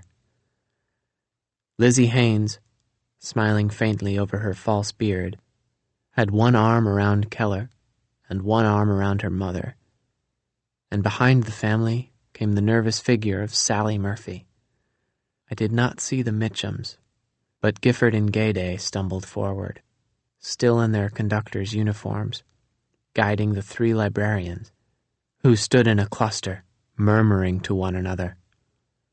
Lastly came my associates, those who had helped me in my work and kept me company during my days in Stained by the Sea. The chemist and the cook, the sculptor and the journalist, everyone but the one who had occupied my thoughts the most. I didn't see Ellington faint anywhere at all. Over the eerie and dazed quiet, I heard the sound of a familiar car engine, and a battered yellow taxi rattled into view. The Bellerophon brothers' taxicab looked like it had had a very hard time following the Thistle of the valley, and when Pip rolled down the window, he looked as tired and battered as his automobile. "This doesn't look good, does it?" Pip asked me, before anyone said hello.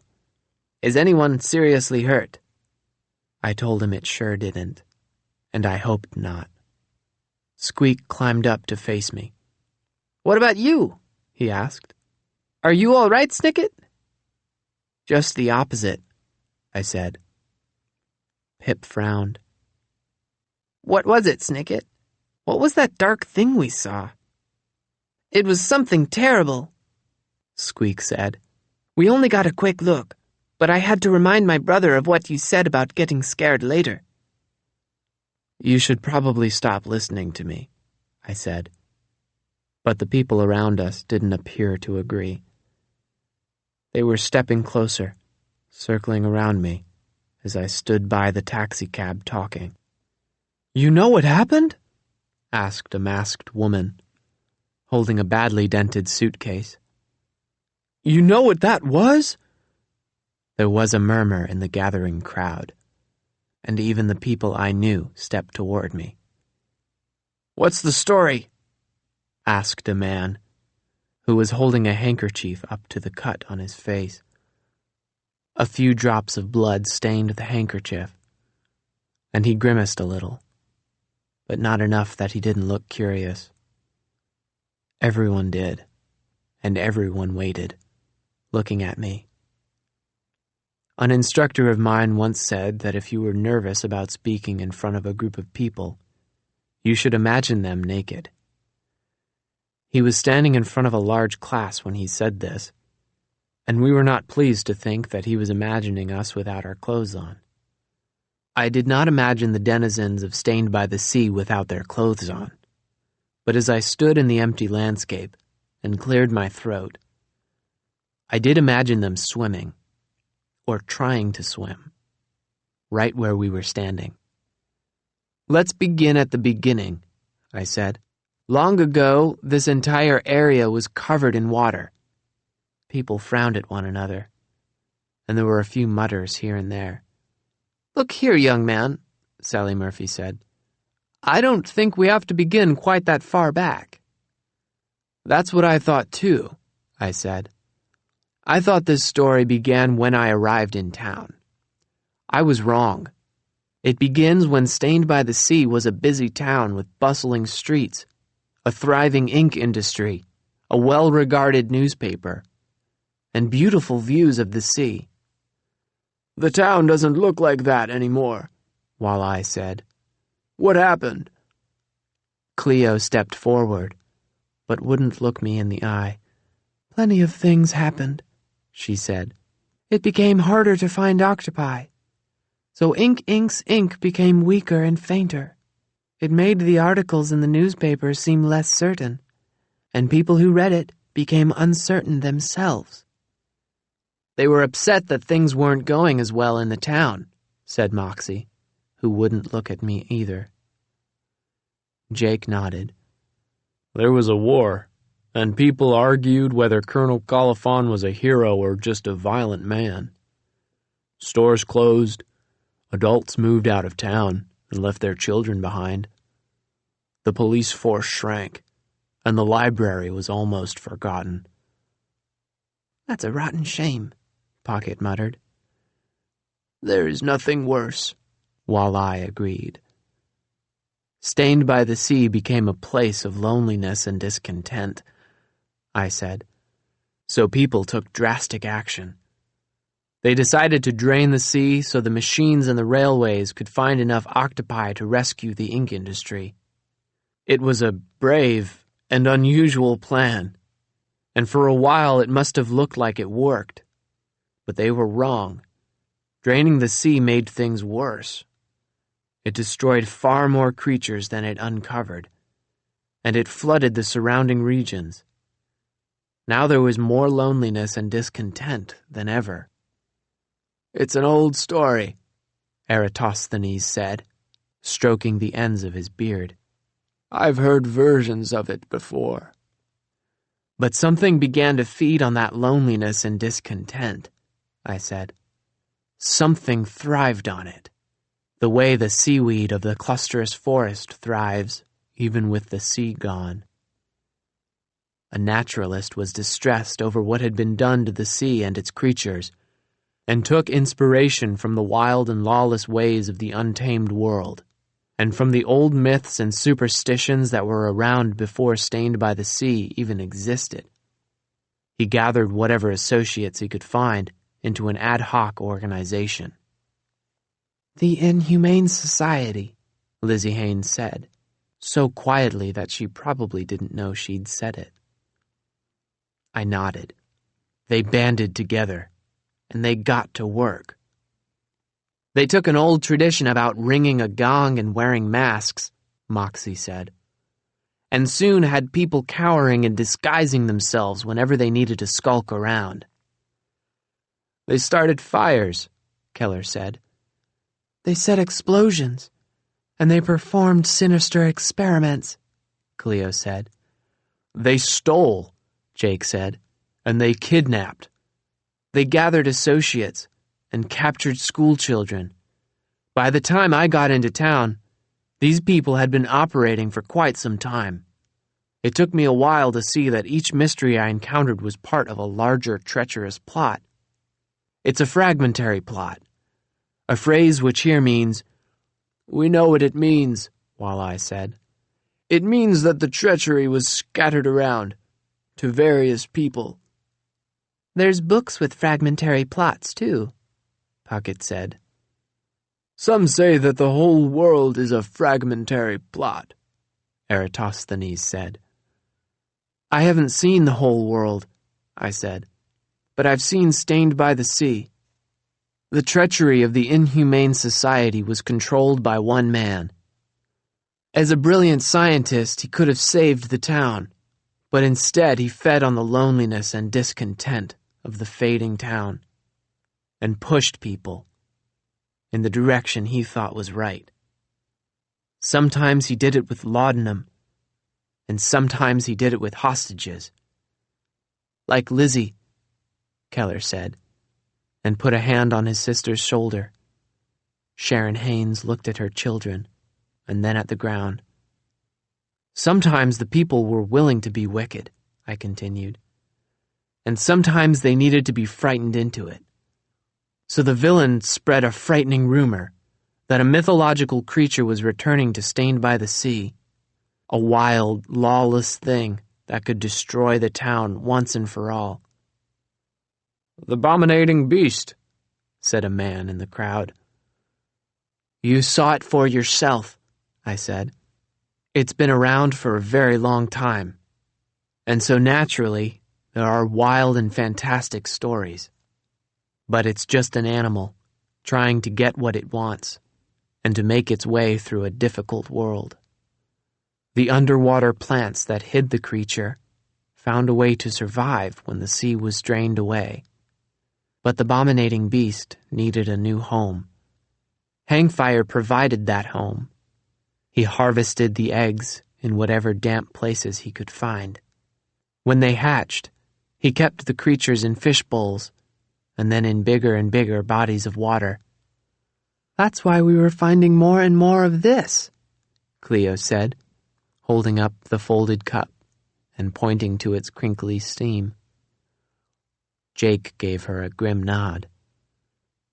"It might look like bark," he said, "but it's shed skin." "The beast was molting," Cleo said with a shudder. "Shedding its skin and growing." "A successful fish business requires loyal workers," Moxie said, "and a steady supply of food. So Hangfire preyed on the school children of Stained by the Sea. They stole honeydew melons to feed the young animals they were taking care of. Eventually, the creatures would get old enough to feed on the children themselves. Hangfire nursed and nurtured his plan, waiting patiently and quietly. He knew that soon the entire town would be under his control, once he had the statue that could make the beasts do his bidding." "Beasts?" asked Pocket, the S hissing in the air. "You mean there's more than one?" "I don't know," I admitted. "Perhaps it has many siblings." I tried to read more about the harvesting of aquatic creatures, but the book that contained the most important secrets was destroyed.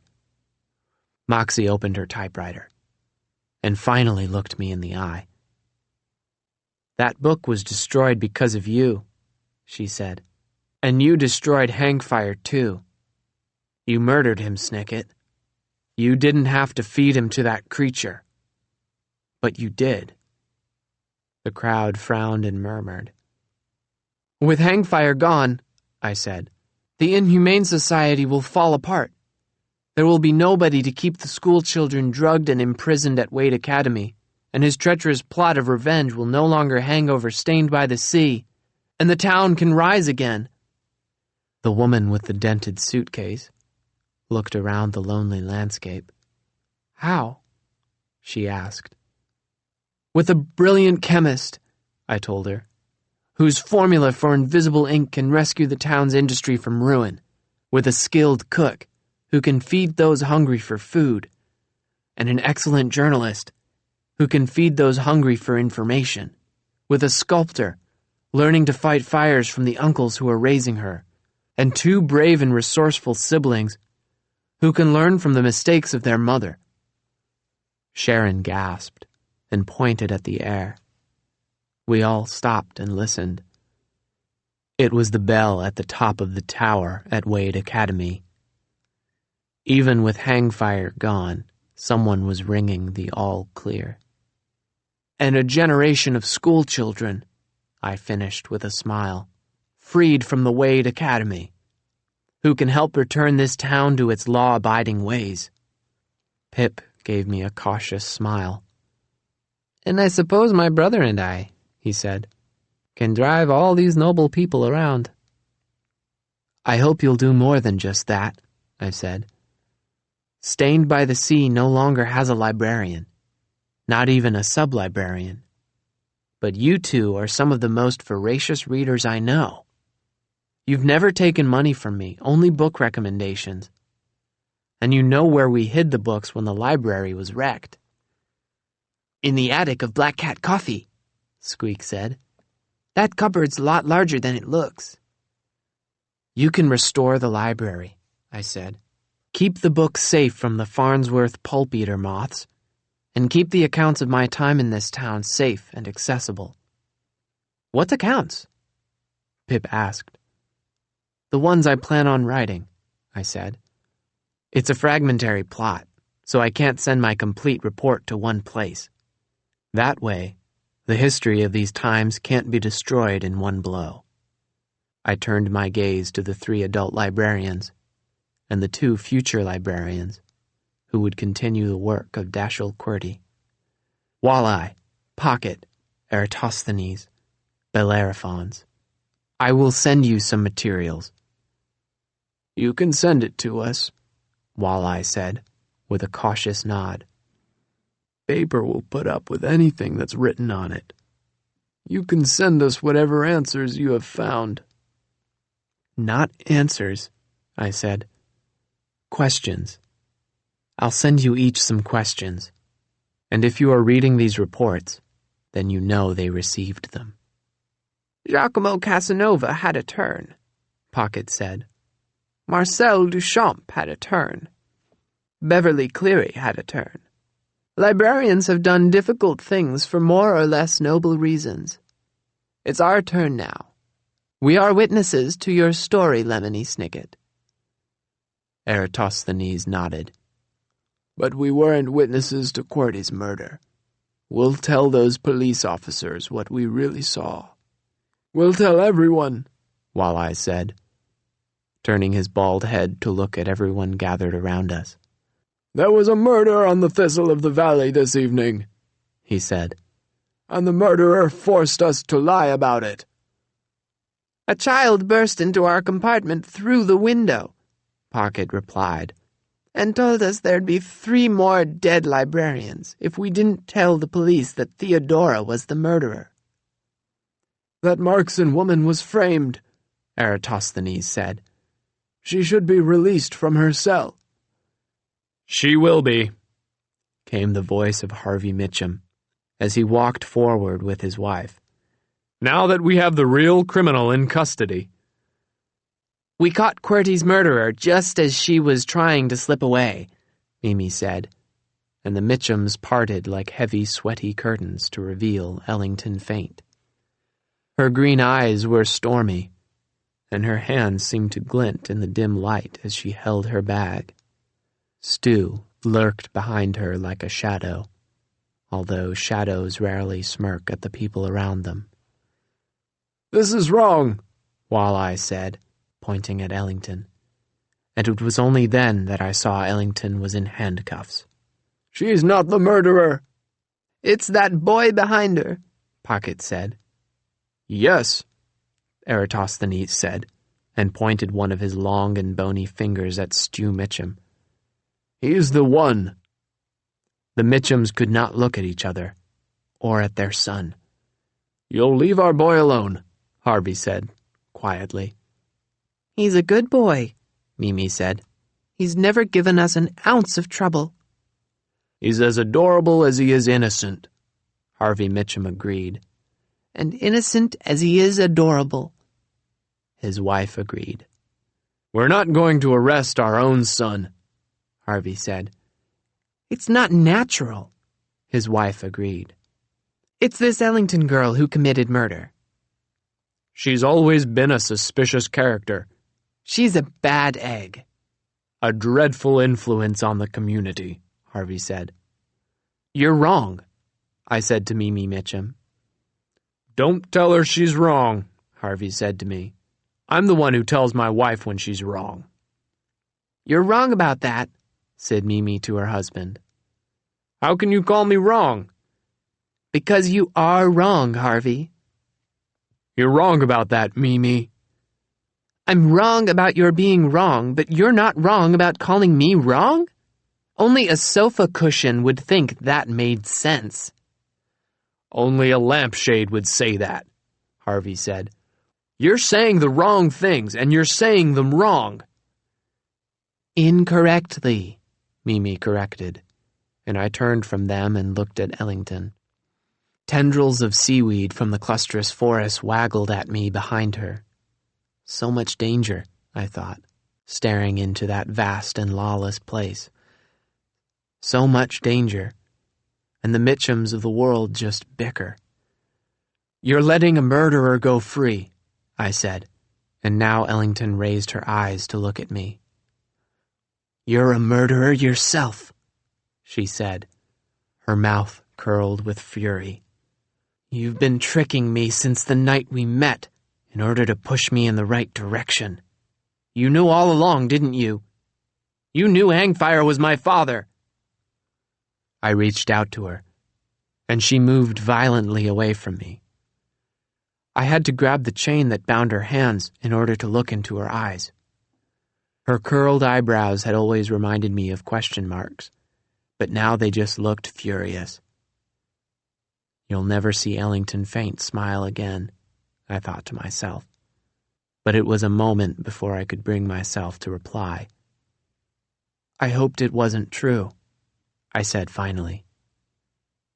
"You could have told me what you knew," she said. I looked at the statue in my other hand. "You could have told me what you had," I said. "You killed him," she said. Her voice was a wild whisper. "He was a villain," I said. "He was my father," Ellington said. "You promised to help me, and you murdered him instead." "I think I kept my promise," I said. But the Mitchum stepped into the middle of our argument. "Unhand her, lad," Harvey Mitchum said firmly. "This girl is under arrest for the murder of Dashiell Quirty." "You can't arrest her," I said. "She didn't kill him." "We say she did," Mimi Mitchum said, and her son smirked and nodded.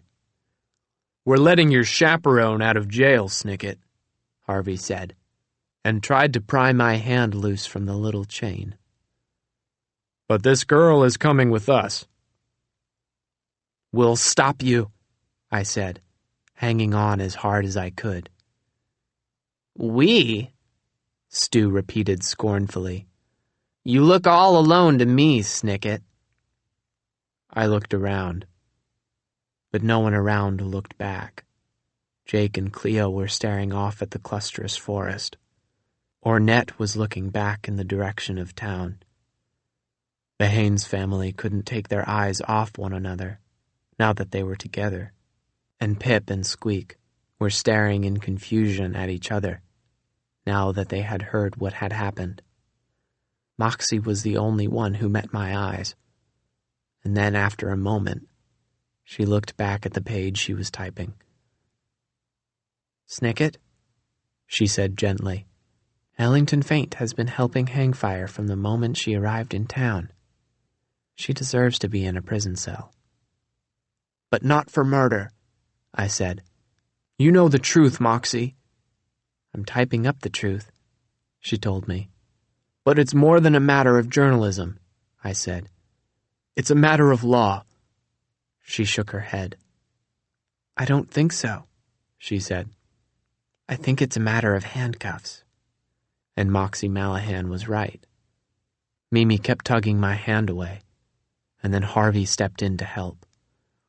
And when Stu put his grimy hand in and began tugging at the handcuffs, my own hands fell away, and Ellington Faint was under their control. My eyes fell on Gifford and Gayday. Gifford was looking at his watch, and Gayday was looking at Gifford's watch too. "Can't you help?" I asked, but they were already shaking their heads. "Not our job, Snicket," Gifford said. "What is your job?" I asked. "Besides poisoning my tea?" "We told you our jobs," Gayday said, "and you mucked up our plan, but good." "What do you mean?" "But good is a phrase you can put at the end of a sentence to give it particular emphasis," Gifford said. "Someday we'll explain it to you. But good." "Explain it now," I said. "Explain everything now." Gayday reached out and straightened my collar, as if she couldn't help pretending to be my mother, even after all this time. "You derailed more than a train," she said. You derailed a grand scheme in which everyone had a job to do. The engineer's job, for instance, was to make an unscheduled stop. The job of the police was to guard the prisoners. The conductor's job was to keep track of all the passengers. Hector is surveying an icy mountain lake, and Widdershins is in a submarine deep underwater. Josephine is delivering a message to Monty, and Beatrice is accompanying Olaf to the edge of a strange forest. All the volunteers are doing their jobs. All of us except you. You threw a wrench in the works, Snicket. Instead of drinking your tea like a good boy, you left your sister to do a 2-person caper all alone. And now you've mucked up our job of making sure no one interfered with the volunteers on board. Well, you failed, I said. All the volunteers have been interfered with. Dashiell Quirty is dead and Theodora was arrested. You're wrong, Snicket, Gifford said, but I was already stalking off to sea. I followed close behind the Mitchums as they trooped back to the Thistle of the valley, jangling their keys and dragging their prisoner onto the train and down the corridor of the prison car. Ellington looked at nothing but the floor. It doesn't matter if you never see someone again, I told myself.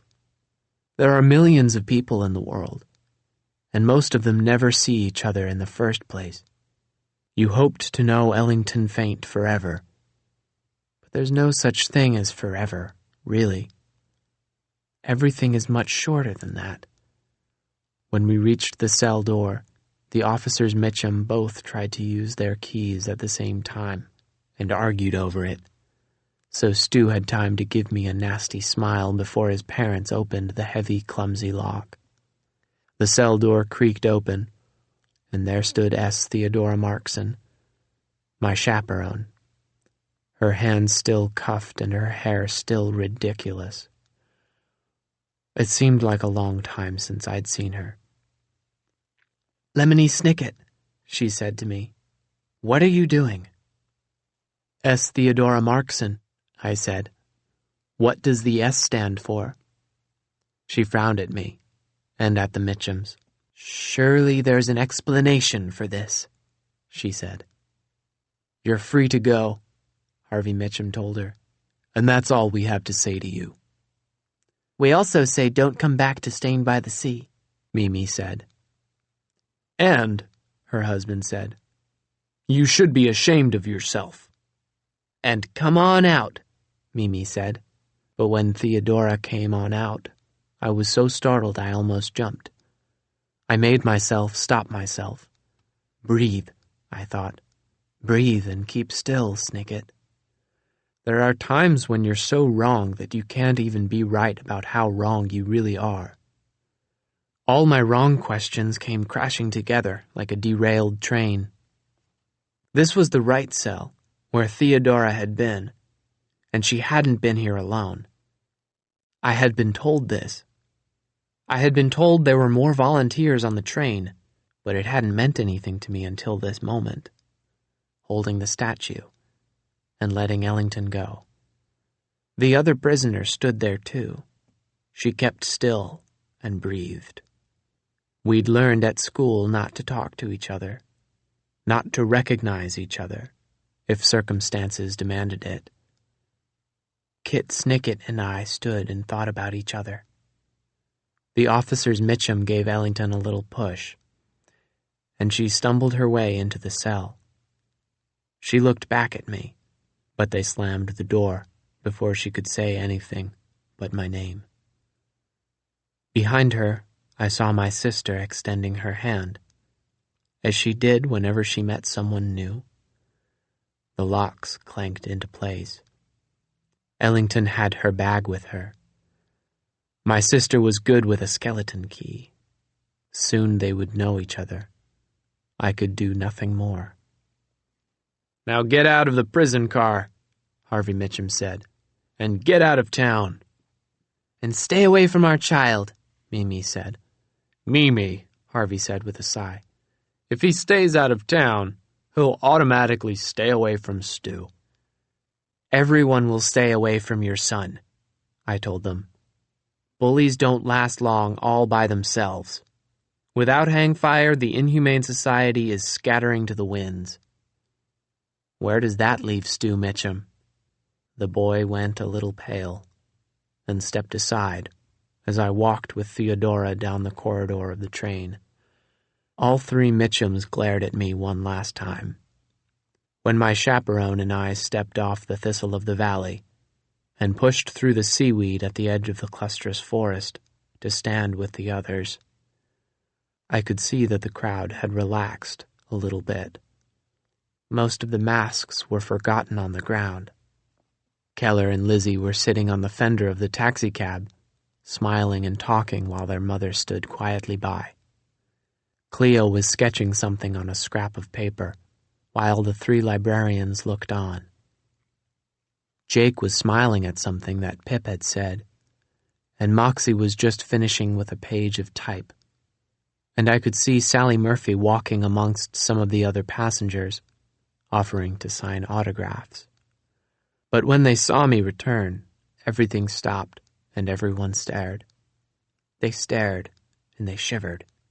I walked amongst them like a moving shadow, casting darkness over everyone I knew.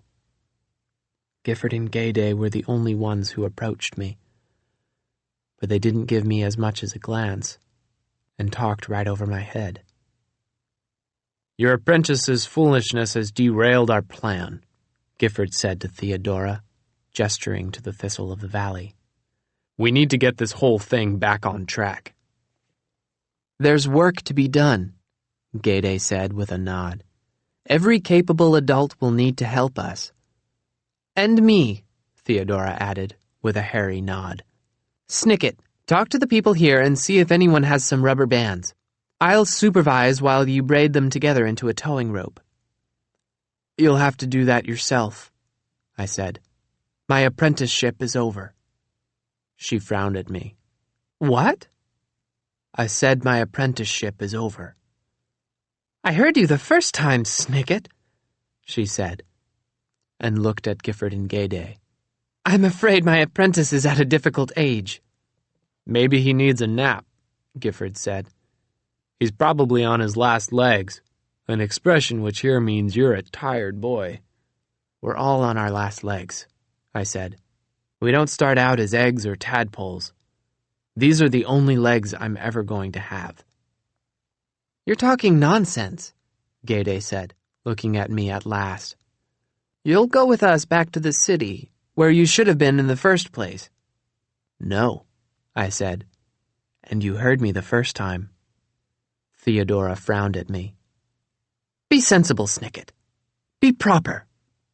I'm not old enough, I said, and walked away from my chaperone and her associates, and the whole mess that concerned them. My own associates saw me, but they didn't say anything. Nobody did.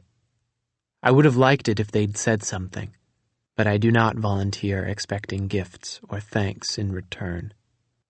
It was not necessary for the denizens of Stained by the Sea to help me, just as it was not necessary for me to tell them all I knew. I knew that Moxie's mother would never send for her, just as I knew Pip and Squeak's father was gone forever. I knew that Keller and Lizzie were going to help each other, and that Jake and Cleo were lucky to have found each other. But it was not necessary to say such things.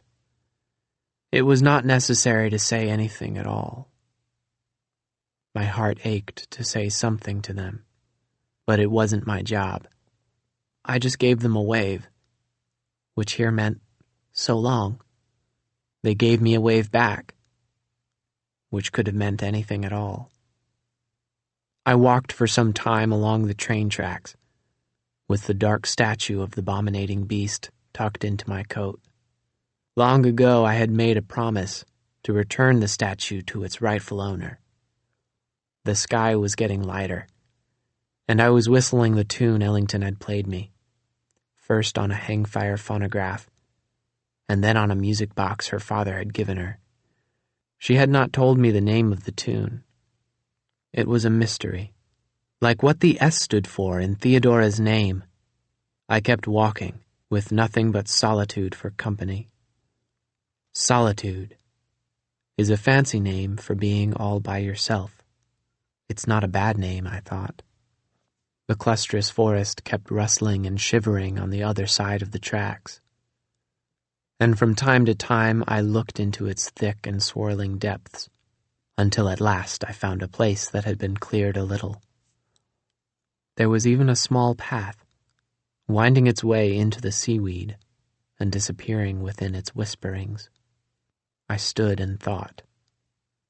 I thought about my sister, and I thought about my chaperone, and my other associates, and the people of Stained by the Sea. And last of all, I thought about Ellington Faint. I wondered what she'd known about her father. I wondered if villainy was like Armstrong Faint, someone once kind and gentle, who lowered himself into treachery, or more like a mysterious beast, hidden in the depths and summoned to wickedness. But all these questions seemed wrong. They weren't my job. Like Hector and Widdershins, like Josephine and Monty, and the rest of my associates, my job was not to ask questions about villainy, but to try and repair its damage. I turned and kept moving. I walked away from the city, where I'd had my early training, and I walked away from Stained by the Sea, where I no longer belonged. I walked away from the tracks and into the wild and lawless territory of the clusterous forest. I moved quickly. I moved quietly. The beast shivered in my coat. My apprenticeship was over, but there was still work to be done.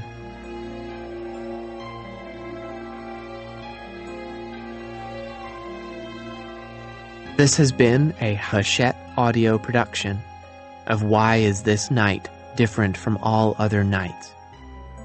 Written by Lemony Snicket. Read by Liam Aiken. Produced by the media staff. Directed by Jerry Maybrook. Recorded by John Kovarik. Post-production by the media staff. Production supervised by Christine M. Farrell. Why Is This Night Different from All Other Nights is also available in print and digital formats from Little Brown and Company, a division of Hachette Book Group. For more Hachette audio productions, visit us at hachetteaudio.com. Thank you for listening. Text copyright 2015 by Lemony Snicket. Audio production copyright 2015 Hachette Audio. All rights reserved. In accordance with the U.S. Copyright Act of 1976, the duplicating, uploading, and electronic sharing of any part of this audiobook without the permission of the publisher constitutes unlawful piracy and theft of the author's intellectual property. If you would like to use material from the audiobook, other than for review purposes, prior written permission must be obtained by contacting the publisher at permissions@hbgusa.com. Thank you for your support of the author's rights. This audiobook is a work of fiction.